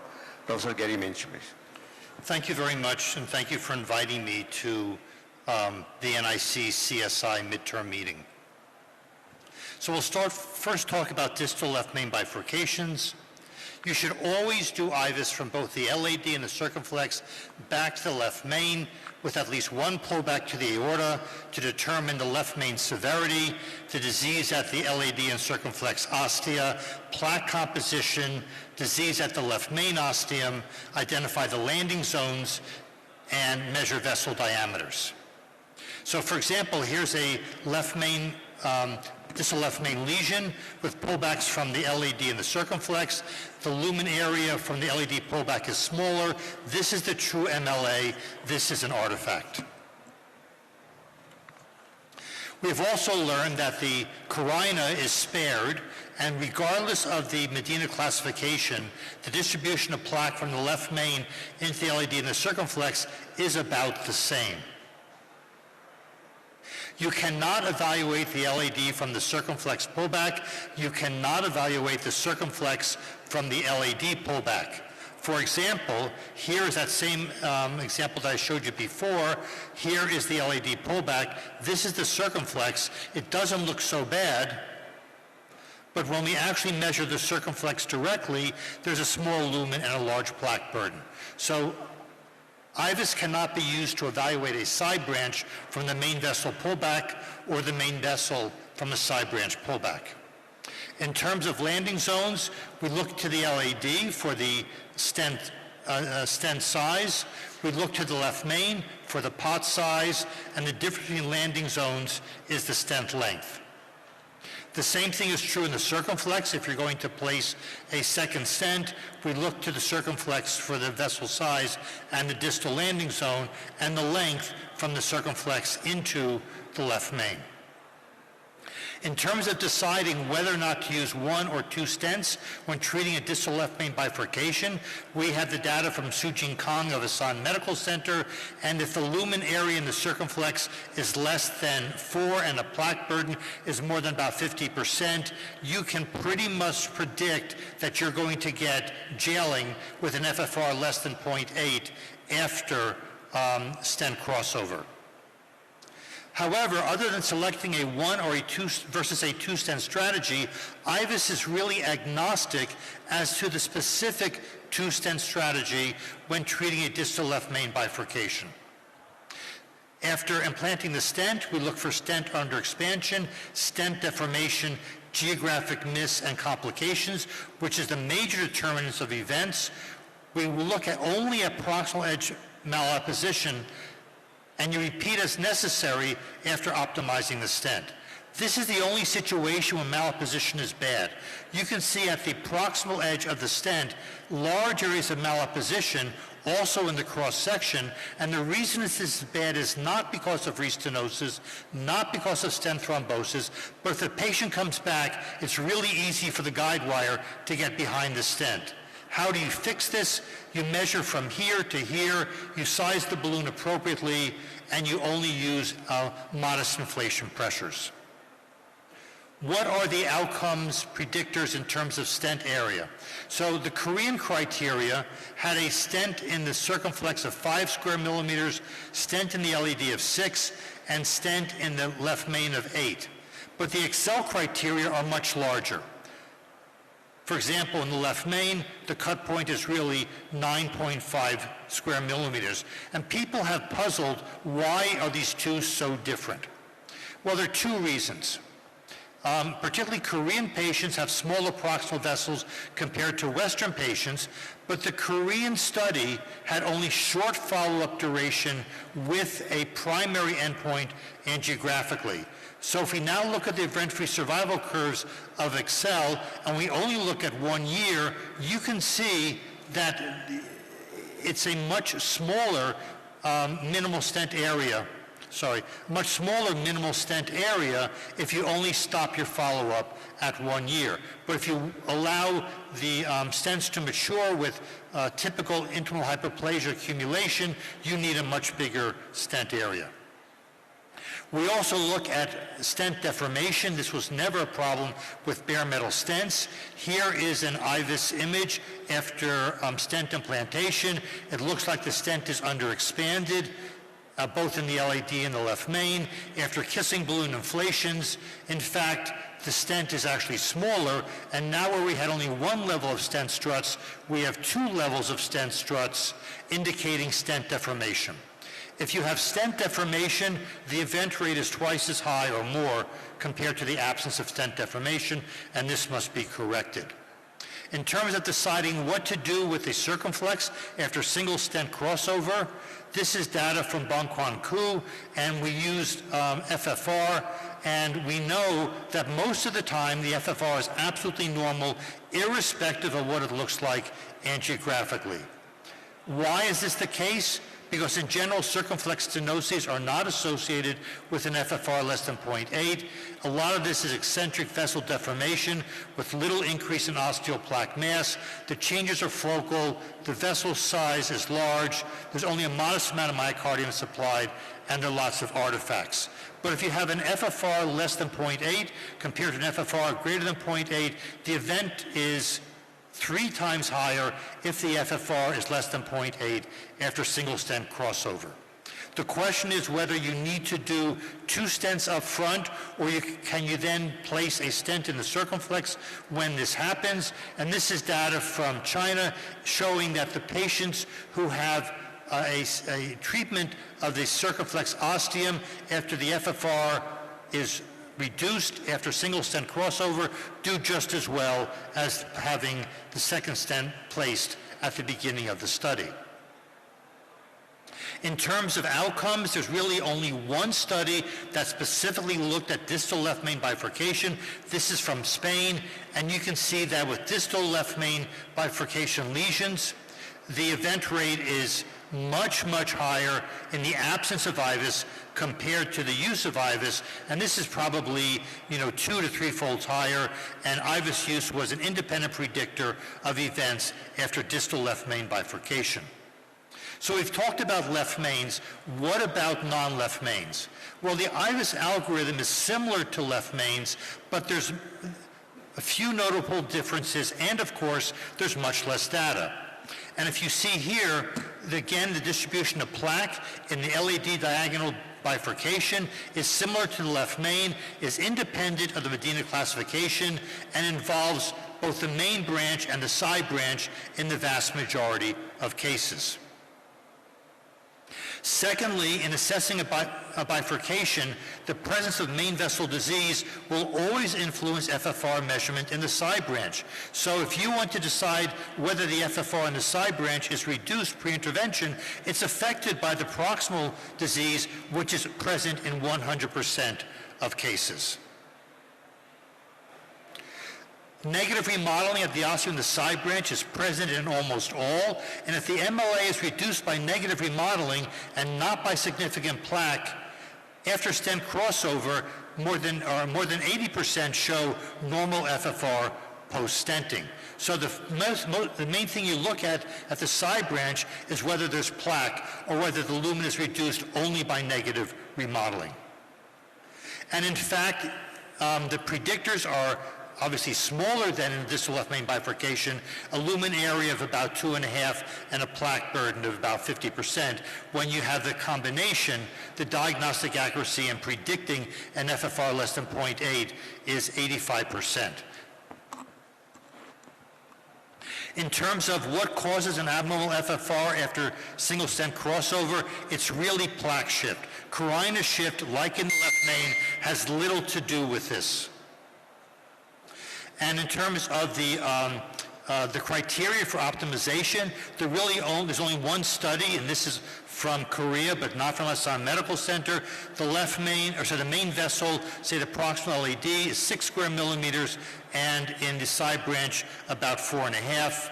And those are the criteria that are being used in DK Crush 8 for non-left main lesions, and MSA more than 6 in the main vessel and more than 5 square millimeters in the side branch. So other than these two papers, there is no published criteria from stent optimization, but there is some data on IVUS-guided non-left main bifurcations and improved outcomes. This is from ADAPT-DES. This is from Samsung Medical Center, showing a reduction in mortality when bifurcation lesions are treated with IVUS guidance. And I will then conclude with that. This just summarizes my comments about non-left main bifurcations, and thank you for your attention. Thank you, Dr. Gary. Thank you for telling us about the imaging, how imaging helps us in going for a single stent compared to a two-stent strategy, as well as for stent apposition, malapposition, and stent deformations. I'd like to invite the next speaker here. Call the Sanjeev Rai. Yeah, I'll request Dr. Sanjeev Rai to present the post-POT, KBI POT, what is perspective. Good afternoon, and thank you for having me here. And I'm going to discuss about my perspective about POT kissing balloon POT and POT side branch POT.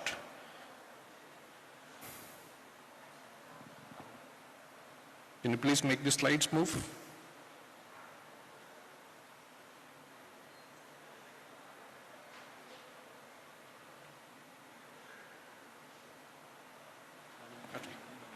So let's look at what are the PCI bifurcation key points. Number one, the goal. The goal is to restore the natural fractal vessel geometry and the blood flow pattern. And as shown in this pictograph, we try to follow the Murray's law. The second is the strategy. Provisional stenting is the default strategy. And here we try to wire both branch, pedalate the main branch, stent the main vessel, do the POT, and if the POT is good, we can leave it there. And if the result is suboptimal, we move on to managing the side branch. So POT is an integral part of the bifurcation technique, and POT involves balloon dilatation of the proximal part of the stent for proper apposition before the exchanging the side branch wire. And the POT balloon has to be kept at the level of carina and matching the proximal vessel diameter. Why do we need POT to the perfection? As shown in these cartoons, you can look here, the stent that we choose to in the bifurcation lesion, that is according to the distal main vessel. So obviously, you'll have malapposition in the proximal vessel. So therefore, we need a POT, and the POT balloon is positioned right at the carina, and you continue proximally. And if you are too proximal or too distal, that does not serve the purpose, and ideally, after the POT, the distal part of the stent should match the distal diameter and proximal with the proximal diameter. If the POT balloon is too proximal, then we can have a carina shift. If it is too distal, if it is too distal, it can have a carina shift.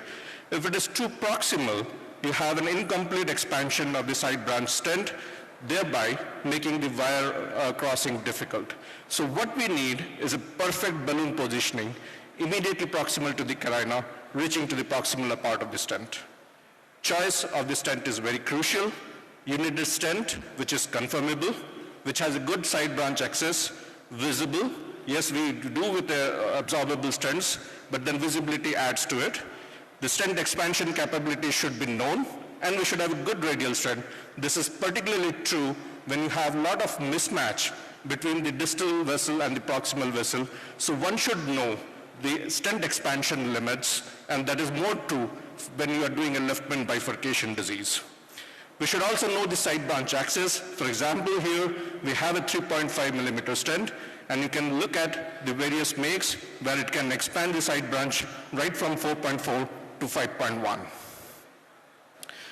So if the side branch result is suboptimal, now suboptimal is very difficult to define.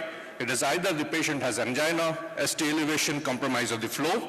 That is where we need to actually manage the side branch. So in provisional strategy, side branch intervention is recommended whenever the result in the side branch is considered suboptimal.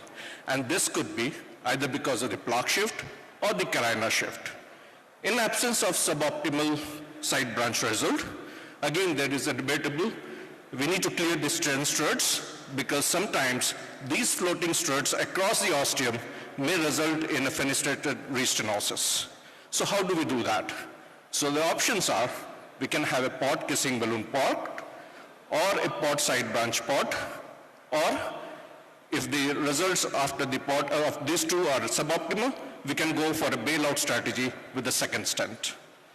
So in the kissing balloon dilatation, what we need is, we do it with two balloons matched to the distal vessel diameter, and initially we do a sequential dilatation, followed by simultaneous inflation of the juxtaposed balloon according to the distal reference diameter.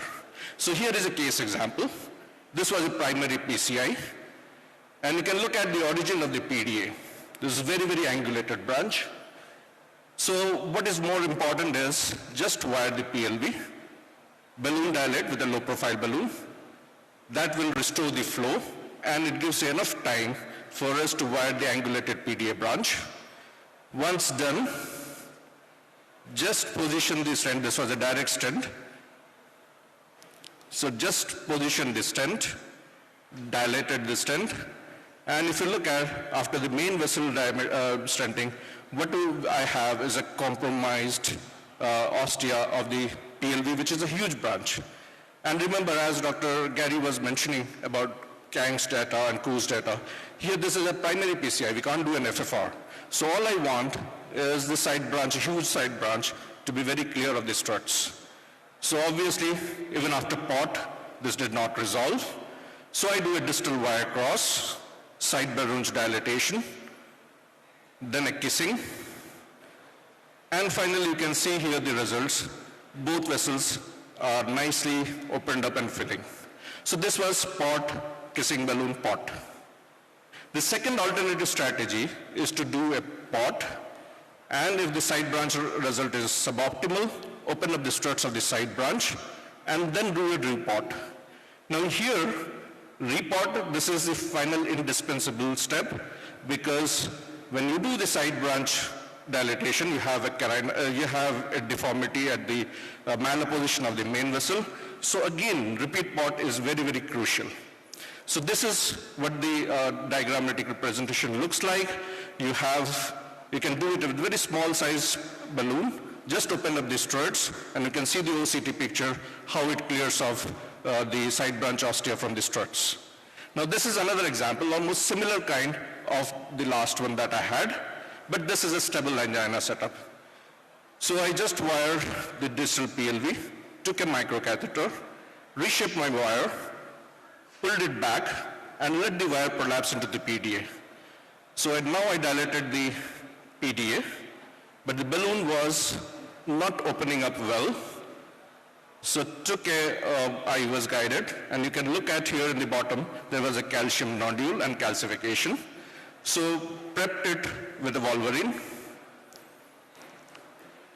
and did a stenting of the main branch from LAD, from RCA to the PDA.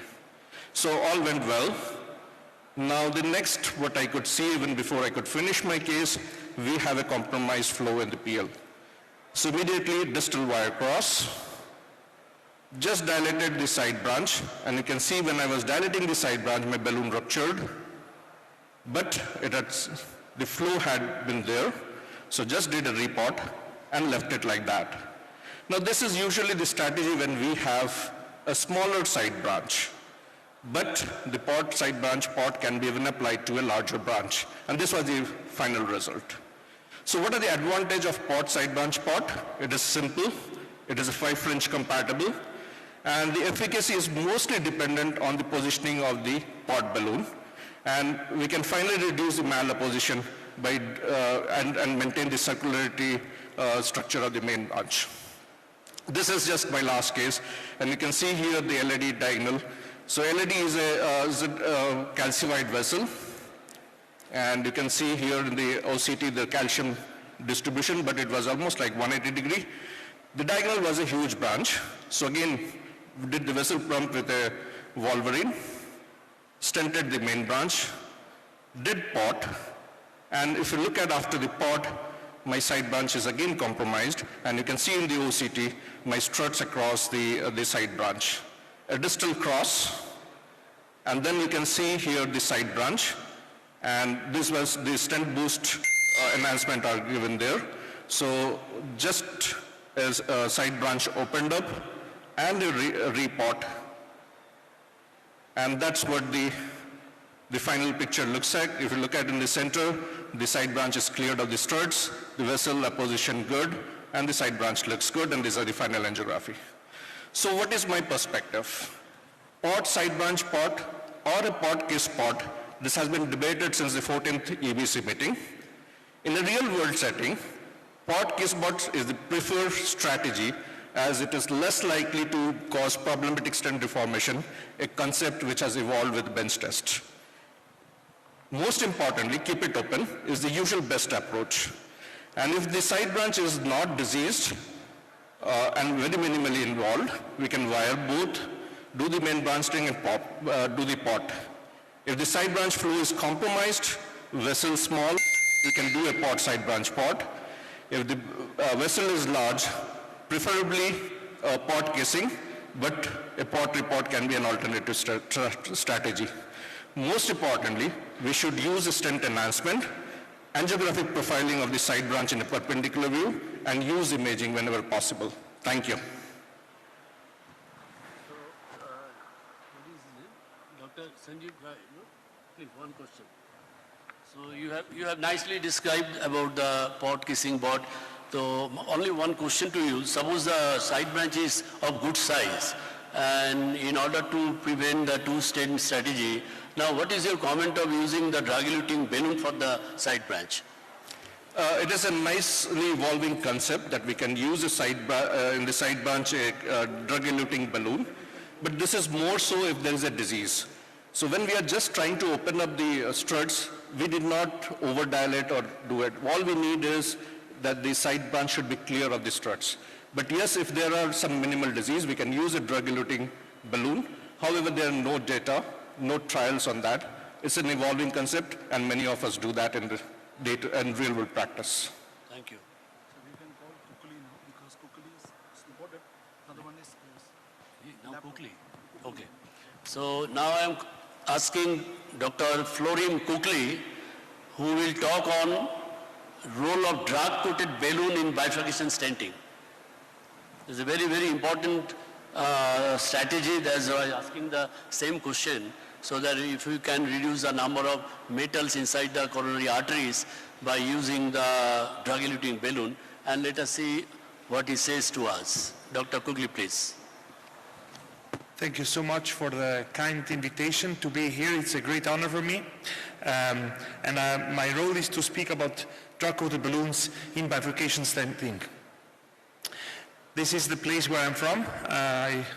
You probably have heard, I know Lucerne is one of the favorite places of Indian tourists.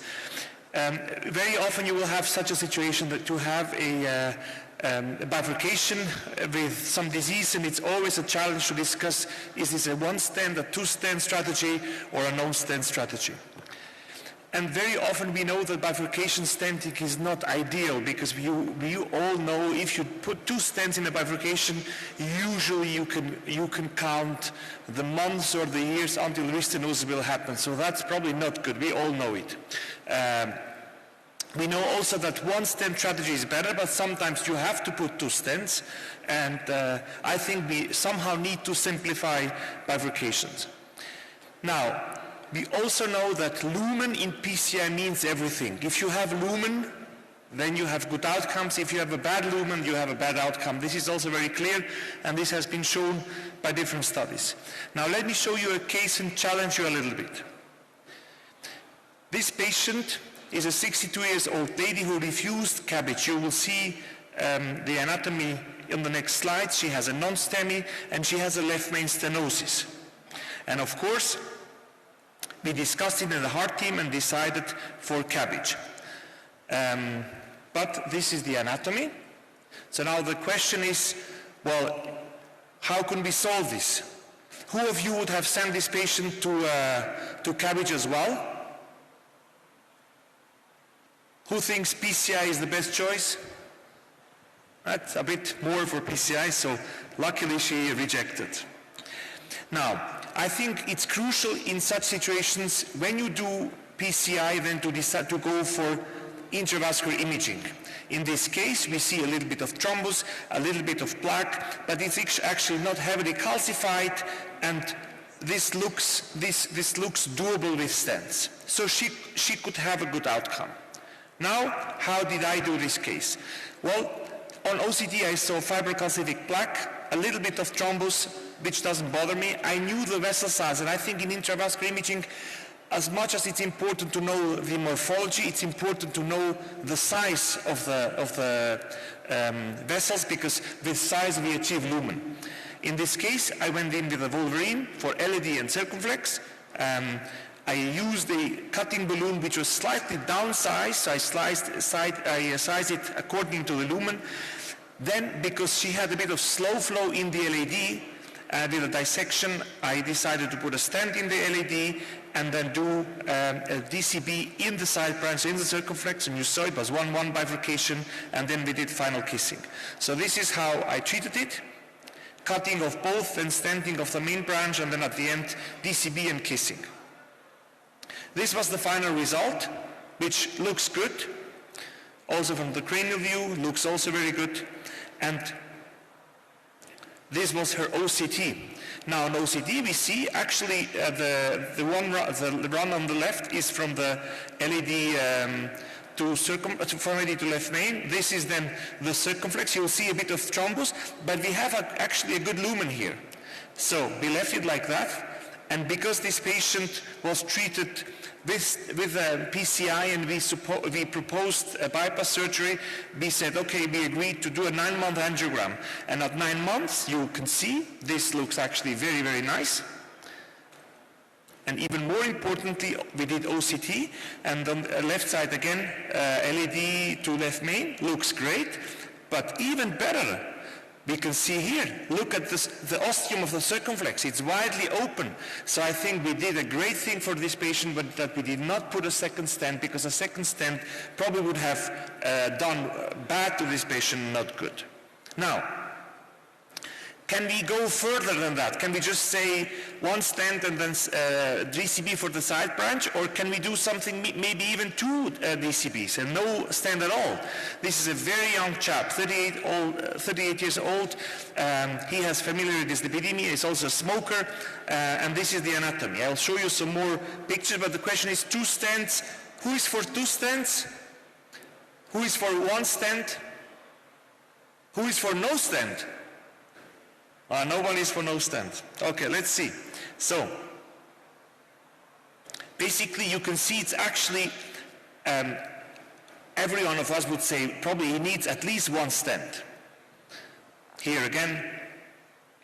So again, 3.25 Wolverine. We checked on OCT. And then on OCT, this is also something important to know, that cutting balloons very often don't cause big dissections. It's a big lie that they cause dissections, but very often you don't have the perfect lumen, and then you need to go in with a non-compliant balloon. In this case it was an OPN, so we went with a 3.5 OPN, then I treated the side branch with a DCB, and then I treated the main branch with a DCB, and this was then the final result. You see angiographically it's actually quite nice. Here you will see the effect, and we have enough lumen. It's a big lumen created already, and you can see here again, just with the Wolverine I had MLA of 4.3, and with additional open balloon I had an MLA of 6.8. 6.8 for a proximal LED is more than enough to function if I can keep it without metal. So we kept this patient without metal, and this is what it looked like at the end. Then at 6 months we did an angiographic follow-up, and you see the LED looks fantastic. So for all of you who wanted to put a stent, it was not necessary. It looks great. So we left it. I will conclude now, and then we have maybe a bit of time for discussions. So I think in bifurcations we need to simplify things, and simplifying means putting less stents.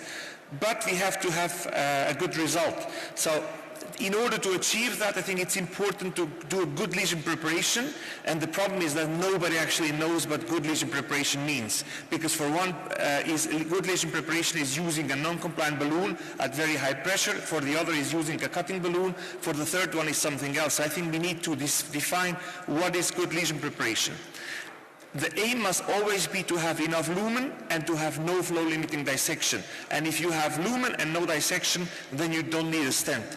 But if you have a big dissection and if you don't have a big lumen, then you need a stent. As simple as that. So I simplify bifurcation PCI by basically downgrading stents to a bailout strategy. So I only put stents if it's in a bailout situation, if I need one of those two. And I don't declare the stent as the gold standard, which is completely novel and very provoking, I know that. And I think we need prospective and randomized data. But who showed that we should always put 2 stents in bifurcations? We just do it because we have to. We don't have data to support that. So thank you very much, and we have a bit of time. Thanks a lot. Dr. Quickly, I have one question here. For the good lesion preparation, you have been using the cutting balloon in both the cases. Wolverine has been used. Why was rota not used and why was a cutting balloon used in both the cases? Why was rota not used, and why was cutting balloon preferred in these both cases? Thank you very much. So what I have found out that with cutting balloons, I have more luminal gain and I have less dissections. And we use cutting balloons now for basically standard lesion preparation once the lesion looks a bit more complex. And this is for me also as well new. I tried cutting balloons in calcified lesions. They don't work very well in calcified lesions, but they work very well in such lesions. That's why I use them a lot. Thank you, sir. Thank you. Yes. Mike.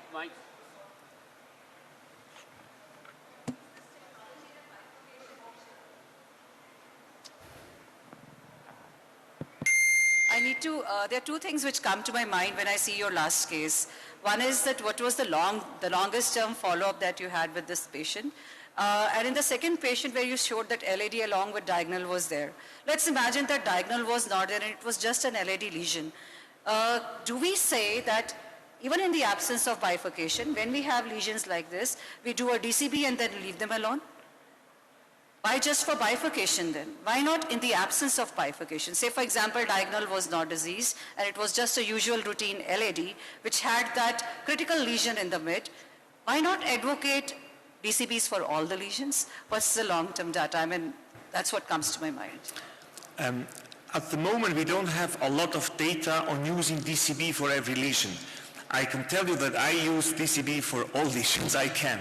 And for me, not only in bifurcations, but also in complex lesions, because I think if we do something new, we have to solve an old problem, and an old problem is basically the lesions where we know stents fail.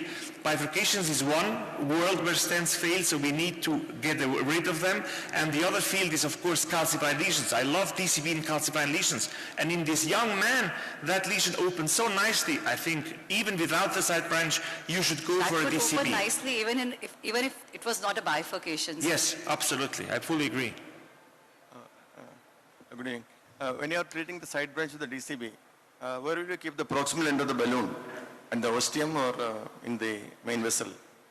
So you mean the size of the balloon? The proximal end of the balloon, the marker. Where will you keep it? In the side branch balloon.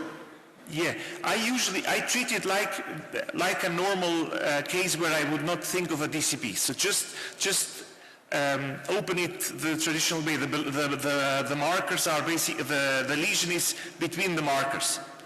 Maybe you asked about the ostium. Yes, also for the ostium, yeah. I go in with the balloon, I open it nicely, and if it dissects, it's okay. A little bit of a dissection is fine. As long as it's lumen, we know it's going to become better. Okay. You keep it at the ostium. Yeah. Florent, like two points, what about the size of the cutting balloon? 1:1? Very good question. Sizing of the cutting balloons, I do it according to healthy lumen. So in my first case, the EL to EL was 3.7, but the size of the lumen was 3.3, 3.4. Then I went with a 3.25 and went to 22 atmospheres. So I don't oversize. I downsize cutting balloons and also high pressure balloons and go with higher pressure. I think it's safer. Yeah, the other thing which you showed, you went up to 25 atmosphere. Yeah, that's completely safe if you downsize and if you use imaging. Thank you very much. Okay. Thank you. So we'll call Dr. D.P. Sinha to discuss about the side branch preparation in calcified lesion. Dr. D.P. Sinha, please.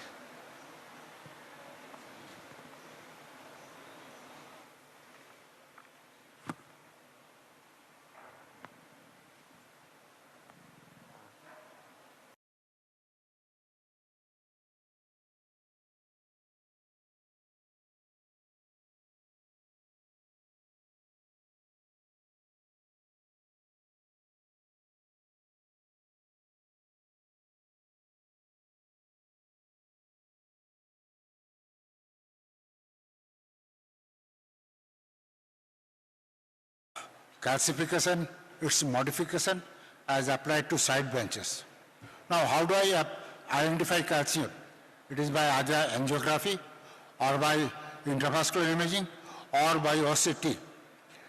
In angiography, please remember, if it is a moderate calcium, it will be seen only in the moving views.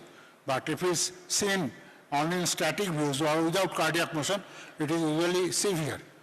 Please remember, calcium not seen on angiography is usually very mild, does not need any modification, with some exceptions.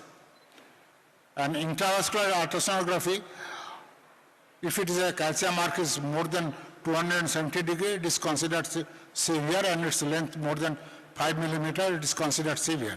And OCT criteria, you are all aware.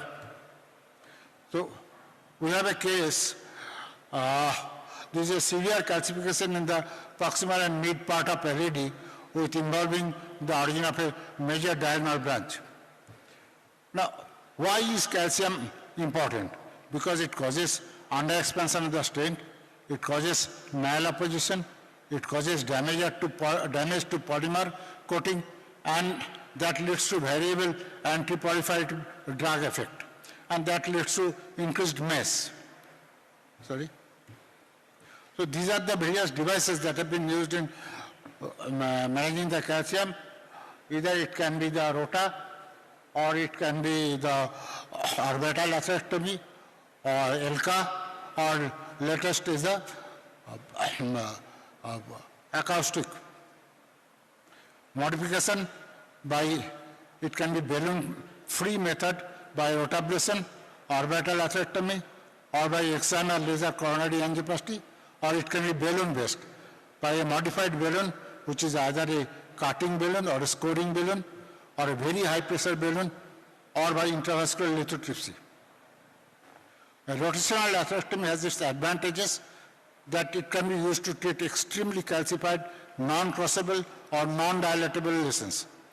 This can be used as a primary or a bailout strategy.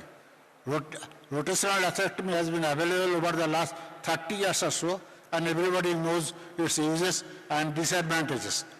The disadvantages are it has got a significant learning curve, it cannot be used on two angulated lesions, often leads to slow flow or no flow, and particularly in a dominant RCA or a dominant circumflex, it can give rise to conduction disturbances. And there are reports of perforation, dissection, or bar entrapment. To overcome all of these came orbital atherectomy, which can do an atherectomy both front and backwards, and it gives us to pulsatile impact of the crown, causes microscopic fractures of the deeper calcium, which is an advantage in comparison to rotablation. And similar to rotablation, it can be used as a undilatable lesion. It can use a single bar, you can go for 2.5 to 4 millimeter diameter, and there are less chances of crown entrapment, and there are reportedly less smaller debris, causing less chances of no slow flow or conduction disturbances. But its drawbacks are, it has got a significant learning curve as well, and its cost is significantly higher. If you can get out rota using a single bar, it is cheaper than orbital atherectomy. And there is a lack of data, though data is being generated. And XML laser coronary angioplasty is recently available in India. It uses xenon chloride laser, which works by photocoagulation, photothermal and photokinetic effects. The power of the laser can be increased manifold by what is called an exposure method, which is basically you inject a contrast while using the laser, which causes bubbles and causes fracture of the calcium. Its main indication are non-crossable lesions and stent underexpansions. But data on calcified coronaries, I have not got any. And the one beauty of it is that there is a less risk of coronary dissection. The balloon-based methods we are all familiar. They are cutting balloon like Wolverine or scoring balloons. The advantages are minimal learning curve, but all of them has got a high profile, so are difficult to cross. And there is a risk of coronary rupture as well. Very high pressure balloons are recently being used. You can safely go up to 40 atmosphere. Success rates are very high. The disadvantages are they are also very high profile. And the registry, when compared to the non-compliant balloon, it was shown that if the calcium mark is more than 270, this very high OPNNC works better than a non-compliant balloon. In that registry, incidence of coronary rupture was low, even going up to as high pressure as 40 atmosphere, but it was more related to the calcium characteristics of the lesion. And the latest kid of the block is the intracoronary lithotripsy, in which a semi-compliant balloon, which has got an electroacoustic system built in it, which generates sound pulses with a force of 50 atmosphere. It can cause controlled breakdown of both superficial and deep calcium. Its use in complex setting, particularly bifurcation, is relatively scarce.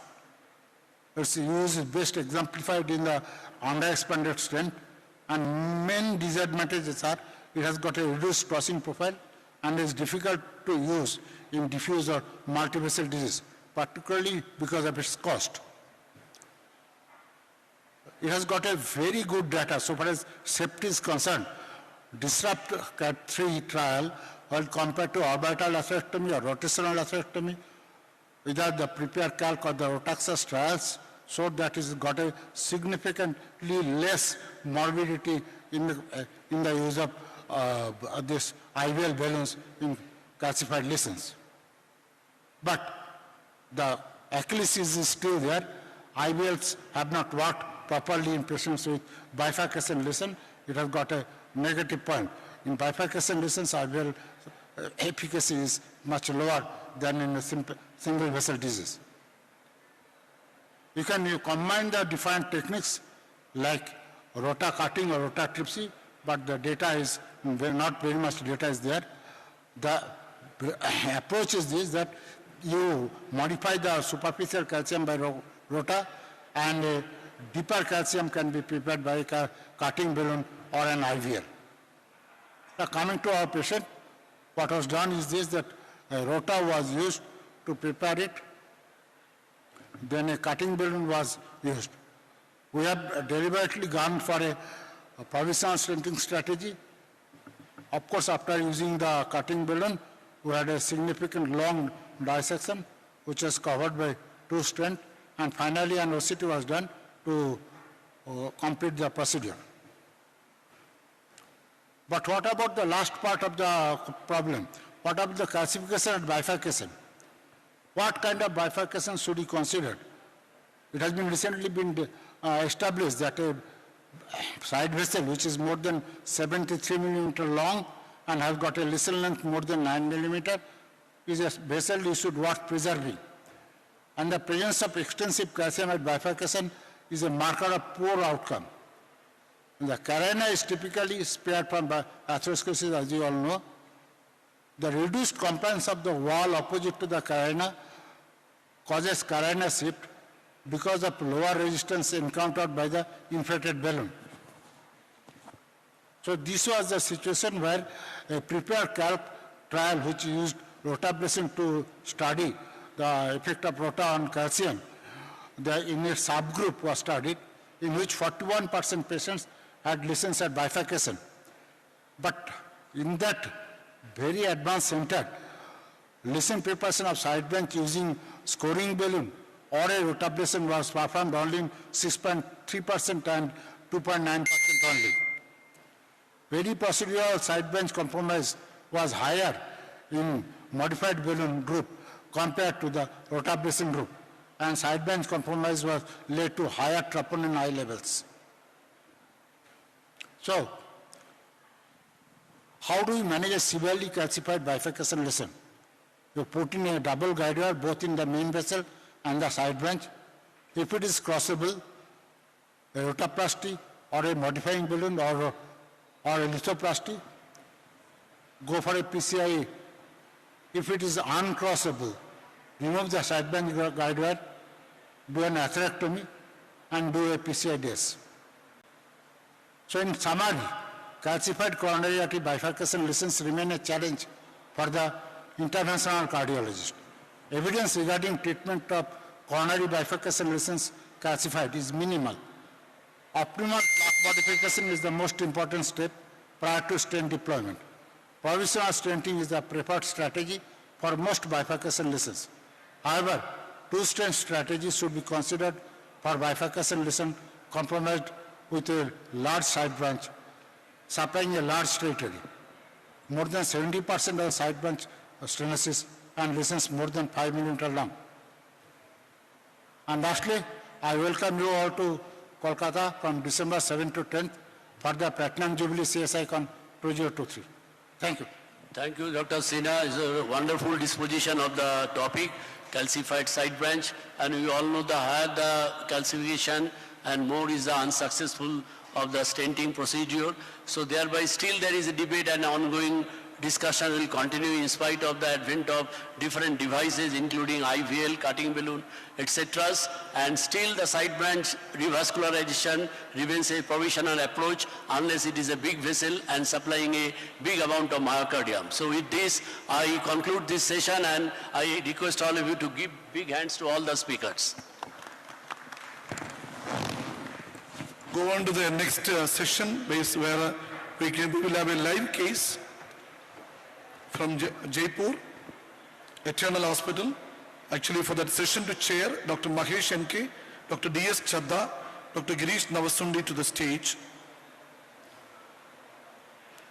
Dr. Nikhil Parchure, Dr. Puneet Verma, Dr. Arun Srinivas to moderate the session.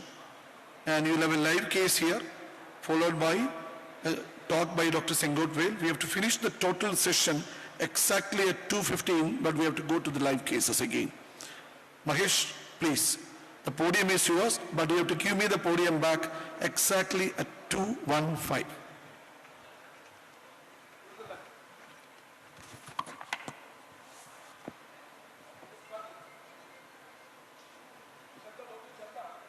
Thanks to Dr. Pratap Kumar for giving us an opportunity. Dr. Pratap Kumar, or please one more. Dr. Chadda is not here, I think. Look alike.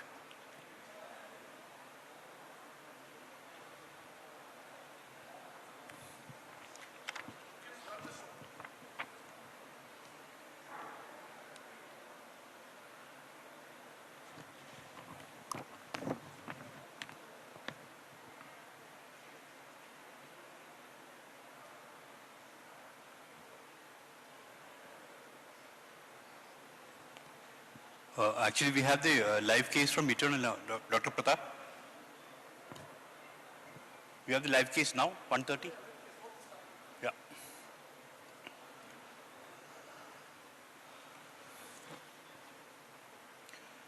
Live case.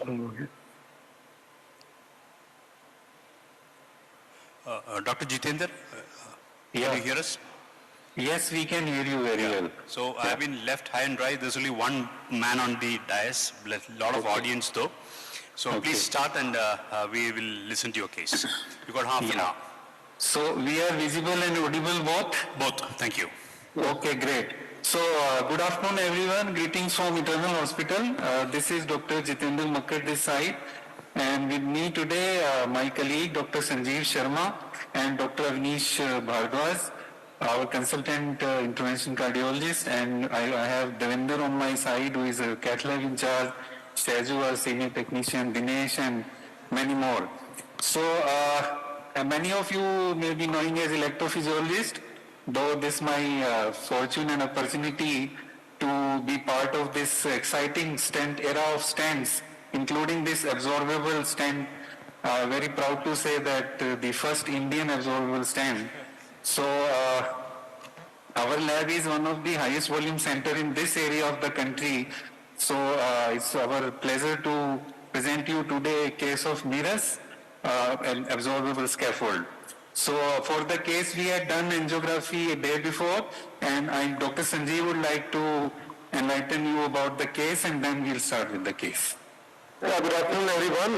Thanks to Dr. Pratap Kumar and Dr. Kasturi for giving us an opportunity to present this live case for all of you. And I think on the panel is Dr. Mahesh, Dr. Chadda, Dr. Girish. I think. Okay, not there. Okay, esteemed panelists. So live case, the next slide please. Our live case for today is a 65-year-old male who has been diabetic for last 10 years on regular medications, and he presented with a history of acute antiviral acceleration MI at outside center where he was thrombolized with streptokinase and subsequently referred to us for further management. He also had a history of acute kidney injury, or there was a history of suspected chronic kidney disease also. He had a past history of creatinine gone up to 3 mg/% and subsequently came down to 1.4. Next please. Next slide. This you can clearly make out with the ECG. On the left panel is a clear acceleration, and on the after thrombolysis it was very successful thrombolysis and settled ECG changes. Next please. And echo had no wall motion abnormality.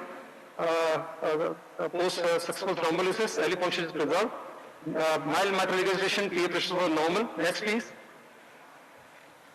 On hemogram, and all values are within normal limits. Creatinine was marginally high, 1.4 mg/%. Potassium is also marginally high. And lipid values are LDL 83, and fairly controlled diabetes with 8.3 at VOC. Next please. On the basis of these reports, we took him for diagnostic angiography with a VisiPath, and the minimum contrast was used in view of the renal dysfunction. And this is AP cranial view, which clearly reveals that in the mid segment there is a 80% lesion, which was a culprit lesion, and the proximal part there is a borderline 50 to 60% stenosis. Next please.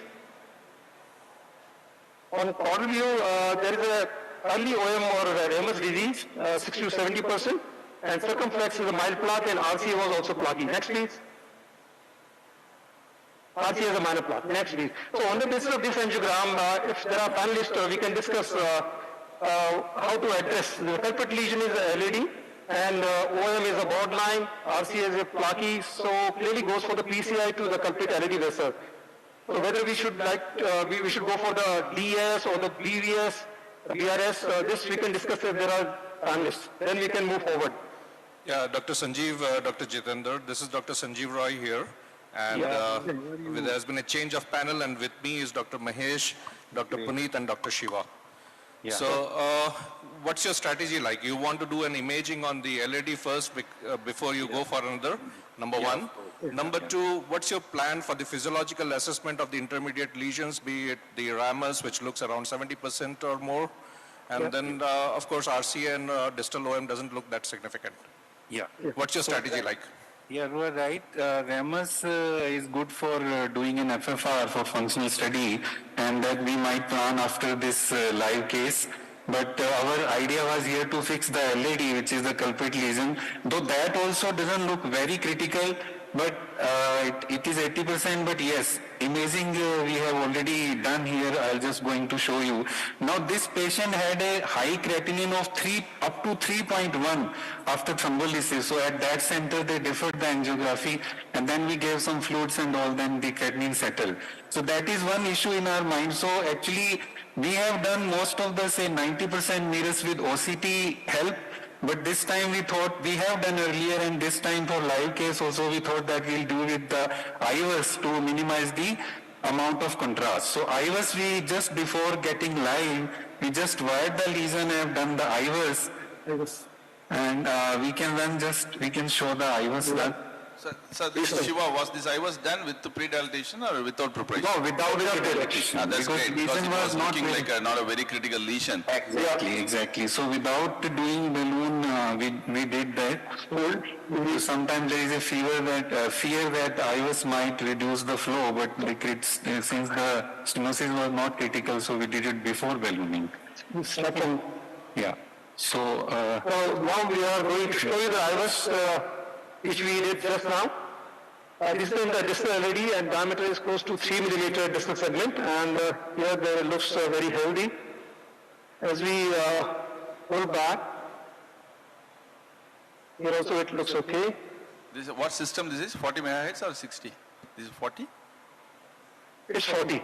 Now we can see the plaque from 11 o'clock to 5 o'clock position, which appears a fibrotic, and there's a little bit of echo drop also. Yeah, there is a branch, one small diagonal, or septal. And here there is a fibrotic plaque again, and diameter here is around 3.5. And there is a minor plaque from 2 o'clock to 6 o'clock position. Here we can see one a big branch coming from the 11 o'clock position. Here there is a calcium sheet, although it's a 5 o'clock to 8 o'clock, less than a quarter. And again there is a fibrotic disease, and very high plaque burden from 3 o'clock to 11 o'clock. And here diameter is around 3.5. Here vessel looks close to 4 millimeter, just close to the ostium. And there is a plaque at the ostium also. From 11 o'clock to 6 o'clock we can see the fibrotic, and there is a small calcium sheet, less than a quarter. So it's not a very heavily calcified vessel, looks mainly as a fibrotic with a few specks of calcium here and there. And now we are close to the ostium of LED. You can see there's a circumflex coming 9 o'clock. And this is the left main, which has got a minor plaque in the distal part. And now we can correlate with the diagnostic. Sanjeev, a quick question. You said the modality of imaging as an IVUS because the creatinine was on the higher side. But on the other hand, you are planning to use an absorbable stent in a setting of acute coronary syndrome. So I think IVUS will give you a good picture about the vessel size and of course your strategic planning as far as lesion. Though in acute coronary syndrome, it may not be an ideal modality. And with me, we have an experts like Dr. Mahesh who are very fond of doing a saline contrast OCT. So what was your take on it? I mean, you could have done a saline contrast, and more so because the absorbable stent is better viewed with an OCT after you deploy. So looking to your pre and post strategy, OCT with a saline contrast, would it not have been more helpful in this case? Yeah, definitely. We discussed about this also. We could have done with a saline contrast. And we had a discussion that rather than contrast, we can use it. It's a very valid. But eventually we have gone for the IVUS. Yeah, How about for the pre-BVS in view of creatinine IVS and post-BRS, maybe OCT with saline? No, mixed even with like, yeah, contrast. that's one Because thing. IVS gives the depth and OCT gives the details. Yes, that you are correct, but just we want to show this also today that the studs of BVS are very well seen at IVUS also. So those centers who are not having OCT and only having IVUS, they may not be doing mirrors, but that's not the case.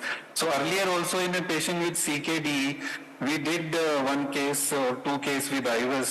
So let me ask the panelist on that, because there'll be a lot of divergence, because all you can see in IVUS is just the struts, not the apposition of the absorbable stent. So what's your opinion on the house? I have 2 points. Yeah, Jinder, I have 2 points. Yes, sir. Yes, sir. You can carry on in the meantime. We'll have a discussion. So meanwhile we have taken the lineage NC stent only, which is provided with the lineage NC balloon, which is provided with the mirrors, and we are planning a pre-dilatation. Please carry on. Let's have a discussion on this. Yes. So I have three points of difference of opinion here. One is your differing your FFR. Now, if you find the FFR is going to be significant in the ramus, which I feel it may be, and the FFR may or may not be significant in this thing, then you have to end up doing 2 more BRS, because there's no point in putting BRS in one, and the basic advantage of BRS is lost if you put better stents in the other. Acute coronary syndrome with BVS, the modality of imaging is grossly in favor of OCT. Yeah, so just a point, this is acute ACS related lesion, but after thrombolysis, the way you saw the ECG and the way we saw the angiogram, there's hardly any feature of ACS in this lesion, no thrombus, no dissection. Point agreed. Looks like a stable lesion. If we see angiography, we can't imagine that this All the more reason that you should have a imaging which will show you with the vulnerable plaque, the fibrous plaque, the TCFA, the broken area, where there is erosion, rupture, everything will be shown much more categorically by OCT as compared to IVUS. So, how about you? We definitely agree that OCT is better than IVUS unless it is left main. That too, these days OCT is doing good. But the thing is, yes, saline is fine, but just creatinine of 3.3 3 days back. So I didn't want to take a chance of doing OCT and giving a lot of contrast. Dr. Puneet? Yeah, that's the only reason. Yeah, fair enough. I think we believe in your strategy, and of course the functional assessment of ramus, you'll have to tell us also what it's like. In our experience, of course, mine is not an OCT center, but certainly I agree that the finer aspects of plaque are always well visualized better on. IVUS helps very well in procedure from the point of view that you can have a very good idea of the reference vessel diameter you are looking at, the sizing of the BRS. The post-dilatation also. I have found that on a volcano system with the chroma flow on, you are practically in a position where you can tell us very well about how the flow dynamics are through a BRS after implantation. The apposition somehow, even on a normal IVUS, is, it's not as great looking as the OCT, but you certainly find that by and large to the naked eye versus an angiogram, the information which you get from IVUS, even if you don't have an OCT, certainly does justice to the procedure. Dr. Shiva, quick words. We saw some preparation was happening. Can you just tell us what was the balloon, what was the size? Balloon 3 mm 3 into 15 NC lineage, which comes along with the BRS we have used for pre-dilatation. We had gone up to 18 to 20 atmosphere in the mid and proximal segment. So what was your intended scaffold size, and what made you to take 3? For the pre-dilatation, on the IVUS, the vessel distal wall 3, and the proximal is about 3.5, and near ostometer 3.75. So 3 mm, because 1-to-1 dilatation, we use a 3 mm balloon, and we had gone high pressure on the proximal segment So just for So those you have a audience who calcified use, lesion in the proximal part, which is almost like 180 degree. Would you consider using a Wolverine of 3.5 there, because you cannot overexpand your meters?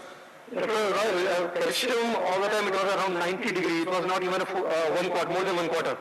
So for one quarter we can go with the NC balloon, rather than if there's a 2 quarter we could have gone with the Wolverine or the angiosperm storing balloon.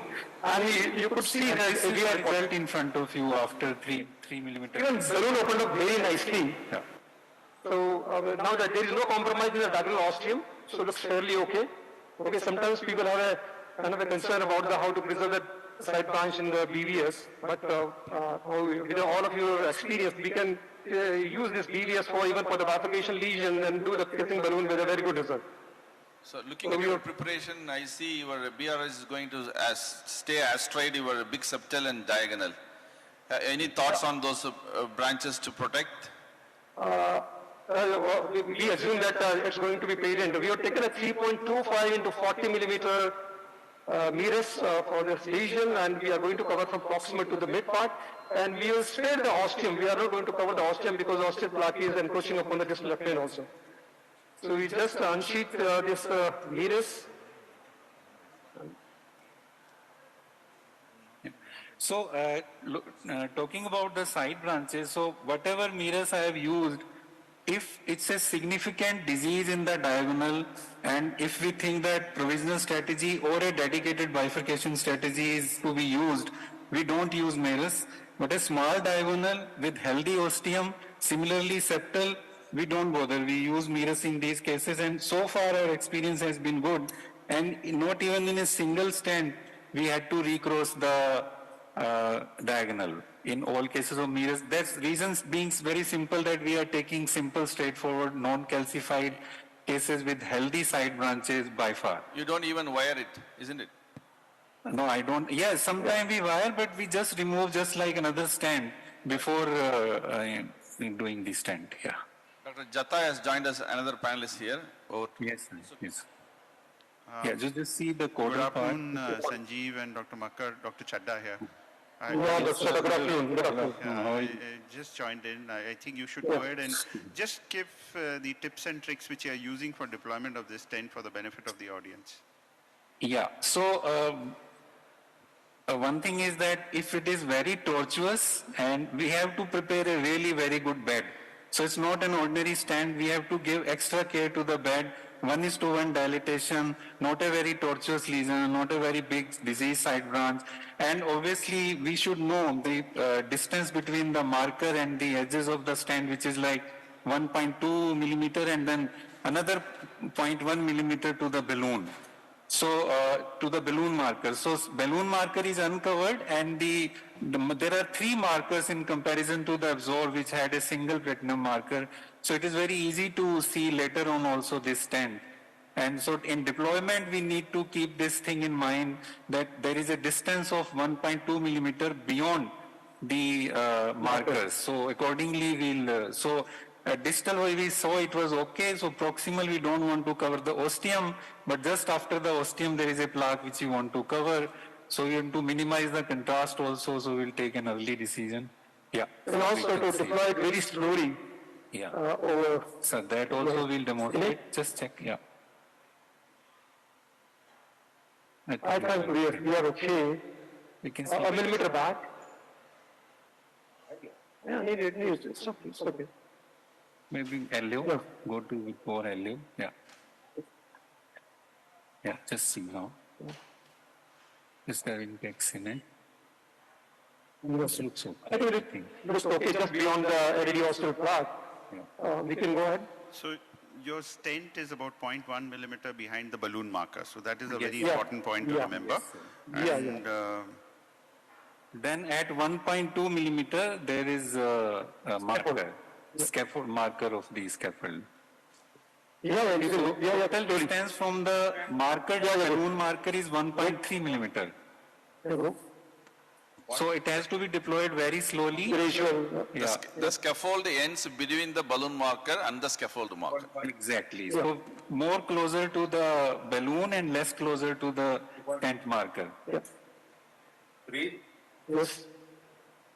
Yeah, stay at 4. 4 at 1. Yeah, hold. So it's a very slow deployment. Yeah. So at 4 generally we count 20 and then go further. So we have to see a simultaneous deployment of this 10. After 3 ATM, we can appreciate some drop in the tons of the inflation device. Yeah. Then you step it up each ATM at 10 seconds.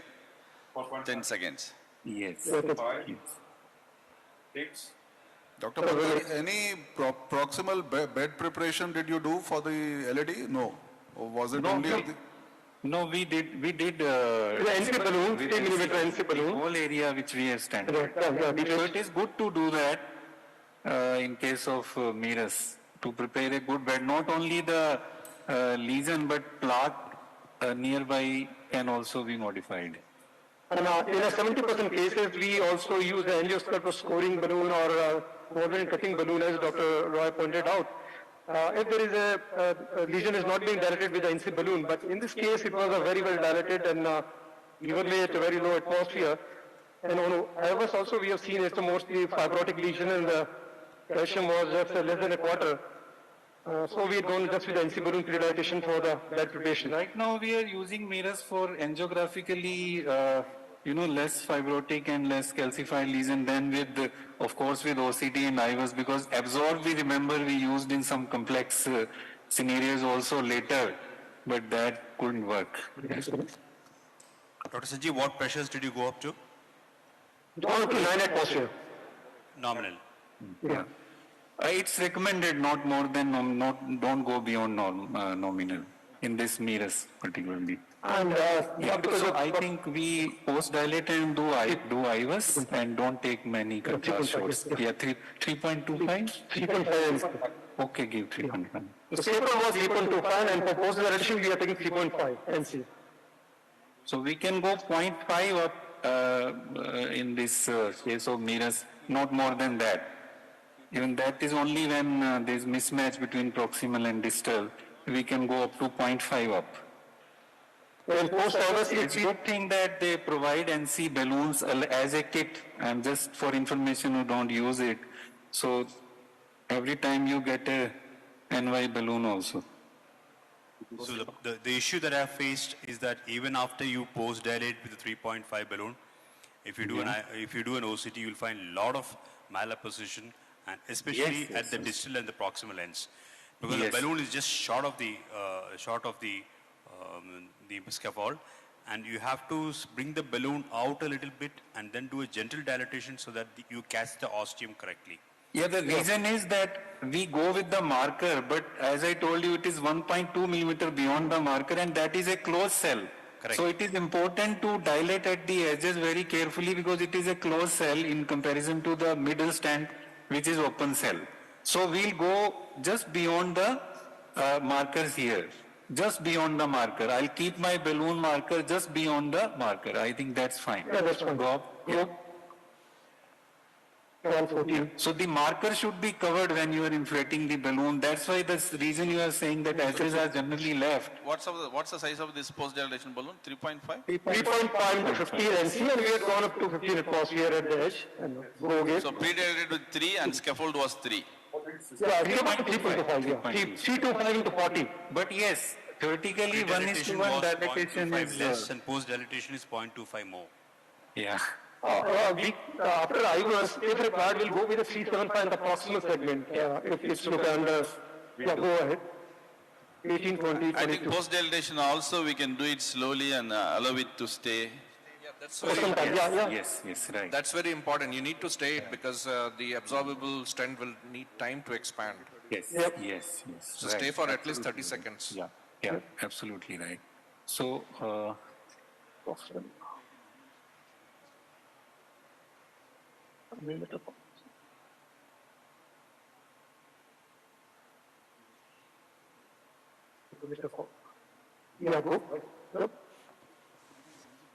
being little conservative on the proximal end, but we'll see with the Hybiz. Keep it there, and then go down slowly. 30 seconds. 30 seconds.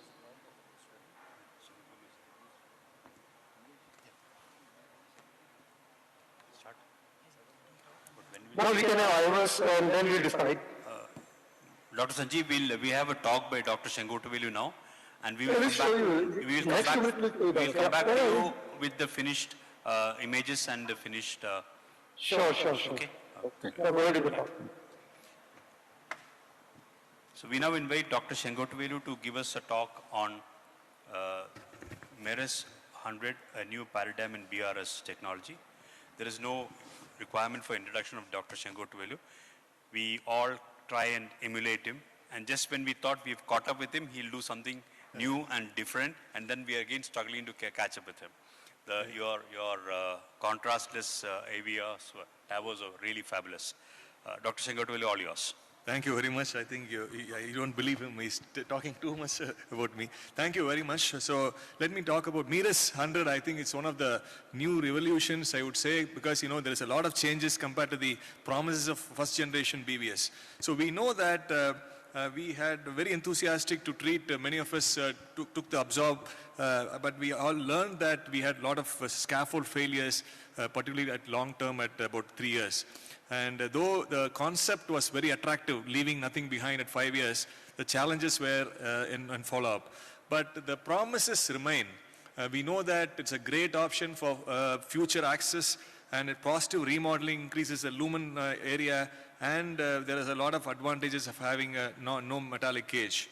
So learning from our past experience of Absorb, we know that the concerns of late scrambled thrombosis can be avoided if we can properly follow the PSP technique, and that is appropriate pre-dilatation, sizing, and post-dilatation, which we can probably learn from the Absorb. We know that the long-term 4-year outcome was Absorb was not favorable, and now also it was a lot of disadvantages in terms of the strut thickness, the bulky device, and the learning curve, and appropriate PSP technique was not followed in many of the cases. So now with MERS 100, the advantage is its strut thickness is reduced to 100 microns, and the design is also very attractive in the sense it has got a closed cell design at the tip and the open cell design in the mid, similar to a biomime stent, which is very attractive also for the side branch. And they have very nice radiopaque markers, which is really easier for a beginner to implant these scaffolds. And they have a very big size matrix, which is again useful to treat a wide variety of lesions. So again, it's again the PLA technology where the scaffold dissolves in about 2 years. The degradation time, if you see, it's much shorter, and though the radial strength remains in the first 3 to 6 months. And you can see an OCT follow-up at 1 to 3 years, and most of the time scaffold disappears at 2 years, the maximum of the 3rd year. So the crossing profile again is very comparable to the available metallic DES, like the integrity, and you look at the comparison, it's very attractive. And compared to the Absorb, which used to be very challenging to cross, this is more attractive. And again, it can be easily overlapped. So we have to know the distance between the balloon tip and the markers, which is 1.3 millimeters.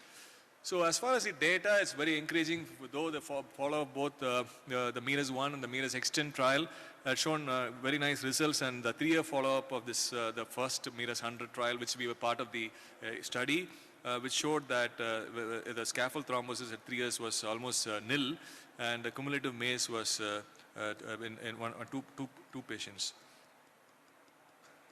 So let me show you a few cases, and then we will also share the experience of MERS 100 in India, in the Indian subcontinent. So this was a patient which was included in the MERS 1 study, which is a 54-year-old male who had a typical critical type A LAD lesion, which was pre-dilated, and we dilated and put in a MERS 100, and this was again very important to implant the scaffold very gradually, and it's very important to prepare the lesion well, and then followed by, you can see some residual lesion and the waist in the so we had to post dilate with a higher pressure non-compliant balloon, and after that this was the final result.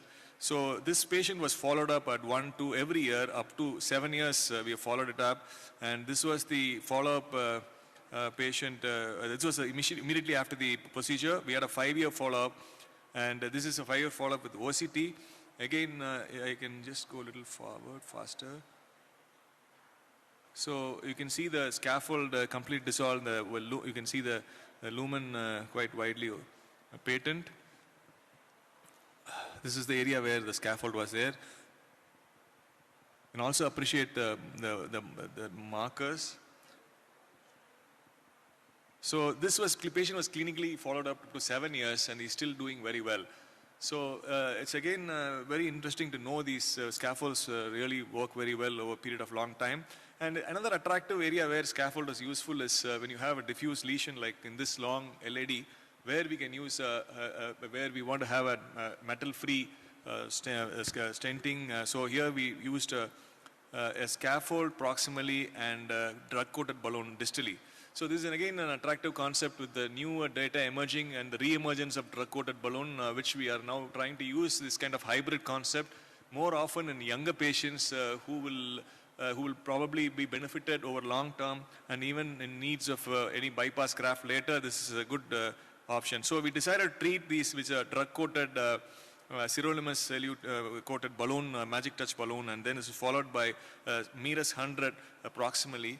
And again, a good pre-dilatation followed by a gradual implantation of the Miras 100, and then do aggressive post-dilatation, 0.5 millimeter higher NC balloon. And this is the result we got with a good result distally as well with the post-dilatation of the Miras. This was a good result, and we have a good follow-up of this patient now at 3 years, and he's doing very well. I'll skip the third case with the CTO, and I'll go to the quickly to the next. So the implants in India from January 21 to April 23, we have, you can see that the number of implants were over 1,700 implants, and the number of patients was over 1,600. There are nearly 300 operators in more than 200 centers in India. And if you look at the usage, most often it was widely distributed. Most often was in the mid-range of 24 millimeter length and a scaffold diameter of 3. So it was quite used, and most common vessel used was LAD. You look at the overall registry. This is again an industry controlled registry where they've shown good results with a 99.58 procedural success with a 100% device success. In-hospital scaffold thrombosis were seen in 2, that's 0.2%. So we had seen, and the average age of the scaffold is very interesting in our country where we have seen more younger patients. So to conclude, with our own Indian experience and my own personal experience, we've clearly seen the Miras 100 doing very well over the last 5 to 7 years, and we've seen excellent safety and efficacy outcomes, and with very low cumulative MACE rates and very low in-hospital scaffold thrombosis. So this is very encouraging and very promising, and I see definitely a very good future and more adoption of this technique, particularly in younger patients in combination with other attractive technologies such as drug-coated balloon. Thank you. That was a great lecture, Singitwell. About your second case, my thought process was slightly different. Being a non-metallic scaffold, how about how about scaffold to the disease which was diffuse and long beneath the diagonal? How about depth, short depth, larger size, top? Anyhow, this is going to dissolve in 3 years down the line. If it were metallic, the other way was fine. Just my thoughts. No, I put a scaffold proximally, put a drug-coated balloon distally. The other way, scaffold down and depth proximally. And DCB proximally? Yeah. Now the trend is switching from the drug-eluting stent to drug-coated balloons overall. Now we are trying to treat most of the lesions, both large, small vessels, with drug-coated balloon. So that concept is coming in. But still, there are concerns when you have a larger vessel. You don't want the vessel to close. You want a scaffold or a stent which is more safer. So I prefer putting a scaffold in a larger vessel, making sure the vessels remain patent. Whereas a small vessel, and again, doing a small vessel is always more concerning, particularly a scaffold, because compared to a metallic stent, we have a larger struts, and keeping a multiple stents, though it goes away, the concerns are the initial few time. But of course, you can decide. One of the main advantages is leaving without a metallic stent the distal segment. So you can keep it free either with the scaffold or with the drug-coated balloon for future need for intervention with bypass surgery. Yeah, I'm a little skeptical. We are partially responsible for the death of absorb. we opened out all barriers, left out the steps that had to be followed, imaging that had to be done. So if we let this also go loose and be used randomly without following the correct protocols, we may end up with no mirrors also in future. I think that's a very, very important point. You got to be very cautious in proper patient selection, proper technique of use, and proper follow-up. I think that's the important message of this, probably this use of Mirrors 100. Have you reached the time for the second generation BRS to move on from simple lesions to complex out of your personal experience? Because we burnt our finger the first time, we are more careful this time. So we are doing it, but very cautiously, very carefully, not to the extent of how we did the absorb. We used it and got into trouble later. Thank you, Dr. Sengutavelu. Can you get the hospital back, Eternal Hospital back, please?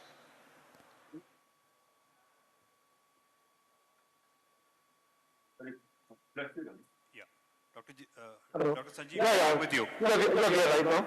Now we'll show you the IVUS post dilatation with 3.5 NC. Make it on, yeah, click. Yeah, done.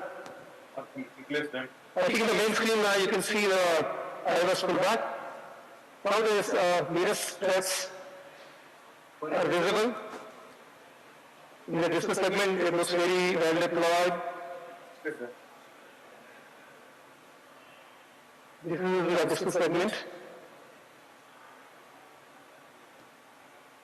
Definitely visibility of the stress is very nice with the OCT, but here we can make out this really visible, well opposed, well expanded, and there is a plaque outside the whole stress. Next we are coming to the mid segment of the LED. Yeah. You can see the calcium shield on a C2 6 o'clock, but NSI is quite good and not well expanded, well opposed. This is the mid segment. Well opposed, well expanded, but it is a residual plaque burden. Now we are coming to the proximal segment. You can see the echo drop around 10 o'clock, 2 o'clock because of the calcium. But NSI is good. In the case where the post were expanded. Now it's close to the ostium of the LED. Now this is ostium of the LED. Then at 6 o'clock there is a circumflex coming. And the plaque is extended to this left main. It's non-critical. So with this we stopped this LED PCR procedure and then we went ahead with the FFR to the early OM1 or MS. FFR is under process. Meanwhile, we can show them the angiographic result. Shaju, can you show the cranial and caudal views after putting stent? Yeah. So more than one. This is the angiographic post stent.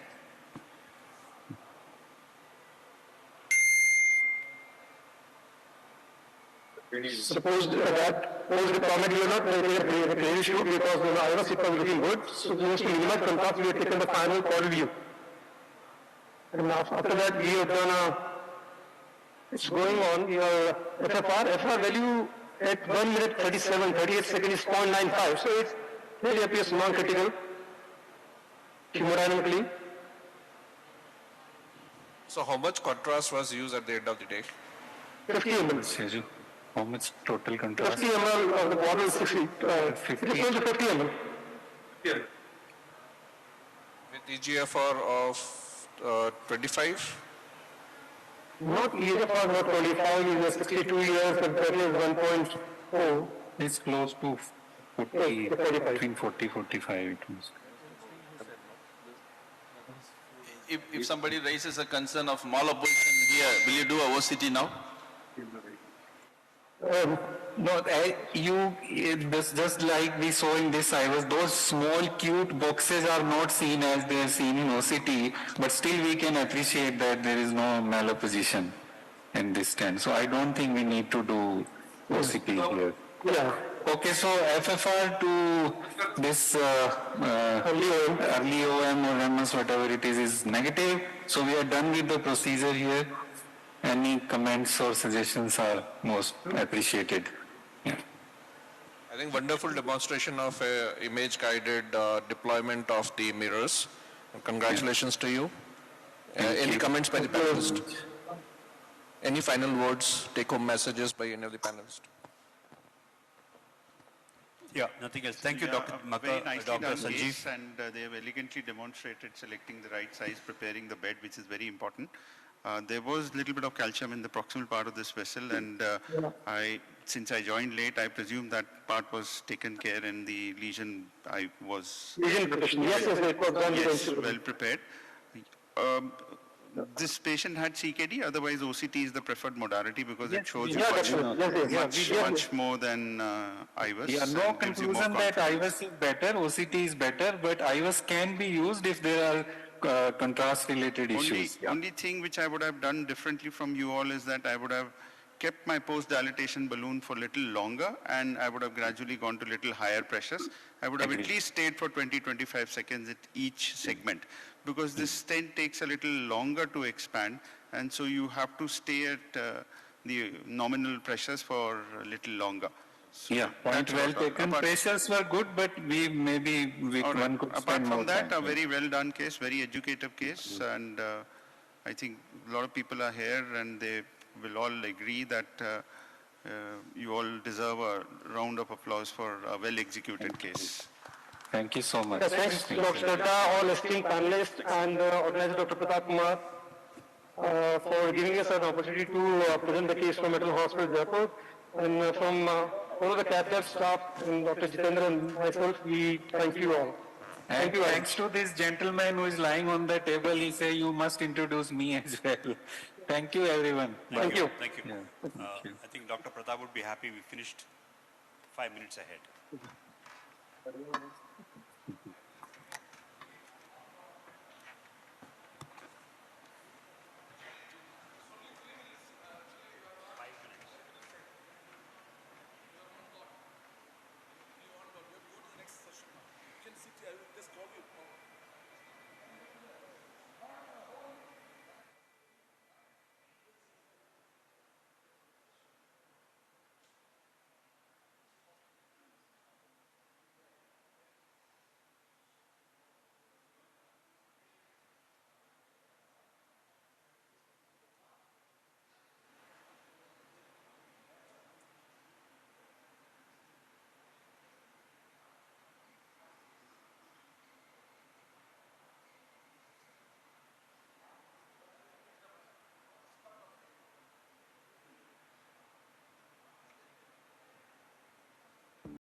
Next live case session, Dr. Ishpal Sharma, Dr. Atul Mathur, Dr. Vijay Band, Dr. Abhin Chakravarti, Gopalakrishna Koduru, Dr. Sujada, Dr. Ramesh Babu, Dr. Bhupendra Shan, Arun Maski, Luca Testa, Anshul Gupta, Dr. K.P. Balakrishnan, Dr. Rifai Shaukat Ali, Dr. Adil Al-Jabri, Dr. Sai Sutakar, Sanjay Kumar Sharma, and Mamtesh Gupta. Please come to the chair and start the session. We will have 2 live cases. One is coming from Maldives. Dr. Imad Shehban, Dr. Migdad Sharif and Shanice is doing. And second is actually from Subhash Chandra, who is doing from BLK Max Super Speciality Hospital, New Delhi. So can we, which hall is ready? Both are ready. We will go to Dr. Imad Shehban first. Anyway, Luca stays here. He can speak in Italian also. Go to Dr. Imad, please.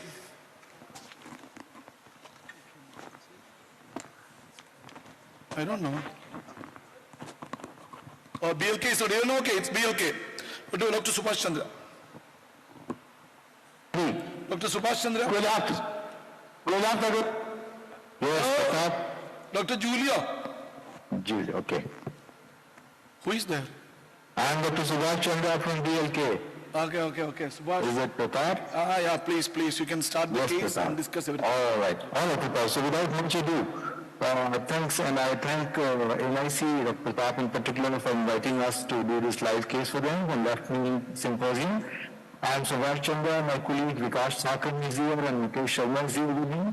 And we have Catholic staff, Sanjay, the chief technician, is with us. So today's case, Vikas, can you present the case? Sir. Yeah. Today we have a 73-year-old gentleman who is diabetic for last 25 years. Echo-wise ejection fraction is normal and ECG was normal, but he had symptoms of class 3 angina for last 1 month.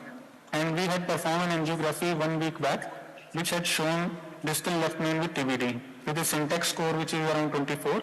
So maybe as per evidence also, both the modalities are good, and the patient's family and the patient's wish are for the percutaneous intervention.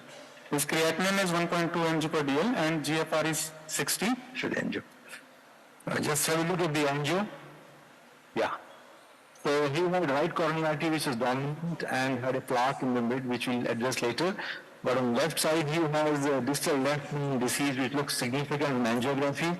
He also has the proximal LED calcified lesion. We got to assess them on imaging. And further in mid LED, there is a suspicious plaque, and distal LED is type 3, which is good looking. This is the right coronary artery. Go to next. On the left side, he also has a large range, or so-called early OM1, which has significant disease, and we have interrogated that with the OCT. So we have done some homework here.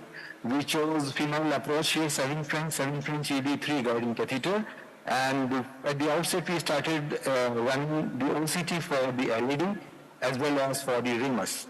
So I'll just let you through the OCT of this branch, and to our surprise what we saw on OCT that the mid LED plaque, which we thought would not need anything, it turned out to be a ruptured plaque here. I'll show you that.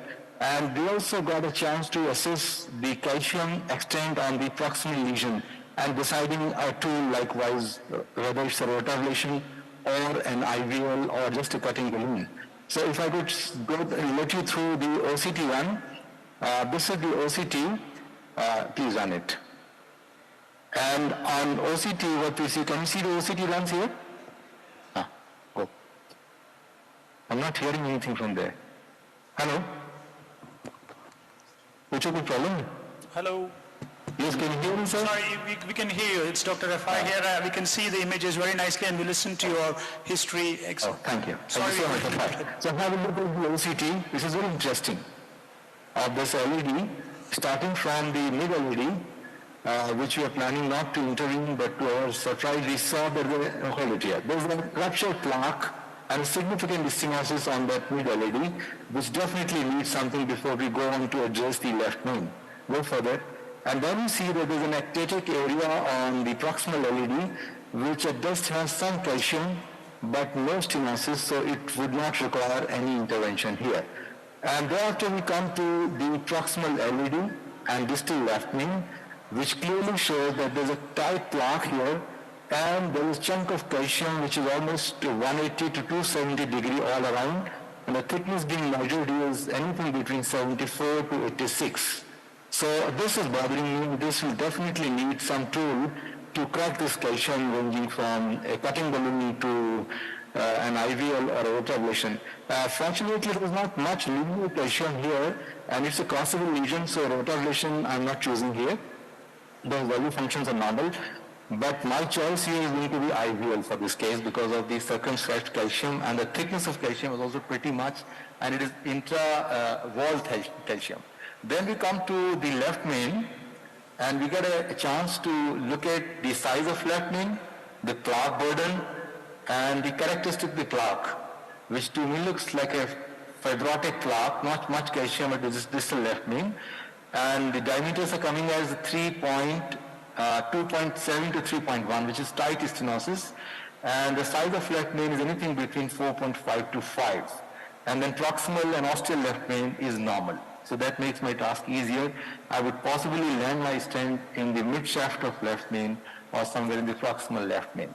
So that OCT has been very useful in this case to let us decide the tool to crack calcium, as well as to devise a strategy that what should be done next. The next which we did was we fixed the mid-LED with a 2.75/24 stent based on the diameter. Then we took a run of OCT from the ramus. Could you show me the ramus? Yeah, go further. This is the mid-LED stenosis which is fixed already. Go further. Do you see the fluoroscope? Yeah. And this is just the length of the left main to LED. And then we go to OCT from ramus. And in ramus, what we saw here, we noticed that in the LED withdrawn of OCT, the ostium of ramus or circumflex was clean, as we showed in the last one. But here what we see in ramus, there is a significant plaque here, and that definitely needs something because it's a very large ramus in early OM1, and circ looks almost non-dominant, so not much of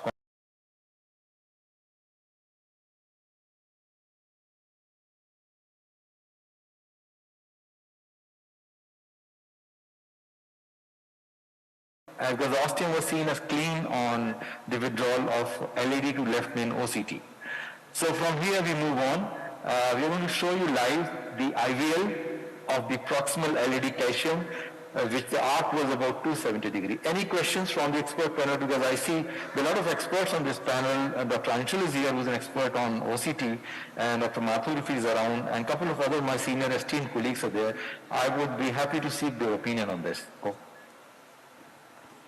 And of course, Dr. Rafai is there, who is moderating us. Hello, can you hear me? Yes, well, yes. I think the OCT evaluation has been very helpful because obviously when you have to deal with the calcified lesions, there is multiple choices, and definitely according to your experience and according to the availability of different devices, you may actually plan a strategy in order to tackle this calcification. And I have to say that so far I totally agree with this kind of approach, because in particular if we talk about rotablation would be pretty useless considering the lumen that we have. First. Second, probably the use of a cutting balloon might be an alternative in the case you don't have IVL, but IVL is definitely the best in class in terms of balloon-based technology.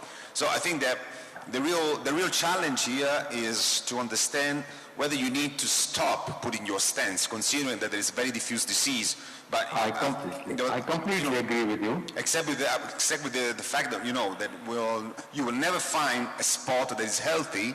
Definitely, this is going to be very, very nice OCT guided stent implantation. But so far, I have to say, I totally agree. I was not expecting the ramus, I have to say, from the angel. But that's the beauty of doing imaging. You sometimes have surprises. Exactly. So we always say that the left main intervention should ideally not be done without imaging tool at your disposal. I'm starting with a 3.512 IVL balloon here, which is placed right at the arc of calcium which you see here, and start. In IVL, we go up to 4 to 5 atmosphere on the balloon. We of course have pre-dilated this area, so there's a nice approximation. Go 5, 3, 5, 4, 5 and 6. Start the pulses. So here we are starting the pulses, and a patient is tolerating it very well. You can see the balloon opening up nicely as we go on the pulses, and go. I mean, except at the mid segment, which is expected of the calcium. Yeah, we'll do some more pulses there. Done? So 1, deflate. Go to 6 and deflate. So the art of doing IVL is that you inflate your balloon nominally at 4 to 5.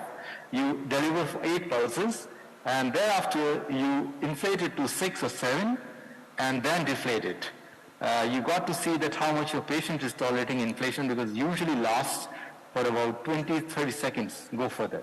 So this is the second pulse, and it has provision of 8 pulses. 10, okay. So we're doing again 4 to 5 atmosphere here. And what is your plan? Are you going to deliver all the pulses there, or just look at the inflation of the balloon? Just the inflation. Okay. I might, go to, okay, we are delivering 4, 5, 6, 7, 8, and you can see the balloon opening here. Go to 6, and deflate. The balloon looks nicely open, and there are some, I have to say, 2 different strategies and philosophies behind the IVL. Someone supports the idea of delivering all the pulses, but definitely I will possibly deliver all of them. But sometimes it's not really needed, and of course, depending on what is the result of the first pulses. But I think we need to switch to the other lab. Is that right? Yes? Sure. Go. Okay, so in the meantime, we are preparing the bed and we'll come back to you. Yeah. Just go ahead and we will connect with you later on. Thank you so far. Thank you. Okay. 8. अपने आप ही complete हो जाता है हो गया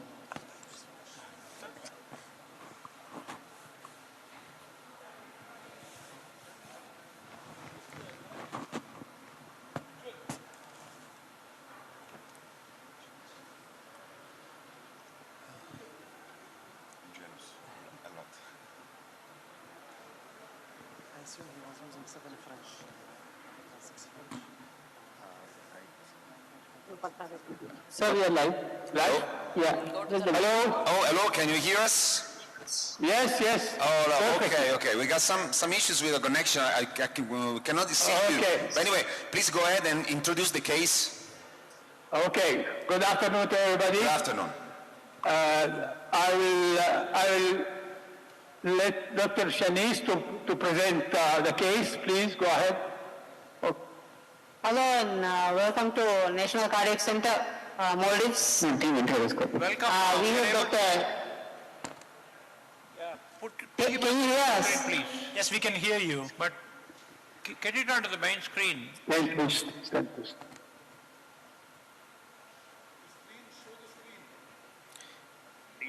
Okay, thank you very much. So now we can see the screen. The index, please go ahead. Okay. So today Dr. Ahmad Saiban is presenting he is going to do the case with Dr. Shanice, with that, along with our cat nurses, Prashop, Anushri and Asha, and our cats, Manjula and Ranjit. We have a 71-year gentleman who is a well-preserved fisherman. He came to us around 2 weeks back with STEMI. And on EPO there was no regional wall abnormalities, EF was good, and he had concentric LVH. Next please. His ECG showed LV strain pattern, and repeat ECG was also showing the same thing. But the troponin was rising from 3 to 11. So we did a angio, and RCA showed a tight lesion, which we corrected with a 5 into 16 and 4.5 into 26 alpine stents. And the left system showed, next please. 6, 7, 8, 9, 10. This was the left system. Go down. Syntax 1. Okay. So we did a syntax scoring, next please. Go both. Syntax 2, 6, 7, 8, 9, 10. 12% and CABG was 8%. We discussed the treatment plan with the patient, and he is strongly linked to DABG actually.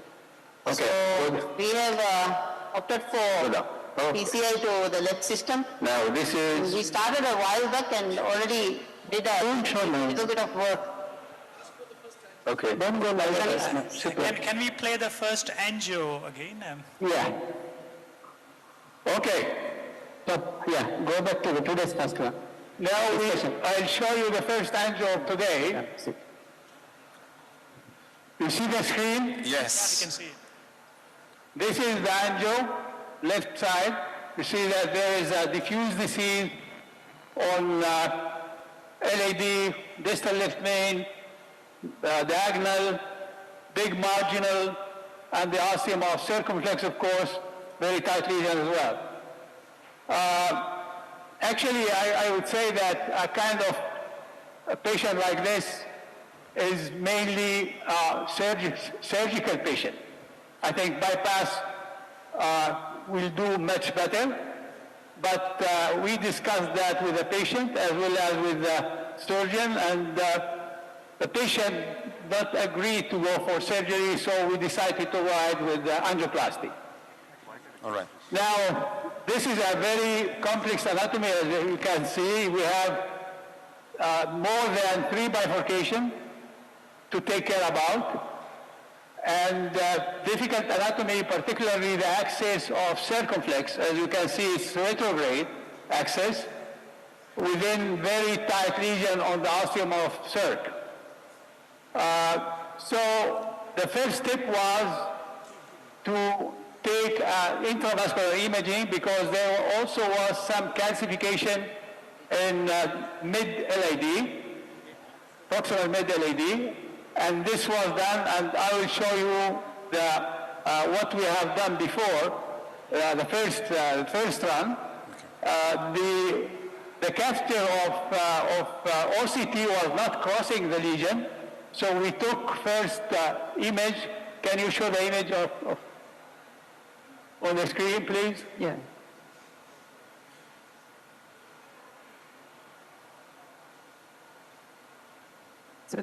So this is the distal-most area which was visible on OCT. OCT actually failed to cross beyond this lesion. So we can see a concentric calcium with thickness of 0.7 mm, which was extended to a length of also around 7 mm in this area. A lot of fibrosis could be seen. You can see superficial as well as deep calcium. So at this point in time, so I decided to go with rotablation. So we did rotablation with 1.5 guard at 170 RPM. 2-3 runs followed by a position run was done. Can we show the angio now? Yes, please show the angios, because we are still on the OCT, okay? Yeah. Yeah. So, wait. The next. After rota. So what we did, I did the debulking with rota 1.5. We changed the wire, of course, and did the rota. And after that, we went with cutting balloon, 275, 6 millimeters. You see, we pre-dilated the whole segment of proximal mid-LAD, which you can see also on the screen, calcified. And we took again another OCT. I can show you the effect of both rota and cutting balloon. OCT big, please. OCT. Pradeep, OCT, please. So far, well, Imad, first of all, hello, this is Luca Testa from Milan. I'm very jealous that you are here. Hi, Luca. Hello. I'm very jealous that you are there, to be honest. But anyway, just going back to the case, so far you did not touch the diagonal, right? You were working on the LAD only. So what is your strategy for that bifurcation? I will discuss that with you. I think diagonal here is relevant. That means a big diagonal. Yeah. I think should be treated, and my intention to treat here was to have provisional stenting on LAD with only balloon and drug-eluting balloon on diagonal. Okay, so let me just summarize for the sake of the audience. So now you are working a lot, I have to say, on the LAD, and then the strategy for that bifurcation is provisional T with a DCB for the side branch. Is that correct? Exactly. Good. So this one we have done, and I'll show you. In the meantime, we are waiting here, and so we see now. Okay, the angio, please go ahead. Angio. This is a pre-dilatation of diagonal. Go ahead. Angio. Pre-dilatation, go ahead. This was the angio after pre-dilatation diagonal. Seems very good. Looks very good. Yeah. They say no dissection. So I went with DCB. It was magic touch, 275, 25 millimeter length, and was inflated at 6 atmospheres, nominal atmospheres, for 1 minute. After this was the result. After the balloon, go. Okay, so this was diagonal after the eluting balloon. Then I went with a stent for LAD, for provisional stenting with diagonal. As you can see, this is 3.0 per 28 millimeter. Stent, go ahead, released, delivered at 16 atmosphere, then I went for pot proximally, go ahead.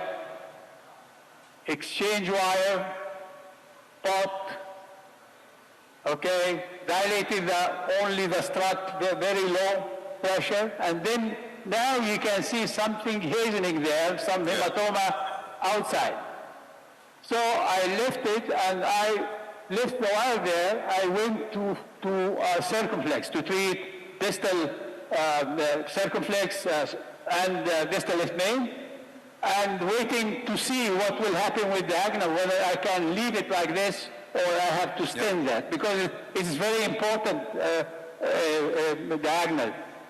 So wire was, circumflex was wired to the marginal, as you can see, the first marginal, which is the biggest one, and with diffuse disease. The other branches are small, doesn't seem have that much disease. So I decided not to lose time, because wiring this circumflex, I think it will be difficult to lose time and contrast and so on. So I pre-dilated with a balloon. Go ahead. Go ahead again. The whole segment. Go. Okay. And this was the result. Find no compromise or shifting on the distal circumflex. We went for, now our strategy is to complete the procedure by double stenting technique, circumflex with distal left main, and we decided to go for DK crush stenting. Okay. So this was the first step of DK crush stenting was done, putting a stent in side branch with a balloon in main vessel. The balloon was, the stent was inflated, okay, delivered, okay, then recrossed and again go, okay. This is crushing the stent, okay, go ahead. And this is what we are, go ahead. Okay. This is the first kissing. Okay. Go back. Okay. And this is what we have now. I went back to see because there is some dissection on diagonal, and there seems to be serious dissection with some staining there. So I decided not to lose that, in order not to lose that diagonal, because it's very important for the patient, to stent it by TAP technique, and that was done during the introduction of the case by my colleague. So I'll show you the TAP technique here. Go. Okay. This is kissing. Okay. Back. Okay. Iman, sorry, Iman, if I stop you, just for the sake of clarity. So you were afraid about losing that diagonal because of the angiographic aspect. So in terms of balancing what to do next, the major concern was the aspect, not the flow. That was absolutely fine. No. The flow was okay, but we still having a wire there. If you will be coming back with the wire, retrieving the wire, you might have some surprise there. Yeah, of course. That was my concern. The main concern was that, yeah. So this is what we have now. I'll show you the angio. Take angio, go. On LAD and diagonal. It's okay. Yeah, definitely. Okay. Now we have to go back to the left main. Hold on, yes. Left main to complete the procedure and complete the DK crushed procedure. So we'll take a picture here again. Okay. So you crushed already, so you just need to put a stent to the left main LAD, right? Yes. Okay. Exactly, yeah. And you see we have some dissection on this left main. Yeah, well, that's okay. You prepared. But yeah, it's okay, but will be covered by the stent. Sure. But now we have to go with the 4O balloon, 4O stent. So Imad, I suggest that we leave you work and we move to the other lab. So we will connect after the, after the end of the DK crash. Okay for you? Okay. Thank you. Very well done That will so be fine. far. No problem. Okay, can we move to the other lab, please? Hello, we are back to you. Hello, can you hear us? Yes. All right. So can you show us what you've done? Yeah, sure. Sanjay, go to the endurance. Yeah. Are you ready? Okay. We can't see the screen. We can't see the screen. We see you with, okay, we see the screen now. All right, here I am. So I was listening to Ima's commentary, wonderful DK crush happening on the other lab. So in the meantime, what we did here was that after having done IVL in our last chat, we went on to post-dilate, as is the customary, so as to prepare our bed properly. Go to the angiogram, Sanjay. So, and after having prepared the bed well, for the backwards, we took a 428 Ultimaster Tansei stent. I chose this stent in particular because this is a stent which has a two-link 8-cell design in which it is known to expand for proximal left main to by almost 1+ millimeter. So as we see here, the distal landing zone was anything between 3.5 to 4 at LED proximal, as we saw in OCT. The left main was measuring 5 for us. So we chose this stent and crossover while protecting the circumflex still. And having done that, go next. Go. We did some tacking of the distal part of the stent at proximal LED at high pressure, AccuForce balloon, 3.5-15, and then we chose another AccuForce which was 5-6 to do a pot. And I want to emphasize here the exact technique of performing a pot here, that the distal marker of the balloon is right at the carina so as to minimize the plaque shift into the side branch. So having done that, and we made sure that the stent is nicely opposed in the left main, we took this angiographic shot which looks pristine. We have not compromised even the ramus here. And thereafter, we took an OCT shot for you. Can you show me the post OCT? I'll just take you through. I want to emphasize here on OCT of LED to left main, the mouth of ramus was found to be clean and pristine. I have saved that run here. And therefore I decided to put my ramus stent only up to the proximal circ and not up to the bifurcation. To me it was largely the first or early OM1.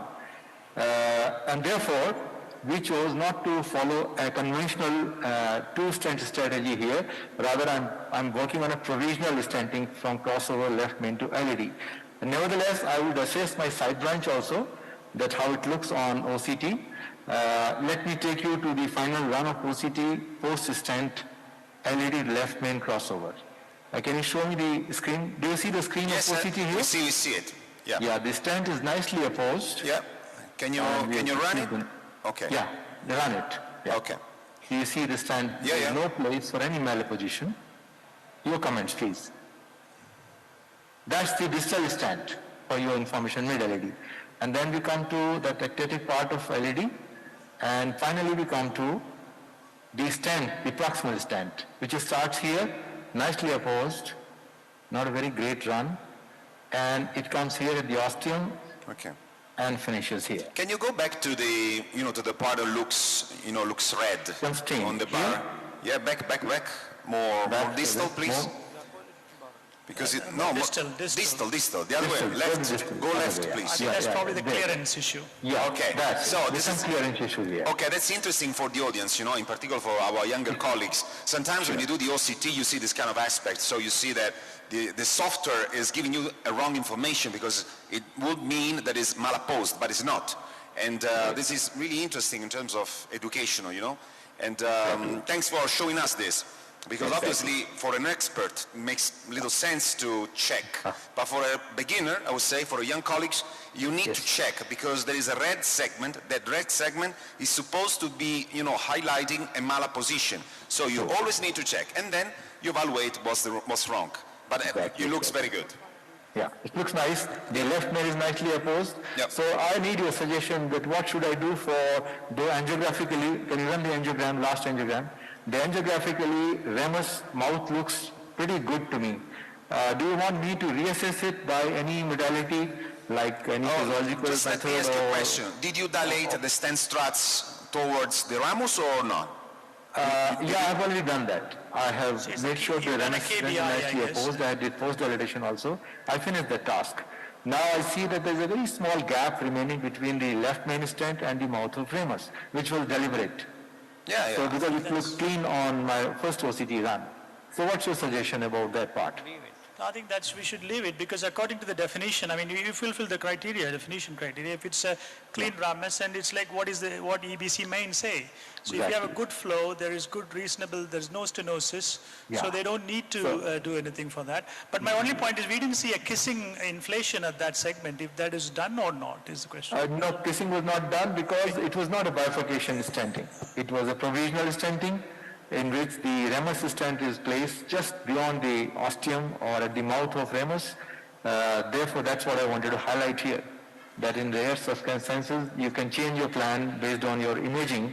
And we chose, can you show me the first run of LED to left main where the ostium of ramus looks pristine, there's no plaque, and it's nicely open. Have a look at OCT once again before you guide us. See, one of the things we'd say is even in provisional, KBA is debatable. It's not compulsory that we shouldn't do, particularly if you have a stent in the circumflex, a very long stent. There's a small chance the patient can come with an ISR at a later date. For that reason, the recommendation is to open up the struts of the ostium of the ramus in the future. I don't mind doing it, yeah, I can do that, but look at the OCT. There's no clear OCT, data for that, but I think that was the recommendation is if you are thinking in terms of future management of the circumflex, particularly you have a long stent into the circumflex. Okay. I think that area is debatable if I'm standing correct. In your final half of the school of thought says that you must open your mouth to future intervention. The other half says that it might distort the architecture of your parent stent and can lead to problem in future. Invite more restenosis to the site. I think there's one other point see when we quote EBC main saying that provisional is equivalent to two-stent strategy, in EBC main the protocol mandated that they do KBI in provisional strategy as well to finish it off. But even though that's not been completely accepted by everyone, but if you're quoting the EBC main saying that provisional is equivalent to two-stent strategy, we should do a KBI because in 90% of the time they finished the case with a KBI and came out, and out of that, in 1 in 5 they put another stent as well. They have to put a second stent. Yeah, that's the EBC approach. Provisional, you can hop onto T, tap or pilot or whatever. So I might do that part for the sake of acquiring another OCT run on the ramus and then decide that whether it needs anything or I just need to open the mouth by doing a kissing. I don't mind doing that. Yeah, the thing is... I'll seek opinion of the panel who is sitting with you. Yeah, well, I was about to say that, it's just a matter of opinion. Sure. I mean, this is always debatable whether you open the... See, in your final OCT run, we saw the left main, the stent area is 4.84. I agree. So I can go with further 5.5 balloon, short balloon, and optimize my left main. Give me the balloon. Personally, when I stent the left main, I don't open I think, Rafai, that this opening of the circ is actually okay. I don't think it is... I totally agree. There's not necessary to do that. In this case, you can do a pot with a higher balloon. That is only thing is required, nothing else. Yes, Pratap, I agree. I'll obey your command. My point is, if you don't have a stent, I wouldn't be worried at all. You have a stent in the circumflex. I don't think we have any evidence that if you open the side branch, I'm here. Exactly. That this will improve the outcome. And actually, sometimes if you open the strut, you can end up with dissection and you end up with two-stent strategy. Yeah. So I think if the TIM3 flow, there is no hemodynamic significant stenosis, leave it alone. This is also very interesting for our younger colleagues. I mean, there are some data just presented at the last Euro-PCR from the KISS study where I participated to that. And then we randomized patient with bifurcation to kissing balloon, well, let's say side branch treatment versus no side branch treatment. And at the end, this is just the short preliminary data, they're showing that the less you do, the more you will have a side branch patent. That was a study that was non-LM disease. Yes. Not LM. That study was around 600 patients. It was non-LM bifurcation, not Exactly, LM bifurcation. exactly. But we are dealing with an LM bifurcation. Yeah, well, you know... did you do a 54 millimeter run? Can we see the ostium or circumflex, the bifurcation view? Sure. Show me the circumflex ostium bifurcation. Go 10, 12, 13, 18, 20. On Pratap's recommendation, another high pressure frontier deflect. And if I could quote COBIS registry data, COBIS 3, it clearly says that there was no difference between side branch opening versus not opening or doing KBD. Let me just do a little poll in the audience. So who would like to make the kissing balloon at the latest struts? Raise your hand. Show me that one. Well, really a minority of the audience will do the struts opening technique and kissing balloon. It makes a lot of sense. So Pratap, your verdict. Should I recross into Rabbit and look at it? What do you say? Excuse me, there's a technique called Kurdistan technique, where they put 3 balloons in the LAD, ramus and circumflex. And the LAD is dilated the maximum, like 16 atmospheres, the ramus at 12 atmospheres, and the, just an example, and the circumflex at 10 atmospheres. It's called Kurdistan technique. It's meant for trifurcation. I think it's required. I think it's required. You need a 8 French guiding for that. Can we see the last angio? Yes. See where we are? Yeah. Okay. So this is my last angiogram where I carefully... Okay. Okay, that's pretty... So what do you feel? I think it's perfect. And this is one of those occasions where probably the more you do, well, the higher the chance of having complications. So just don't. Just don't. I mean, I think it's a perfect result, and definitely I do not see why you should go ahead with I must thank you for being my friend. No friends for you. Yeah, of course. Thank you for a great case. Thanks so much. Okay, we need to move to the other lab. Thank you very much. Very nice demonstration. Perfect result. And it looked very easy, but we know that it was not. So thank you for making this easy. Thank you so much. Thank you very much. Can we move to the other lab? See lab? you tomorrow at the meeting. Thank you. Bye. Okay, take Anjo, last Anjo. So since we were not able to show the OCT run after aorta and cutting balloon, we would like to present the image first. So this is the distalmost reference area.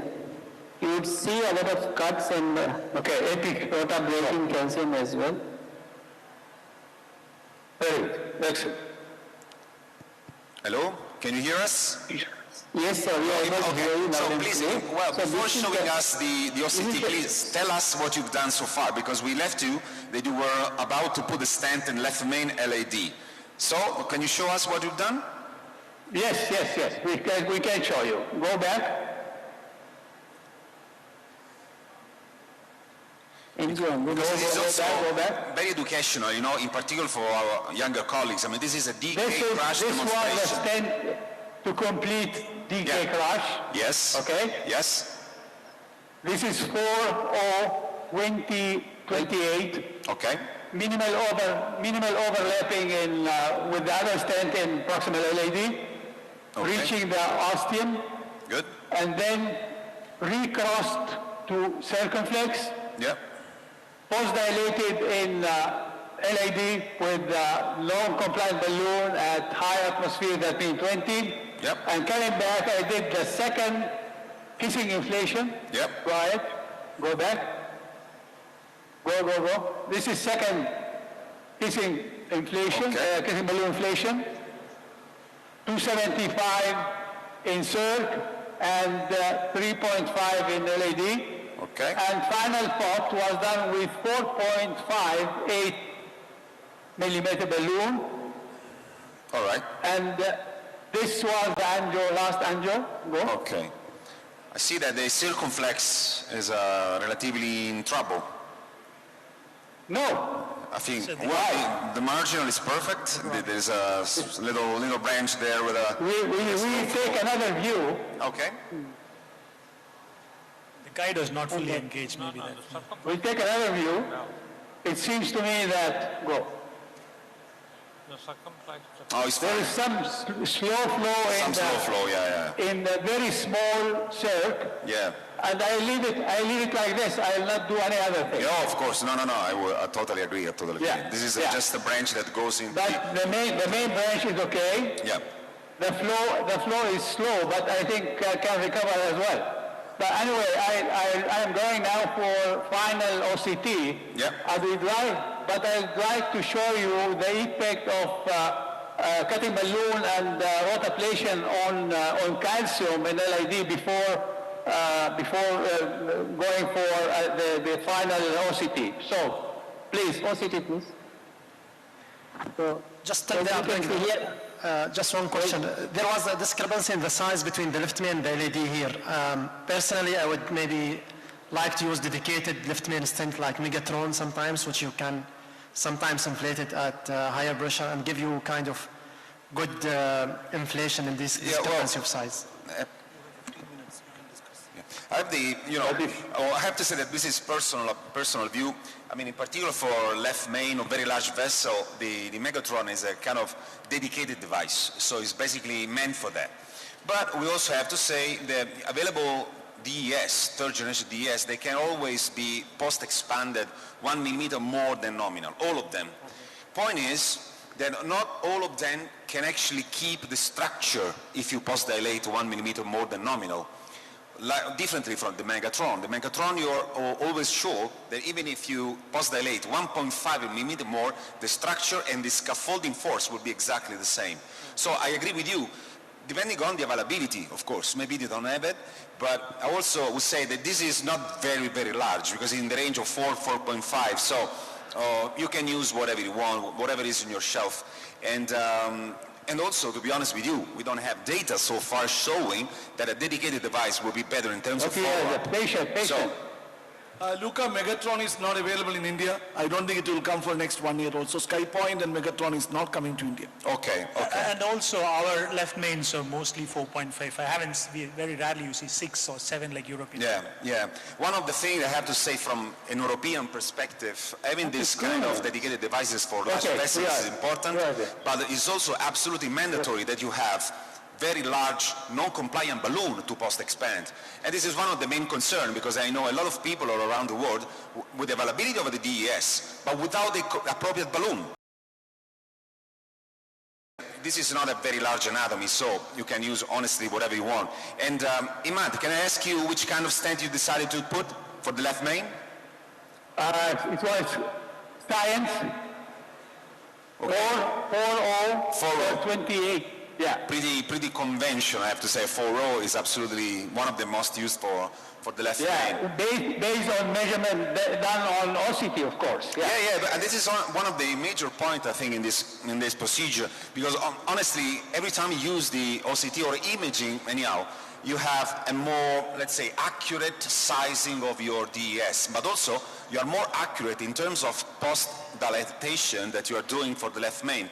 For the left main, there is always a kind of tapering. So you know that the LED would be smaller than the left main. This is absolutely natural. So in other words, you know that you must post-dilate. And doing that, according to a precise evaluation, it makes a difference. Although, again, we don't have definite data showing the beauty and the usefulness of the imaging. So, again, Imad, what are you doing now? OCT, final OCT. Okay. I'm doing final OCT from LAD to left main. Yeah. You will see right now that. I totally agree with you about intravascular imaging, the importance of intravascular imaging in such procedure. It is not only for stent expansion or apposition, I think for measurements, for the selection of the appropriate approach, appropriate debulking device, and so on. So I think it is really have an essential role, not only for post-dilatation, by optimization, but also for strategy selection and stent selection, sizing, and so on. Imad, can we spend some time looking at the ostium of the circumflex? I mean, with the OCT, because, I mean, this is again for... that is what we are going to... Yeah, for, let's say, educational purposes. I mean, with the OCT, you can easily evaluate the ostium of a side branch. Point is... You see it? Yeah. You see it? Yes, of course, it's a very nice picture. The only real limitation is that you cannot see, well, beyond 2 or 3 millimeters, because obviously you are looking at the main branch, and what you see is just the ostium. But the evaluation is also absolutely important, because you see the red struts. Red struts would mean that they are malapposed, but obviously they are obviously malapposed because they are hanging, floating in front of the ostium of the side branch, in this case, the circumflex. So, no matter what, you see this, but you are okay.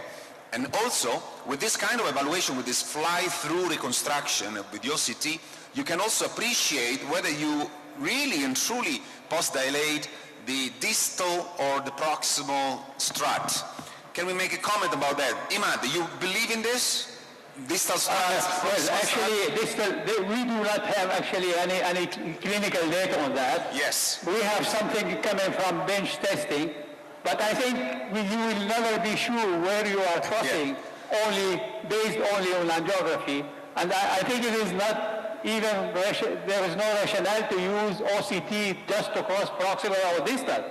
What we are doing is to, what I believe, that you have to cross easily without any friction, and then you can complete or try to optimize what you are doing by kissing balloon path in order to not leaving any deformation of the stent. That means adequating the stent to the anatomy of bifurcation. That is the main thing to do. Whether it's proximal, we are trying, I mean, in DK crash to cross proximally, and in non-DK crash, in other approaches distally, particularly in prevalent stenting. But frankly, I would say that I am not sure that I am crossing where I want to cross every time based only on angiography. Let me be relatively provocative. I think that all these discussions, in particular when it comes to the DK crash technique, all the discussion about the struts, distal, proximal, they do not make any sense to me.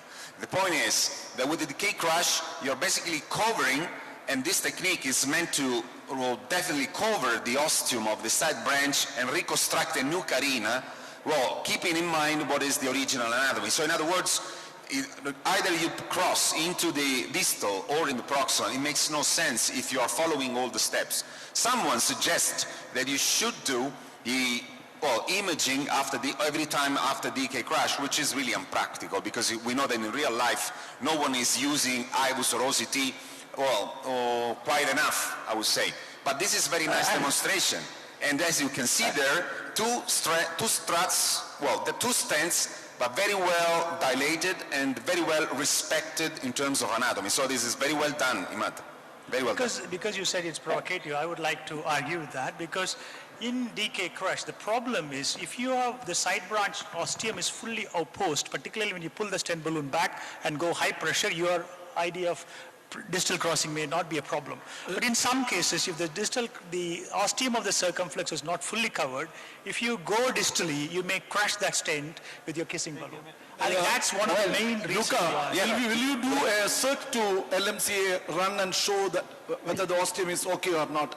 That is also one way of deciding before putting a balloon inflation or not. Oh, well, yeah. Well, let's say that, That is... Imad, sorry? That actually can happen. That means you cross abdominally when you are crushing the stent. What you have to do when you are crossing the crushed stent, you have to go with a one-to-one balloon to the side branch and inflate high pressure and then kissing balloon. That means to be sure that you cross the stent, and you can see that not by Hybiz. Hybiz will never show you where you are crossing. Only OCT can show you. I think stent boost can help a lot in this, because you can see exactly where is the wire. Yeah. And if you are crossing inside, so just to oppose fully the stent on the side branch, the crush stent, after opening the stent, and then put the second stent with the second casing. That is what to do in this kind of strategy. Well, I have to say, Ahmad, this particular case is actually giving us the opportunity to discuss the stent technique. And if you don't mind, I would like to see the bifurcation with the diagonal, because it's a completely different technique, and we can show to our colleagues what is the result. I mean, this is a tap. So at least in theory, I mean, the protrusion of the branch, or well, the stent and the side branches should be minimal. And I have to tell you that it is minimal. So very nice result as well in this case. And with the OCT, I would say has a lot of limitations in terms of understanding the position of the stent struts. With the OCT is much easier, as we all know. But even in this case, if you stay there, just keep rotating, please. Keep rotating. Keep rotating. So, as you can see, even in the reconstruction, the different color is actually showing us the single strut hanging in the LED. So, very nice technique, I have to say, in particular, because in order to do that, we need to remember that in the case of the balloon will go beyond the markers. The stent is always within the markers. So in other words, when you're doing this kind of technique, even if you just say, okay, I will put the proximal marker into the main branch, and then I'll be sure that I will cover the ostium and I will not protrude too much, this is wrong, because it depends on the specific stent that you are using. May I ask you, which kind of stent did you use for the diagonal? Same stent, it is 2.5. Yep. This is you see the stent boost. I don't know if you can. Yeah. Stent boost doing this the tap technique. It was we are still on the OCT. 2.5. We are still on the OCT. Please show us the fluoro, the angio. We are still Even on the OCT images are nicely showing the ostium of the diagonal there. Yeah. Just. And you are focusing on the stent boost now? Can you show the stent boost, because it's important? Okay. Some more rotation. Yeah. Okay. No. Okay, please stay there. So this is actually the demonstration of what I was talking about. I mean, the stent is always within the two markers, but the distance between the first strut and the proximal marker is variable from one stent to another. So that's the point. When you're doing this kind of technique, it's always a good idea to know what you're using. This is exactly at the marker. Indeed. This is science. Indeed. This is Excience, right? Yes. Yeah. See, and with Excience, you know that the distance is absolutely minimal and negligible. But this is something that for our younger colleagues is important to know, because it doesn't really matter if you just put the proximal marker very close to the main branch. It's not enough. Sometimes you can lose the ostium, we don't cover the ostium, and we know that that's the Achilles heel of the bifurcation, it's the ostium of the side branch. But very well done anyway, very nice demonstration of techniques and skills, so very good. Yeah, actually here we have used provisional in circumflex, we have tap, and we have DK crash in distal left main. Yeah, so I think, very good. Yeah. A little bit of it depends. Yeah. I think the angle of the obtuse marginal was so easy for to DK crush. I think it's a perfect technique, particularly when you have a very smaller angle like what we have here compared to... Yes, I agree, yeah. Good. Another technique can be used here, if this will be bigger, is mini culotte. DK mini culotte will do fine as well. Oh, well, yes. I think that in this kind of a specific anatomy, when the angle is so acute, I would say the DK crash is probably best in class. I'm not saying that the DK crash should be used in every single anatomy. This is not true. I mean, you need to adapt to your strategy according to your anatomy. But in this specific anatomy, Imad, I think you did the right choice.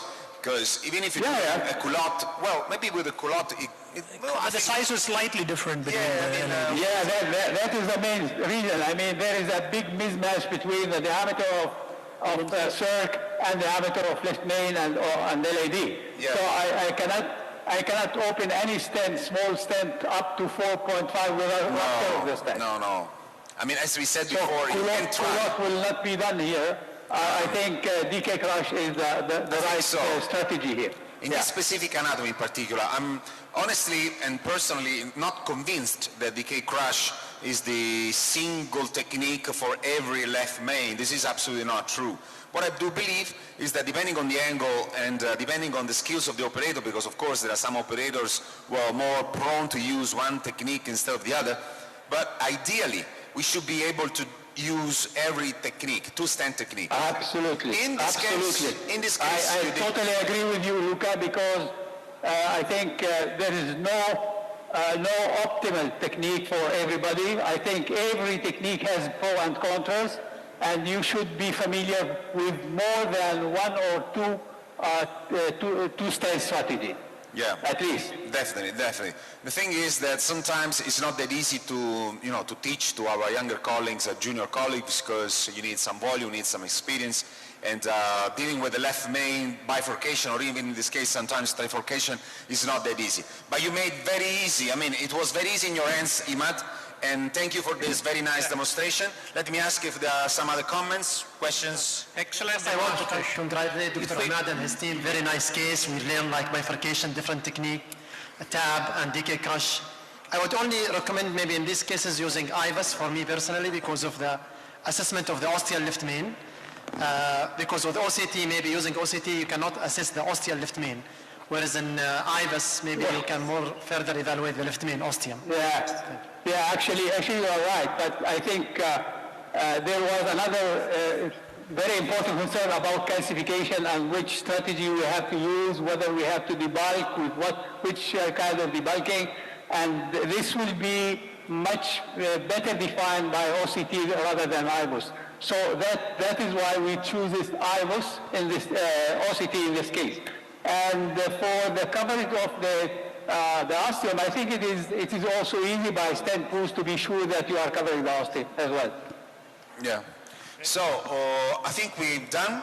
Thank you very much for this nice demonstration. Thank you very much. And I would like to thank all the personnel here in the cathedral. I have a wonderful team here. So see you tomorrow morning here. See you tomorrow morning. See you tomorrow. Thank you very much. Bye. Bye. Thank you. Domani. We will be going to the next session, LMCA lecture session. Domani. Okay. That chairpersons are Dr. Shivakumar Rao, Dr. V.C. Chauhan, Dr. D.S. Gambhir, Dr. Sajeev C.G., Dr. Deepak Davidson, Dr. K.K. Sethi, Dr. T.N.C. Patmanabhan, and the moderators are Manoj S., David Charian, Vijay Kumar Sinha, Basant Kumar, Vishwajit Majumdar, Keshav Murthy, and panelists are Alok Singhal, Shivaprasad Naidu, and Vivek Tripathi. Please occupy the chair and start the session. The first talk is by Dr. M.K. Das.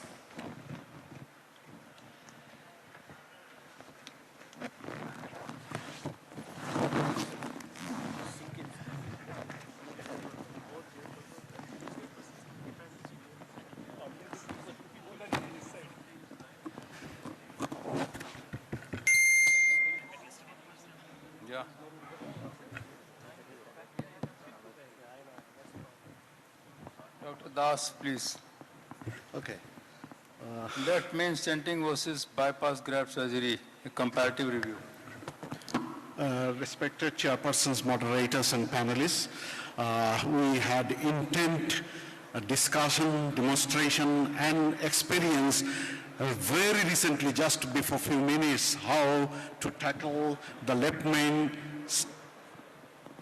coronary artery disease by means of intervention. Every speaker would get 10 minutes plus 2 minutes for discussion. Please stick to Yes, time. sir. I'll try to cover it as early as possible. Our main focus here will be mostly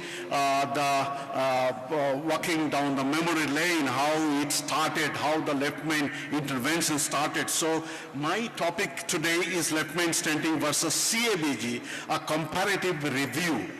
Now, you already have known that what are the types of various lesions in the left main. It could be purely ostial, it could be mid shaft, it could be pan shaft, and it could be even at the bifurcation or trifurcation level. And these are some of the pictures of the different, the lesions at different levels, the ostial, distal, pan, and so on and so forth. Now the severity of the left mainstream disease is ascertained by a trial called the severity trial, and their main focus on the severity determination was the lesion length, whether it is less than or more than 10, and the diameter stenosis, whether it is less than 70%.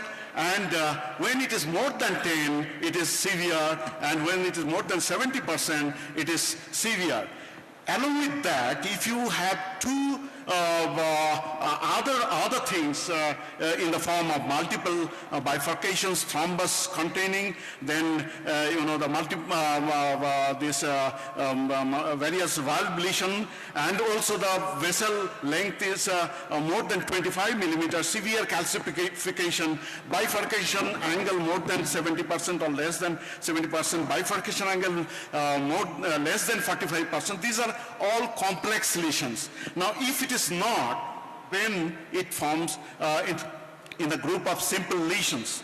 Now, this use of coronary physiology, as was being discussed just a few minutes back, that how it can guide the revascularization, definitely the two methods that are followed are the intracoronary imaging, and the other is the FFR technique, and these are labeled as class 1 indication. And they have got their own merits and demerits. And as you know that the benefit of revascularization was talked about, and it was class 1 indication way back in 2008, it was put like that. And after that, of course, the CABG was put as the class 1A indication, and 2AB was the indication with the recommendation with the PCI way back in 2010. And these, again, were based on various trials like Syntax, 10 years, Noble, then Pre-Combat, Excel, and all this actually gave indications about how the mortality or MACE, stroke, myocardial infarction, repeat revascularization were obtained, and it was based on that the various recommendations came forward. And there are various factors determining the choice of PCI versus CABG. Definitely with the development of the techniques, the left main stenting is coming in a very great way. Almost 87% of the revascularization procedures are being taken care of by the stenting or PCI. And 13% of cases are being taken care of by CABG. And definitely there are certain markers in the form of young age, good quality of life, good performance of status, then diabetes, and left ventricular ejection fraction less than 30%, lima graft availability, diffuse stent restenosis. All these are more in favor of the CABG. While the others for PCI are advanced age, short life expectancy, immobility, mental health disorder, cancer, and all these are they are recommended for PCI. Now, as you have seen recently, that the PCI is definitely a high-risk procedure, and it's a challenge. And the various comorbidities also influence the PCI, and more it is complex, more it is complex, and also more the hemodynamic instability. There will be alteration in the results of the PCI. Now the controversy started really with these two trials, that is the Noble and the other is the Excel, which showed that there was somewhat, PCI was associated with more non-procedural MIs and repeat revascularizations are more as in Noble, and same way Excel showed somewhat more mortality. And however, the syntax trial reversed the recommendation to some extent, and that showed that the mortality was similar between PCI and CABG. And the various meta-analyses are shown here, and they have been put to the equipost position, both PCI and the CABG. And this is a very important slide because this shows how the presence of diabetes mellitus and absence of diabetes mellitus actually helps in favoring either PCI or CABG. As on the left side you can see favors PCI when the diabetes is not there, with the blue marks, they are more favorable for PCI, whereas the presence of DM actually was indicated for the or favoring the CABG. This is an example how the left main trifurcation lesion can be treated with the different techniques. It has been already demonstrated just a few minutes back. And some of the stenting and post-stenting measures that have been taken up in this type of cases. And distal LM stenting is a challenge again when there is a STEMI and because of the presence of ulceration. However, they can be also directly stented. And the calcification is a very, very important marker. And whenever it is present, then you have to strategize whether you will be taking which method of debulking you will be taking care of, or which method of the stent positioning, and all this can be taken care of. And the imaging gives an immense help, not only by putting the stent position in the as a very important method, but also strategizing differently to put whether the rota should be used or some other method should be used for debulking.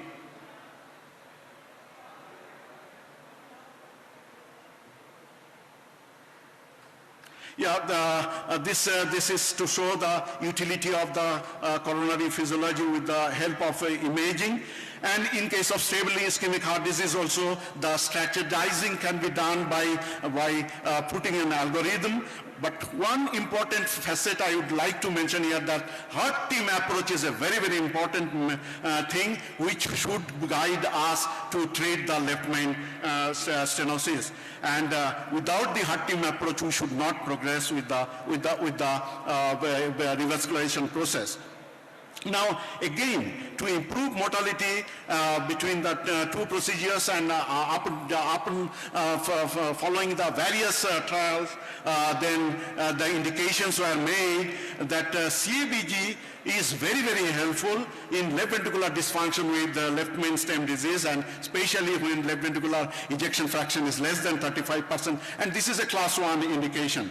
And on the other hand, if the anatomy is simple and if the syntax code is less, say up to 32, then possibly PCI is can be taken up, and this is a class 2A or rather class 1 indication. Then in ACS also the same thing, the culprit lesion and versus the non-culprit lesion. If the hemodynamics are altered, then in that case one should take the help of the CABG rather than the PCI. In complex disease, as I have already highlighted, this is a class 1 indication for CABG. And the various imaging, already told. There are certain known and unknown issues for left main in revascularization. PCI versus CABG, comparable risk for overall mortality, and the composite of death, MI, stroke with low or intermediate complexity. Advantage of CABG is that lower risk of repeat revascularization, more rehabilitation, especially in high anatomical complexity, less continuous MI. Advantage of PCI, less invasive and shorter hospitalization, early mental and physical recovery, lower risk of short-term morbidity. What is unknown is that between PCI and CABG, long-term treatment effect of CABG versus state-of-the-art PCI is not yet known because of the various trial procedures. But there are certain unanswered questions also. Data from randomized control trials support surgical revascularization in the setting of left ventricular dysfunction to improve survival. So this is sort of still not answered properly, but definitely we'll have to take all the issues and into account, and the 222 SEC interventional trials and 21 coronary revascularization guidelines put left main CAD 1 for CABG and 2A for the PCI. In the joint European guidelines, it is 1 for both this PCI and CABG. And when the syntax code is between 22 to 32, 1 for CABG and 2A for PCI and left main disease with high syntax score, it is again PCI is not indicated. So to conclude, revascularization for symptomatic significant LMCAD is a standard care of, I will take just 1 minute, standard of care for more than 30 years, and more recent advances in DS, and the thinness or thickness of the strat is playing a level playing field, and data demonstrate similar outcomes. And randomized trial comparisons between PCI and CVG for LM disease have not demonstrated a conclusive winner. And last but not the least, that herd immunity approach is very, very important. Thank you all for patient hearing. Thank you, Mrinal. I think he has very elegantly given us an overview of the comparison between the two modalities of treatment for left main coronary artery disease. Just to add a word to it, I think there is no controversy on 2 or 3 areas. One is if the syntax score is more than 32, most patients, particularly with complex coronary anatomy, this has been derived from the simple trial which was published, which you have also mentioned in 2017. With complex coronary anatomy, surgery may be a better choice. Number 2, unfortunately, we still do not have any good randomized trial of left main disease with severe LV dysfunction. There is only 1 or 2 studies which have shown that as the ejection fraction keeps on decreasing, the mortality, both 30 days, 1 year, and long-term mortality are all much higher with PCI as compared to CABG. So maybe CABG should be considered. And lastly, of course, patients who got a left main disease with severe MR and also need possibly some treatment at the valve replacement. CABG may be a preferred choice. I think otherwise there are other areas which are controversial, which are in the gray zone. Some are definitely tilted towards the PCI. So overall, I think Mrinal has done a good job and given us an overview. Any one question we can take up if there is anybody to ask a question. Diabetics with a high syntax score of more than 33, do we relegate the complex PCI only for surgical rejects or high surgical risk patients? Or we should continue to do that population I also? think the meta-analysis showed adequately that CABG is more favorable in those group of patients, but definitely nowadays we are taking more and more cases for even with the diabetes because of the stent technology has changed to such an extent, especially with the introduction of the thin strats to the extent of 100 micron and all, and also below that with some of the Indian companies come to even 60 microns. The results are getting better and better. But Yeah, again, but randomized the trial guidelines say it is class 3, so if it's a class 3, we are supposed not to harm, if the procedure is going to harm the patient. Yeah, that's right. The recommendation today is that when it is a complex one with diabetes, with left ventricular dysfunction, PCI is not recommended. If you have left main equivalent, okay, I think because of time crisis, we'll do it later on. Thank you. Thank you very much. Yeah. So I invite next speaker, Rajesh. His name is little difficult. Dr. Rajesh. Yeah. There is no introduction, so we cannot say about except that the topic is. Yeah.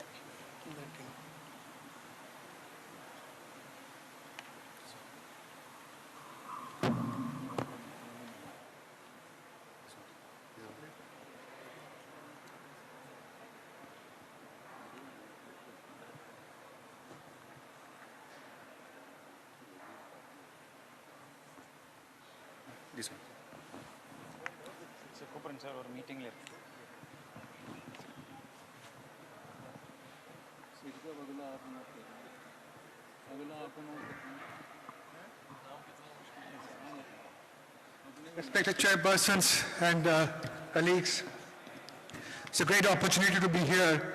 I'm going to talk about treatment strategies in left main coronary disease associated with acute coronary syndrome. The acute coronary syndrome is a different ball game, particularly when you have a left main disease associated with this. And Dr. Das mentioned the controversies of left main disease treatment with a bypass or PCI in stable coronary disease. I'm going to talk about patients with acute coronary syndrome. Now, it's a difficult situation, but at least in acute coronary syndromes, the pathways are more clearer. Let me take you to an example of a patient who I encountered last week. Young man, middle of night, comes with acute coronary syndrome, chest pain, ST elevation, cardiogenic shock, and we did an angio, found his left main was completely occluded. This patient was taken for PCI with ILP support. He fortunately survived. And this is an example of how this treatment strategies become very clear when patients present with acute coronary syndrome or cardiogenic shock with ST elevation MI. Now, I'm going, over the next 8 minutes, I'm going to talk about the incidence of left main disease and acute coronary syndrome, the clinical and anatomical characteristics, and the outcome of these patients, and I'm going to conclude with the final statement.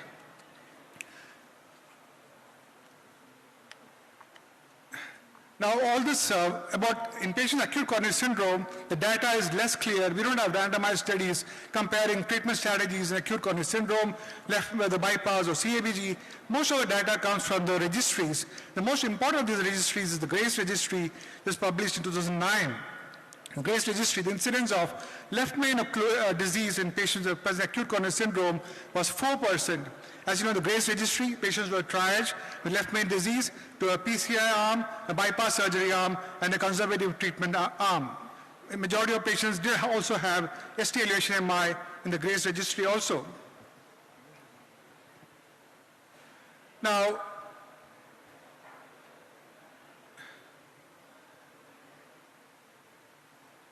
the next important registry is the AMIS registry, acute myocardial infarction, Switzerland.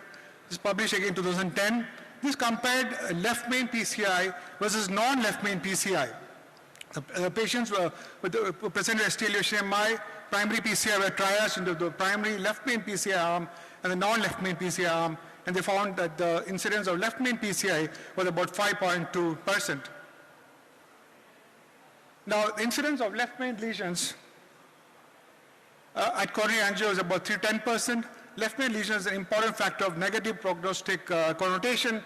Incidence of acute left main occlusion in acute coronary syndrome, patients about 0.8%. Incidence of left main lesions in acute coronary syndrome, patients about 4%. Now, patient acute coronary syndrome and left main lesions have more complications. That cardiogenic shock is about 12% versus 3.5% who present with non-left main lesions. Cardiorespiratory arrest is about 10.6% versus 6.3%, and patients tend to have more severe arrhythmias. The global mortality rates in patients who present left main lesion, acute coronary syndrome, is about 7.7%. ST elevation MI, the mortality rate is 11%, and cardiogenic shock is about 34%. Now, if you look at the GRACE registry, the patients who are recruited in the GRACE registry, ST elevation MI was around 627 patients, and they were triaged into the PCI arm and the bypass surgery arm.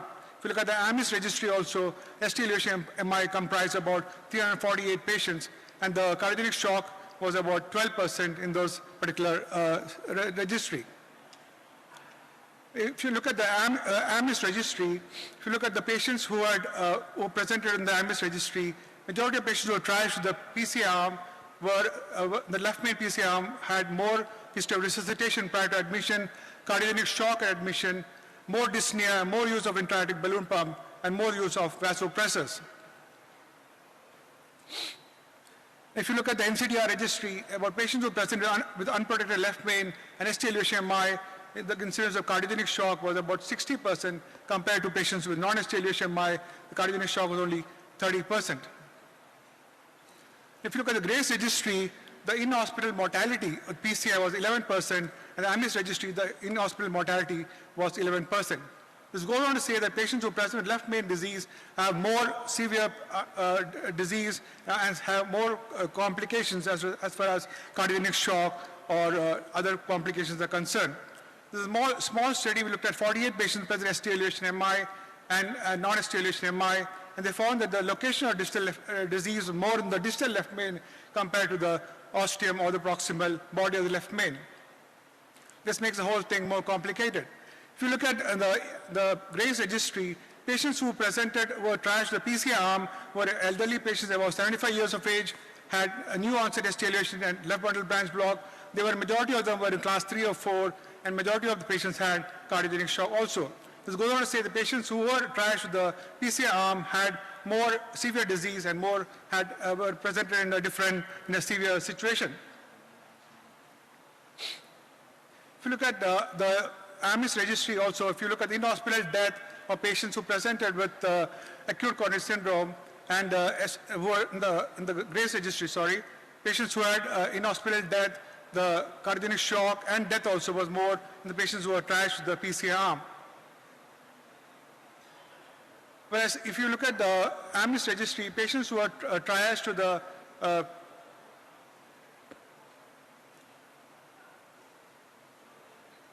in the left main category, unprotected left main category, in-hospital death was about 10.9% compared to 3.8% in the non-left main PCI arm. Death and MACE were significantly more in the unprotected left main PCI arm compared to the non-left main PCI arm.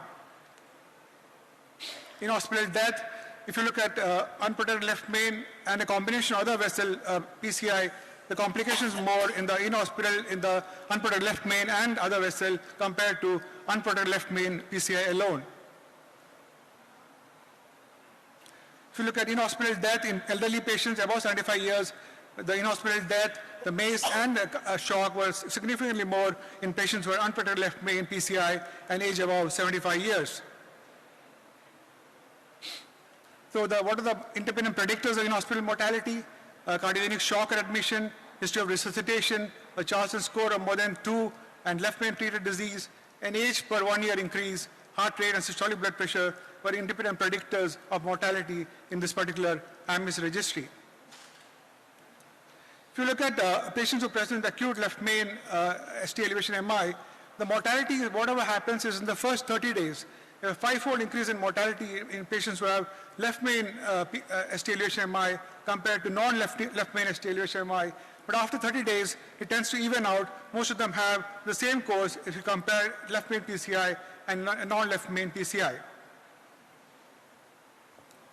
If you look at cardiogenic shock representation, if you have a cardiogenic shock representation, the mortality rates are significantly higher. Survival rates are around 30% compared to patients who have no cardiogenic shock, a survival rate of about 80% at the end of 3 years. The NCTR registry also showed in-cath lab mortality and in-hospital mortality was significantly higher in patients who presented with ST elevation MI. Independent predictors of mortality was ST elevation MI with cardiogenic shock and use of IAVP, salvage PCI, and a pre-procedural TIMI flow of 0 and 1. Again, the data from the SCAR registry, Swedish registry also showed that patients who were triaged with the bypass surgery arm tend to favor better compared with the patients who had a PCI in the patients who presented with acute left main ST elevation MI. Now, if you look at there was a study by Prakriti Gaba, which is from the Brigham and Women's Hospital. They took patients from the Syntax trial, the pre-combat trial, the Noble and the Excel trial, picked out patients who had acute coronary syndrome. They found that patients who had acute coronary syndrome tend to fare worse than patients who did not have acute coronary syndrome. So I just want to conclude by saying there's no recommendation in guidelines stating optimal revascularization methods in patients with left main lesions and acute coronary syndrome.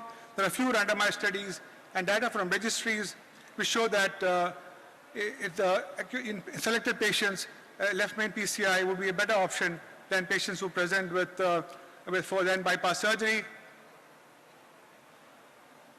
Just go to the conclusion slide, please.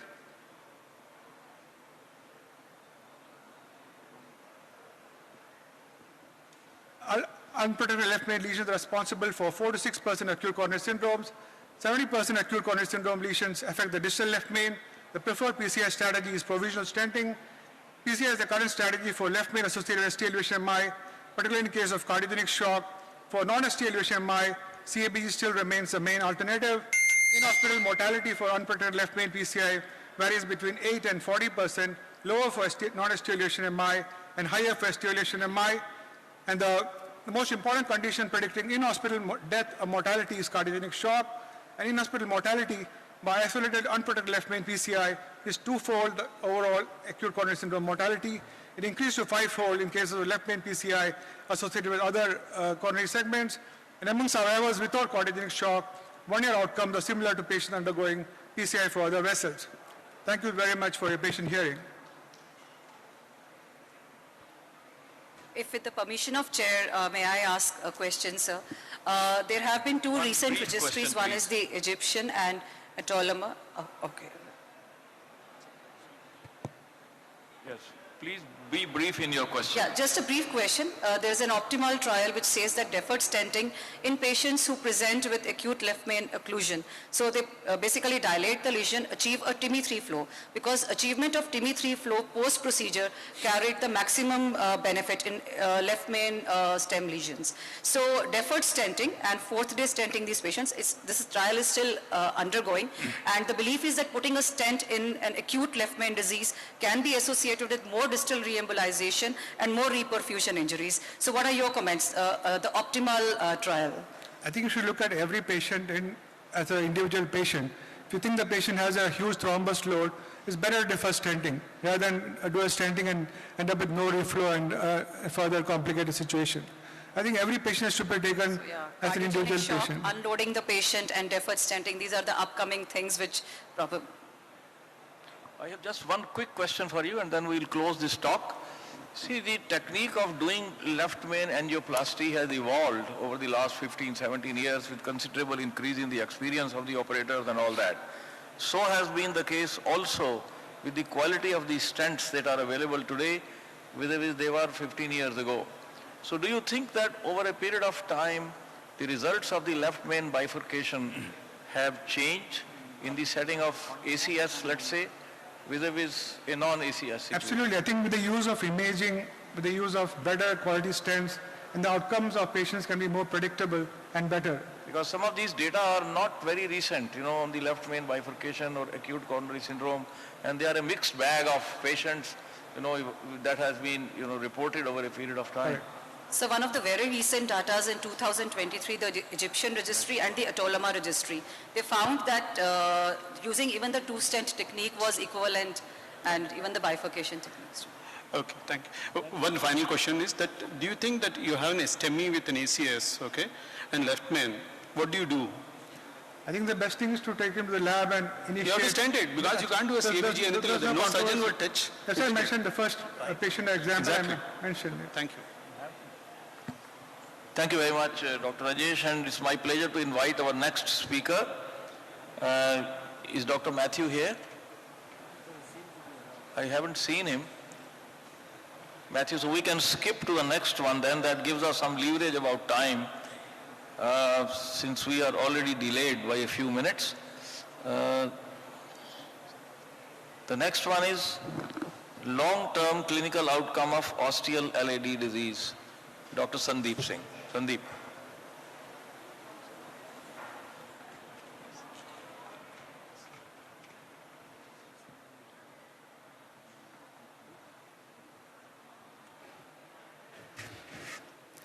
Good afternoon to all of you, and thank you for inviting me. It's really a proud moment for me to give this talk in front of my two mentors who have trained me also.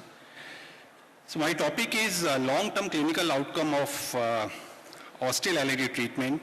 I was specifically asked to look into the data for osteal stenting versus left main crossover stenting. Why this topic of osteal LAD is important? First of all, osteal LAD, it supplies it's an important target area because it supplies the largest area of the myocardium. And we clearly know that in the earlier era, when there were balloon angioplasty, they were unsuitable for intervention because of significant risk of procedural involvement of left main or the left circumflex coronary artery. With the bare metal stent, there were a significantly higher restenosis rate to the tune of 25 to 40%. Drug-eluting stent definitely revolutionized the treatment for the ostial LAD. The target lesion revascularization rates were significantly lower. However, if we purely talk from a data point of view, the ostial LAD lesions in the earlier trials were excluded from most of the trials which focus on the drug-eluting stent. But presently, we are increasingly and frequently using drug-eluting stent for the ostial LAD intervention, and enough clinical experience for all of us. Unfortunately, the long-term outcomes have not been adequately evaluated in randomized trials. So whatever data we have only in terms of registries and the retrospective data. Now, why ostial LODs are very important? Because it's a complex coronary intervention. So there are 4 reasons. Either you do ostial stenting, or even if you pull it back and do it from left main to LAD stenting, crossover stenting. One, in an ostial stenting, there can be a geographical miss. You can miss the lesion at the ostium, and that could play a role in the long-term outcomes of a particular patient. Secondly, if you try to position your stent into the left main, then there are few struts which may come into the left main. They may come in front of the circumflex. What are the consequences of that? I will highlight in my subsequent part of my slides. And thirdly, if we do a crossover stenting, the issues of size discrepancy between the left main and LAD, which was very important in the earlier era, and a fear of a side branch jailing.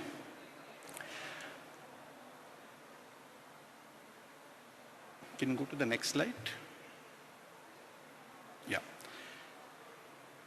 So first, I'll try to discuss what are the long-term results in terms of overall the ostial LAD as we compare it with the proximal LAD. So there is a registry data by the Japanese Cipher registry, and you can see that in this is a long series of around 5,800 patients, which divided the patients into predominantly into the proximal LAD and into the ostial LAD, and then in the further ostial LAD were further categorized into those who required a ostial stenting and those who required a crossover stenting.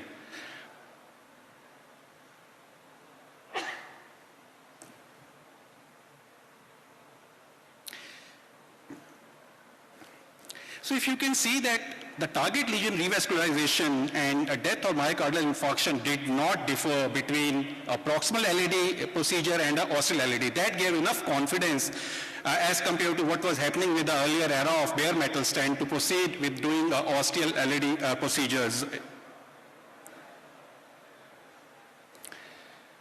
Similar to the J-Cipher data, there was an Italian data which has a 2-year outcome. You can see that all the parameters which prognosticate a particular patient as far as the long term is concerned, be it cardiac death, all-cause death, target lesion revascularization, these all were in a single-digit number. So that gave us sufficient confidence to proceed with the interventional procedures for a ostial LAD disease. Now, another important point which we need to discuss is, once a patient is being taken up for a stenting, shall we do a ostial stenting or we do a left main to LAD crossover stenting? Unfortunately, there is no randomized data. There is only retrospective observational studies, and we have to bear with that. If you can see that there are 5 such studies which have noticed a comparison between ostial stenting and the crossover stenting. In fact, 2 of these, the Kishi et al. And the Carapenzo et al. Use the first generation drug-eluting stent as compared to the remaining which used a second or a third generation drug-eluting stent. Now, in the comparison between the ostial LAD and a left main to LAD crossover stenting, you can see that both were consistent in their results. There was some increase in mortality in the left main to LAD crossover, though it was not statistically significant. Does this generate a hypothesis? Does it was because of earlier the stents were not that extensile in nature? We really do not know, and it's too late to dig into that because these stents are no more available in the market. But more importantly, for the second and the third generation drug-eluting stent, you can see that there is a statistically significant difference as far as the target vessel revascularization is concerned. Now, this data is from recent, and it consists of contemporary practice of using rotablation, and more than 50% of the patients underwent intravascular ultrasound also. And you can see clearly that the target vessel revascularization was statistically better with a left main to LAD stenting as compared to ostial LAD. And in fact, on the follow post-op angiogram, predominantly the restenosis occurred at the ostium or at the distal part of the left main. Perhaps it could be because of a geographical miss or because of the injury because of the balloon to the distal part of the left main. So what have we learned as of now? What we have learned is that when we compare ostial stenting and the crossover stenting, the target lesion or target vessel revascularization rates tended to be higher in the ostial as compared to a crossover strategy. In some series it was statistically significant, but in almost all there was a trend towards a higher incidence with the ostial stenting. However, the safety was similar in both the cases. The use of imaging IVUS and OCT was significantly higher when we use the left main to LAD crossover strategy, and the procedural complications were not different.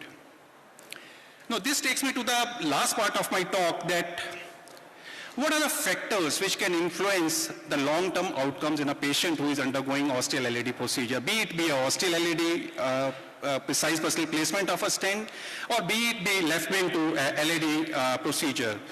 So the first question I would like to pose is, and then I'd like to answer after a few of the data which I will mention, is, do we need to perform intravascular imaging in such cases? Now, why this is important? Because if you see a landmark study focused on angiographic classification of the distal left main, in which ostial LAD was involved, along with IVUS, which was done in these patients to further classify these distal left main or ostial LAD disease, you can see that barely only 3% of the lesions are actually ostial LAD. In more than 90% of the lesions, there is a continuous involvement from the distal left main which goes into the proximal LAD. And this is very important because once you use a strategy, you may injure this particular area of the vessel and cause a higher incidence of long-term complications in these particular patients. No, there are a few cartoons. See, these two images, they look exactly similar. The inner part of the vessel look exactly similar once you see it from an angiographic point of view, but from real anatomy point of view, from imaging point of view, these two are totally different. In the first case, this is the green square mentions the exact placement of the stent, which was correct decision, while in the second case, there was a distal left main plaque, which perhaps could have been injured or could get injured and cause long-term not favorable outcomes in these particular type of patients. Above that, there is definitely a role of imaging, because it can definitely tell us right at the beginning any major discrepancy in the size of the left main and the LAD, whether you can go from a crossover stenting from left main to LAD or not, or precise ostial stenting will be a better option in a particular patient. Now, second question which comes is that what do we do for the side branch circumflex? Be it ostial stenting, where few of the struts are floating into the circumflex, or be it a left main to LAD crossing. There is no randomized data, there is no major publications in that, but predominantly in majority of the time you have to keep it simple by keeping a simple strategy of left main to LAD stenting. And in majority of the cases, as you can see in the subsequent slide, that in 73% of the cases, especially in the ostial LAD, there is no pinching or no involvement of the circumflex artery.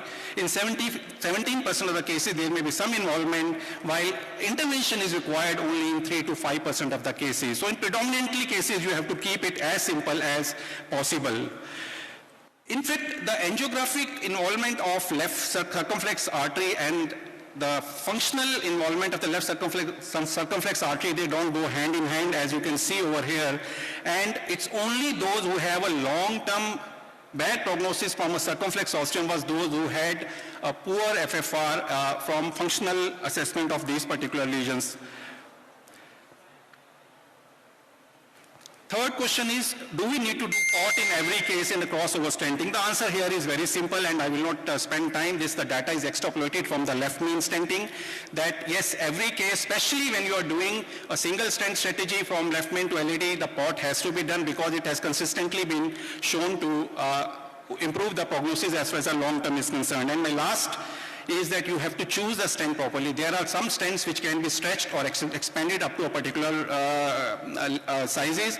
There are larger sizes of the same stent available. So in that way, imaging becomes very important as far as when you are doing a ostial LED procedure, be it stenting from the ostium or from left main to LED. So to summarize, there are no large-scale studies, no randomized trials if we really go into the research part of it in terms of ostial LED intervention, but there are definitely retrospective analysis. Optimal approach for most of the ostial lesions requires intravascular imaging, there is no doubt. Crossover stenting, yes, very likely. Choose appropriate stent design which can be expanded, yes, undoubtedly. And port, especially in a case with the left main to LED where there is a significant size mismatch, undoubtedly it has to be done. But still, there is you can have to individualize because there can be cases in which the visualization of the circumflex is very clear, the left main is absolutely free of disease, and there is a significant mismatch between the size of left main and LED. The case is well set for ostial stenting. With that, I'll end my talk. Thank you for your kind attention. Sir, nice presentation. Sir, in your routine practice, how do you approach ostial LED lesion? Do you do imaging for everyone? Question number one. Secondly, in absence of imaging, would you always go for a crossover stenting? There is no hard and fast rule. With experience, we really come to know whether, see, the ostium is a 3 millimeter area. So where is the maximal plaque distributed? If it's a very tight flush ostium, I would definitely like to go from left main to LED if there is no major discrepancy in the size between left main and LED.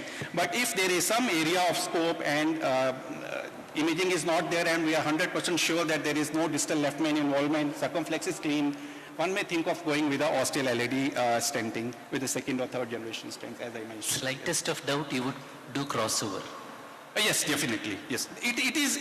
There are no randomized trials, but yes, a preference has been given nowadays to left main to LED stenting as compared to ostial stenting for flush LED ostial disease. Sandeep, one very burning issue which often is addressed to us who do a lot of left main stenting. See, the European Bifurcation Club believes that if there is a left main disease and extending onto LED and they are doing a provisional stenting of the side branch, that means stent from left main to LED. They electively do a kissing balloon dilatation at the end of putting in a stent from left main to LED. So in a situation like this, what you're saying, if you have to do a backward stenting from LED to left main, is there any literature and what are your views whether we should end up by doing a kissing balloon or whether we should leave the struts as it is from left main to LED stent? Sir, if it is a true bifurcation disease, definitely. No, I'm not talking true bifurcation. So if there is a ostial LED disease, it's always advisable that if circ ostium is clearly visible and is free of disease, to keep it as simple as left main to LED without even touching the struts of the side branch, because it unnecessarily, in the long term, results are not changing because of that. But while doing this procedure, if there is a hemodynamic changes or there is angina or there is a significant pinching of the circumflex, which angiographically looks dangerous imminently, at that time I think you have to go into a bifurcation strategy. But otherwise, for majority of the ostial LED lesions, simple ostial stenting or left main to LED stenting should suffice. Well, I think there are two ways in which this issue needs to be addressed. There was a study about 6-7 years ago on JAC where they randomized patients of left main to LED stenting and in one group they did a kissing balloon and in another they did not, and followed them up clinically for 1 year and there was no difference in MACE. Yes. So their conclusion was that we need not unnecessarily disturb the main stent from left main to LED unless there is an indication. Now, the second thing is, when you see a pinching of the LCX ostium, in fact, of course, Korean people have shown that this pinching is not of any hemodynamic significance, and they have done FFR in the majority of these patients, and their FFR was normal. And now the concept is flowing that this pinching is less often. Only 30% of the cases there is a plaque shift. 60-70% of the cases there is a carina shift. Correct. So you don't have to really worry too much on this. Just do a kissing balloon and you will be all right. That's right. When would you consider proximal LAD lesion is a non-osteal versus osteal, means how much landing zone is necessary to differentiate between very proximal lesion versus osteal lesion? It's easier for a proximal lesion, there is no problem. I mean, you can easily place the stent even if you have to place it from the ostium. So what I am talking is a true osteal where it is within 1 to 2 millimeters, definition says 3 millimeter. In that case, actually the whole talk was, but in the proximal LAD, the decision is very easy. Unless you show by imaging that there is a continuum of a plaque burden starting from the distal left main extending into the early proximal part of the LAD. So just one. So you clearly showed that in cases where like in the diagram also you showed that there is no actually true left main disease. Only 3% of patients had a true left main disease when we were doing imaging. So don't you think like every left main, either osteal, imaging should be a part of it? And crossover was also more from cases where ideally speaking, this area of osteal LAD and left main should be treated with imaging. There is enough, I would say, experience in that. But has it been translated into some sort of a very strict guidelines? I have my doubts on that. But if there is a facility and if there is a trained person who can do that, especially in a subset of a osteal LAD and a distal left main, it's ideal to do imaging in these patients. I think with the news, not only the new stents, the imaging is also going to be a game changer. Yes, sir. Thank you, sir. I do agree that the left main to LAD is, of course, always a crossover stenting will be a better choice. But at that time of this time, we are worried about the restenosis, and that's the reason you're doing it from LM to LAD. But the osteal circumflex, we know that it's a pretty resistant thing. Once it gets pinched, clinically in day-to-day practice, you are into a real trouble. Yeah, if there is a plaque shift and there is a hemodynamic changes in the long term, definitely in the 5-year data, if there is a functional deformation or there is a functional jailing of circumflex, they behave very badly in the long-term follow-up. That's for sure. Up to 23%, if I'm correct. Thank you, Sandeep. I think we should stop here because we are running out of time, despite one of the presenters not being there. So we go on to the last presenter, Dr. Devrata Roy. Choice and duration of post-LM PCI, antiplatelet therapy.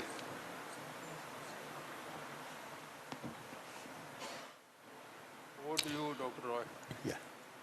Good afternoon, respected chairpersons and my august audience. I must extend my thanks to Pratap, the scientific chair, for giving me this opportunity to share my ideas about choice and duration of antiplatelets after left main PCI. The slide is not moving.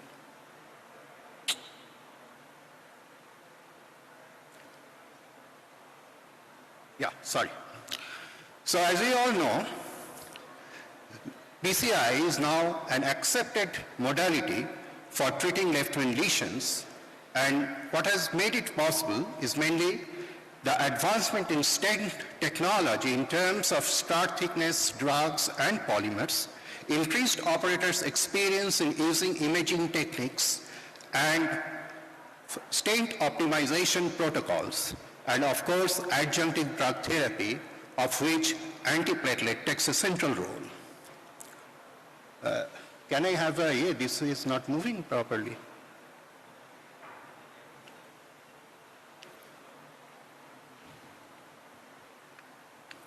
Huh? Yeah, okay. You should tell me later. So, why antiplatelets are important? So as we learned from the ADAPT-DAYS trial that the risk of stent thrombosis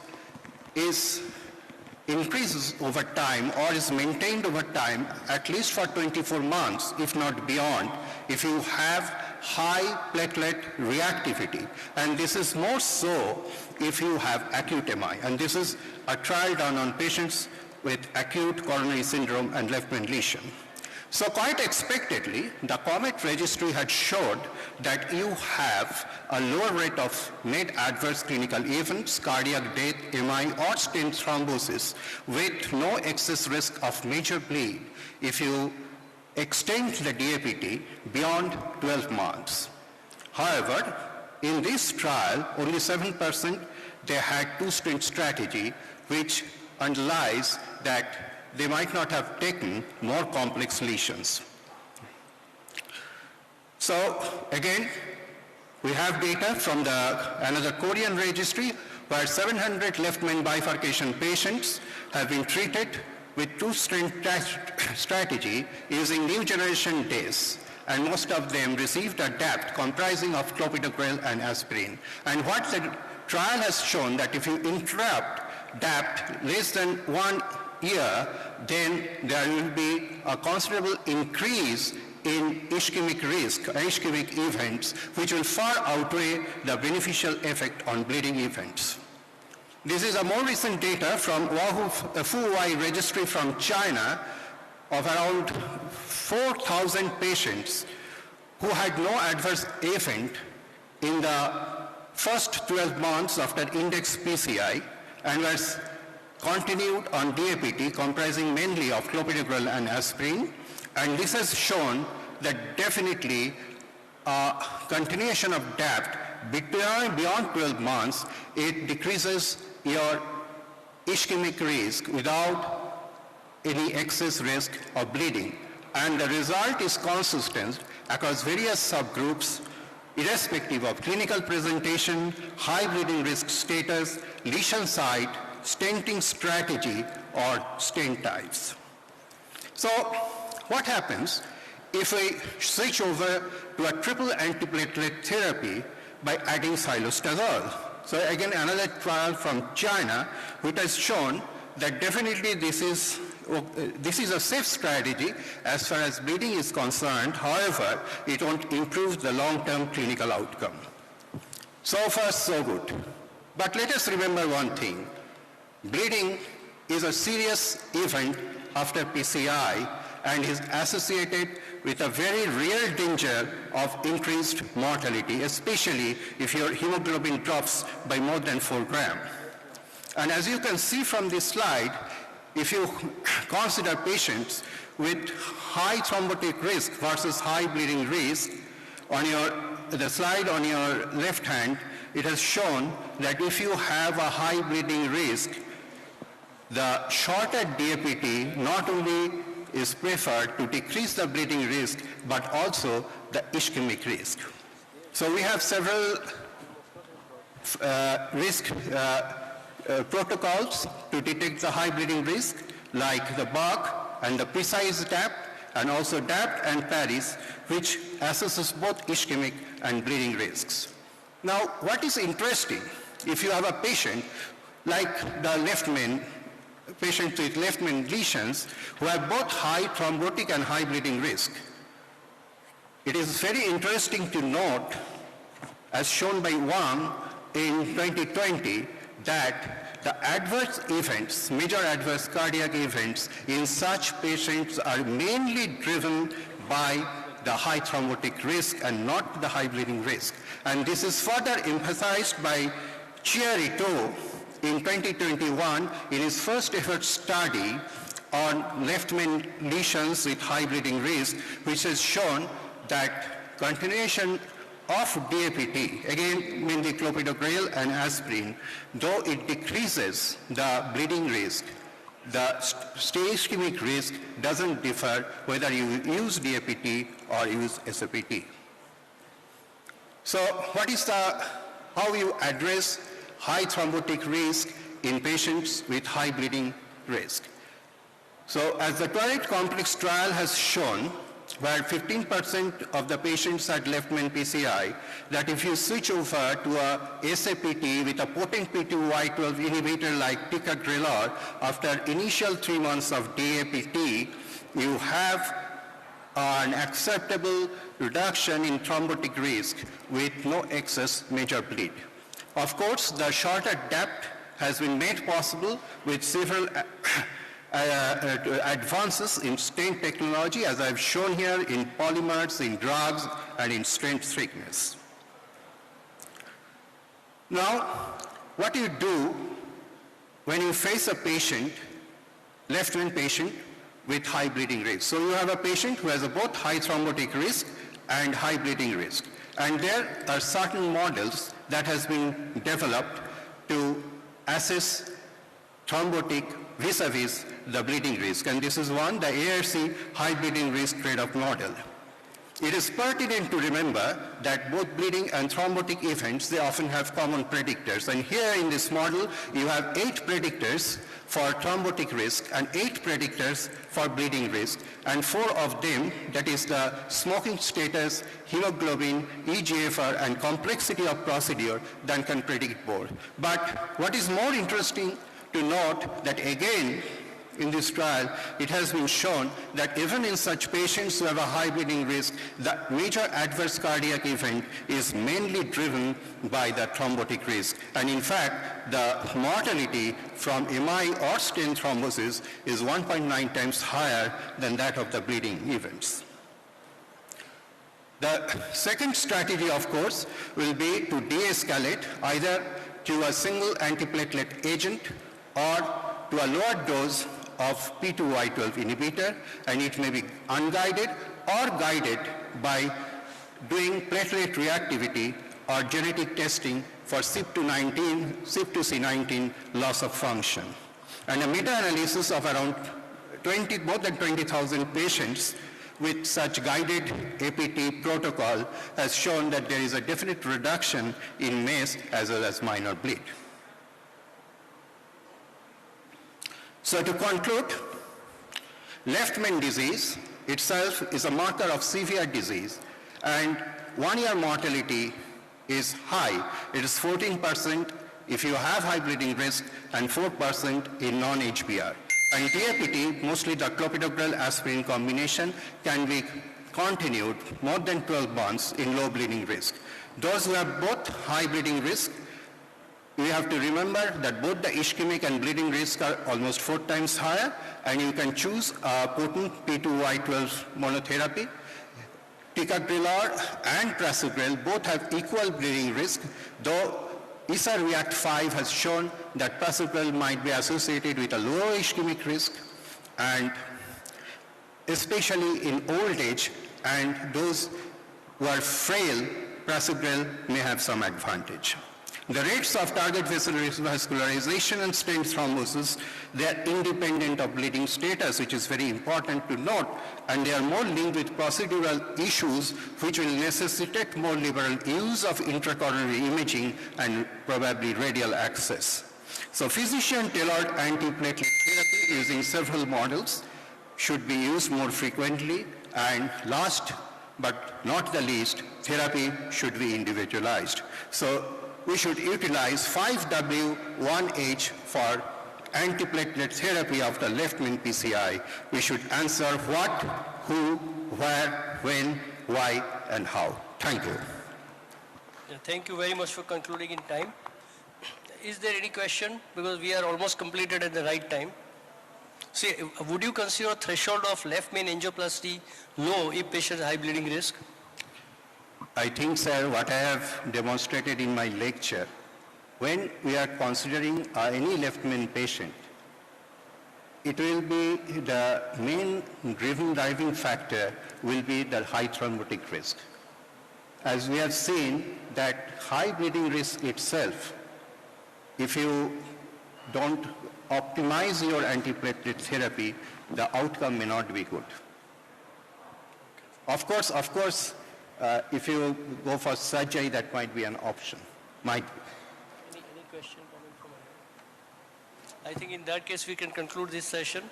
I think next session is also on the left main. Yeah, please. If you want to say the triple drug therapy, which would you advise, and what should be the other 2 antiplatelets, what should be the doses, and what should be the third drug, and how much would you advise? I think, sir, that triple antiplatelet therapy. Not triple antiplatelet, triple drug. The third triple drug is anticoagulant. Oral anticoagulant. Yeah. I think I won't go for triple anticoagulant. The most practical thing will be combining a P2Y12 inhibitor with a NOAC, and my preference for such P2Y12 in that situation will be clopidogrel, as is made evident by several clinical trials. Thank you. Thanks. So one question I want to ask. It's not directly related to left main, but some of my colleagues are using evolocumab in any patient who has severe CAD or severe restenosis, multiple episodes. any role of that as per guidelines, or what is the role? Evolocumab. Yes, sir. I think because we are discussing on antiplatelets, let me tell you about, and you have raised the question of instant restenosis, right? Right, sir. Let me tell you the role of platelet aggregation in instant restenosis is often underemphasized. Instant restenosis is basically a manifestation of inflammation, and platelet aggregation does play a very important role in instant restenosis by not only secreting cytokines of its own, but also stimulating the other mononuclear and neutrophils to come to that area and secrete the cytokines as well, which stimulates a potent local inflammatory reaction leading to an exponential proliferation of vascular smooth muscle cells. So because we are discussing about mainly about the antiplatelet, what I think it is, we should take this opportunity to emphasize when we are looking at instant restenosis, let us not forget about the role of platelets.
Friends, sorry to be here once again.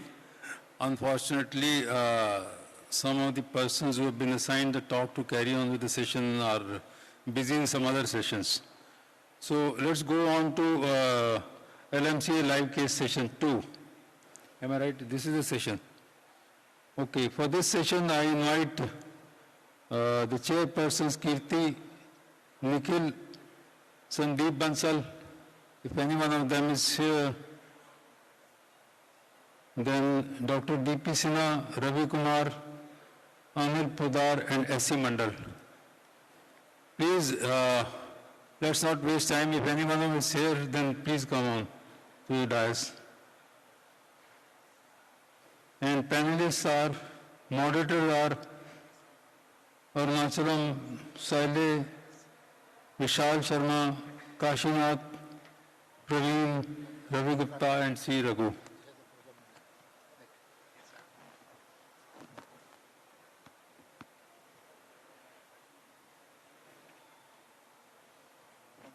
And besides this, I would also like to invite Akash, Naveen Kumar and R. Savan. Please take your seats and we have a lightning talk. I invite the speaker Raghav Sharma. Is he here? Yes, you come here in a lightning speed.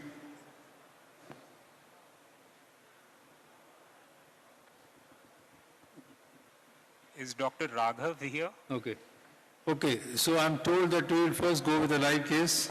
Okay. And the live cases, we have got one from Dr. L.M. Hiranandani Hospital, Mumbai, and the second from Care Hospital, Hyderabad.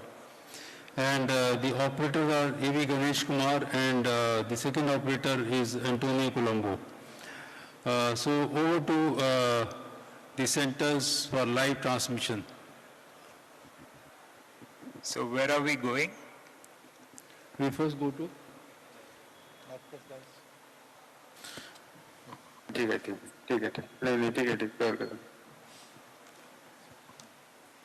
Okay, I think Dr. Ganesh Kumar is live. Yes. Yeah, I'm live. Yes, Ganesh. Hi, Ganesh here from Hiranandani Hospital, and along with me, Dr. Prashant is there, Prashant Japta from Viveka Hospital, Nagpur. Great. Okay. Dr. Ganesh, this is Dr. Gambhir from Delhi. Okay. So we go ahead with the clinical profile of your patient first. And then Sure. Sure. Rishikesh, can you present the case? So you can join us. Rishikesh? Rishikesh, can you play the slide and start presenting the case?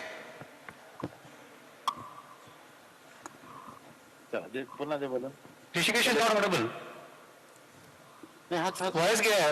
Voice is gone. From there. Yeah, we can see your slides, please. Yeah, voice has come. In between, we lost you actually in the voice. No, I'm very chair on the stage. You can go ahead and present your Okay, case. Rishikesh. Hello. Hello. Can you hear us? Yeah, we can hear you. Please go ahead. Okay, Rishikesh, can you present? Again, we lost them. We can't hear Rishikesh, but we can hear you. Okay, we will present it. Yeah, I don't. You please go ahead and present the case. So, this is a 83-year-old gentleman, risk factors being hypertension, hypothyroidism and diabetes. And he presented to us about 4-5 months back with a history of 1 month angina. And this angiogram which we have done was about Go back. So, can you go back a little bit? A frame back? Picture back. Go back. We have not as yet seen the story. Okay. No, we have not yet. Go back. Yeah. That's so, ECG which was done at that time did not reveal any MI. It was presented as stable angina, and ECG showed a left anterior fascicular block with T-wave inversion in lead 1 and AVL. Echo was all well, 60% ejection fraction and concentric left ventricular hypertrophy. His creatinine in the month of January was 1.65, the GFR was 40. Over a period of time, the GFR has improved. Now it is 60. So he has 2-3 risk factors for contrast-induced nephropathy. That is age. He is 83. He is diabetic, and and of course there is chronic kidney disease on echogenic kidneys on the ultrasound. Next slide. So he is on these medications. Next slide. Let's come to the angio. So there is a chunk of calcium in the around left main and ostium of the LAD. Very tight lesion in the LAD and a very tight lesion in the circumflex as well. So this is the epicranial view. So the ostium appears disease of the LAD in this view, and circumflex ostium looks good, at least on the angiogram. And so Ganesh, plan. So initially, before we went live, we took a couple of pictures today. Just show the first picture here. This is how it looked today after 6 months. The previous picture that was taken was 6 months back, and there looks to be severe calcification in the LMCA, LAD. Circumflex on angiogram looks just like a mild calcium. So we thought before going live,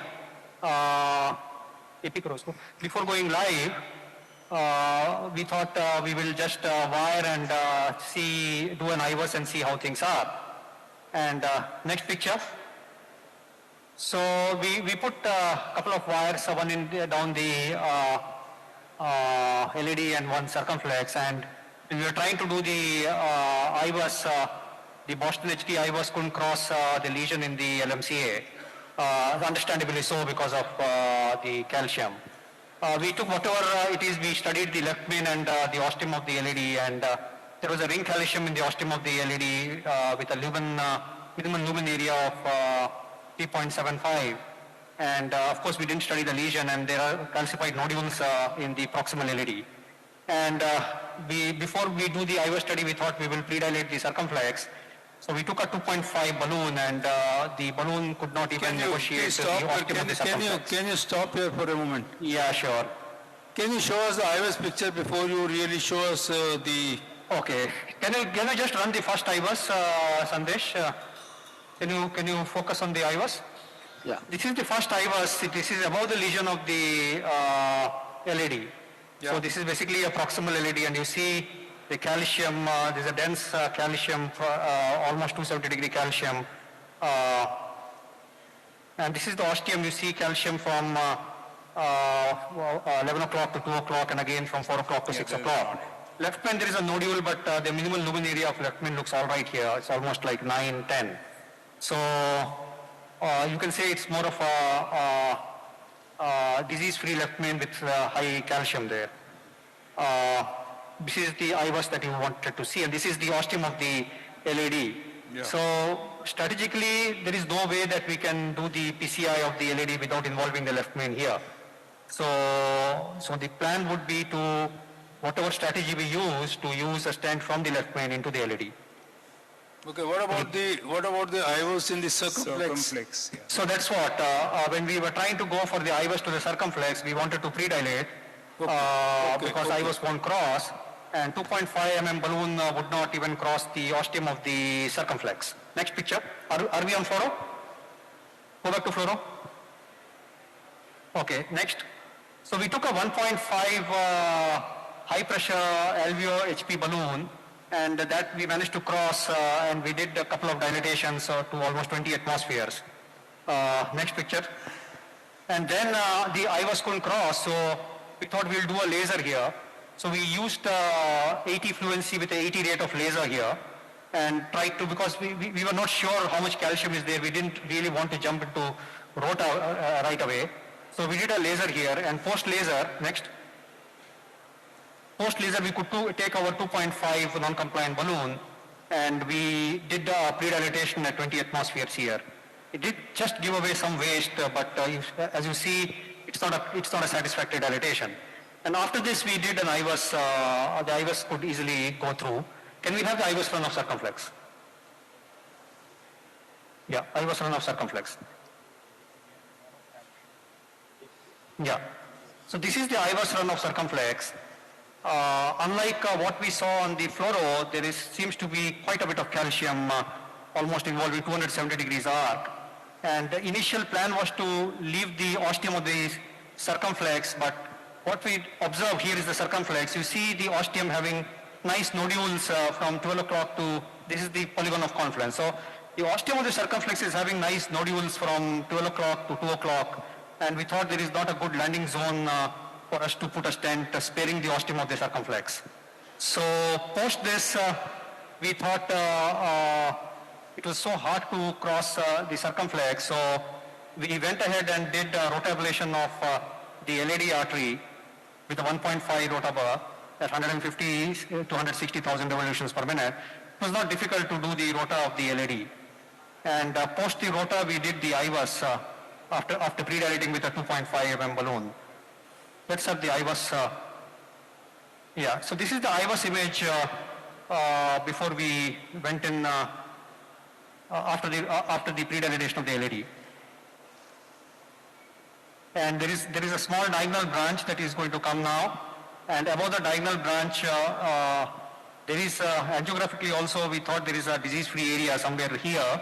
And we were wondering that we should use this as a distal reference when we go in with the stent strategy. And when we come back, I think we have the information already on the first IVUS run. You see that calcium with reverberation there. And IVUS has made, the rota has made some difference in the ostium of the LAD. But you have a wire in the circumflex as well, in the obtuse marginal branch. Yeah, we do. And there's a tight stenosis at the origin of the OM2. Yeah, we do. Okay. So this is what you have done before you were live. We were live, yeah. And we also, before we, when we went live, we also took a 3.5 IVL and just tried to do something for the ostium of the circumflex because we were not happy with the way the circumflex looked on the IVUS. So we did a 3.5 IVL. We didn't want to go take the 3.5 right down the circumflex. So we live. Okay, I think we can, you can just outline the strategy in another 30 seconds as to what you plan to do next. Then we will shift on to the other lab. So we were wondering either we take because the ostium of both the circumflex and LAD are involved with no disease-free area there, so we have to use a two-stent strategy here. So we are wondering either we do a culotte or a DK crush. We are more familiar in our practice to do a DK crush, so we decided to go in for a DK crush. Of course, LMCA to LAD being the main branch. So that is the plan now. So we have to do the preparation of the lesion before we do that. Sorry. Do you have any plans to do a rota ablation of the LCX as well? Not right away because the circumflex, the rotabur will just swim through because we already done some job there. So I think we will not straight away upfront go with circumflex rota right now. Okay. Okay. So we shift on to, before we shift on to the other lab, we have a quick talk, lightning talk by Dr. Raghav Sharma. Okay, you got... Yeah. Then we'll switch on to the other lab. Raghav, can you come quickly and give us a lightning talk on how to do a kissing balloon inflation?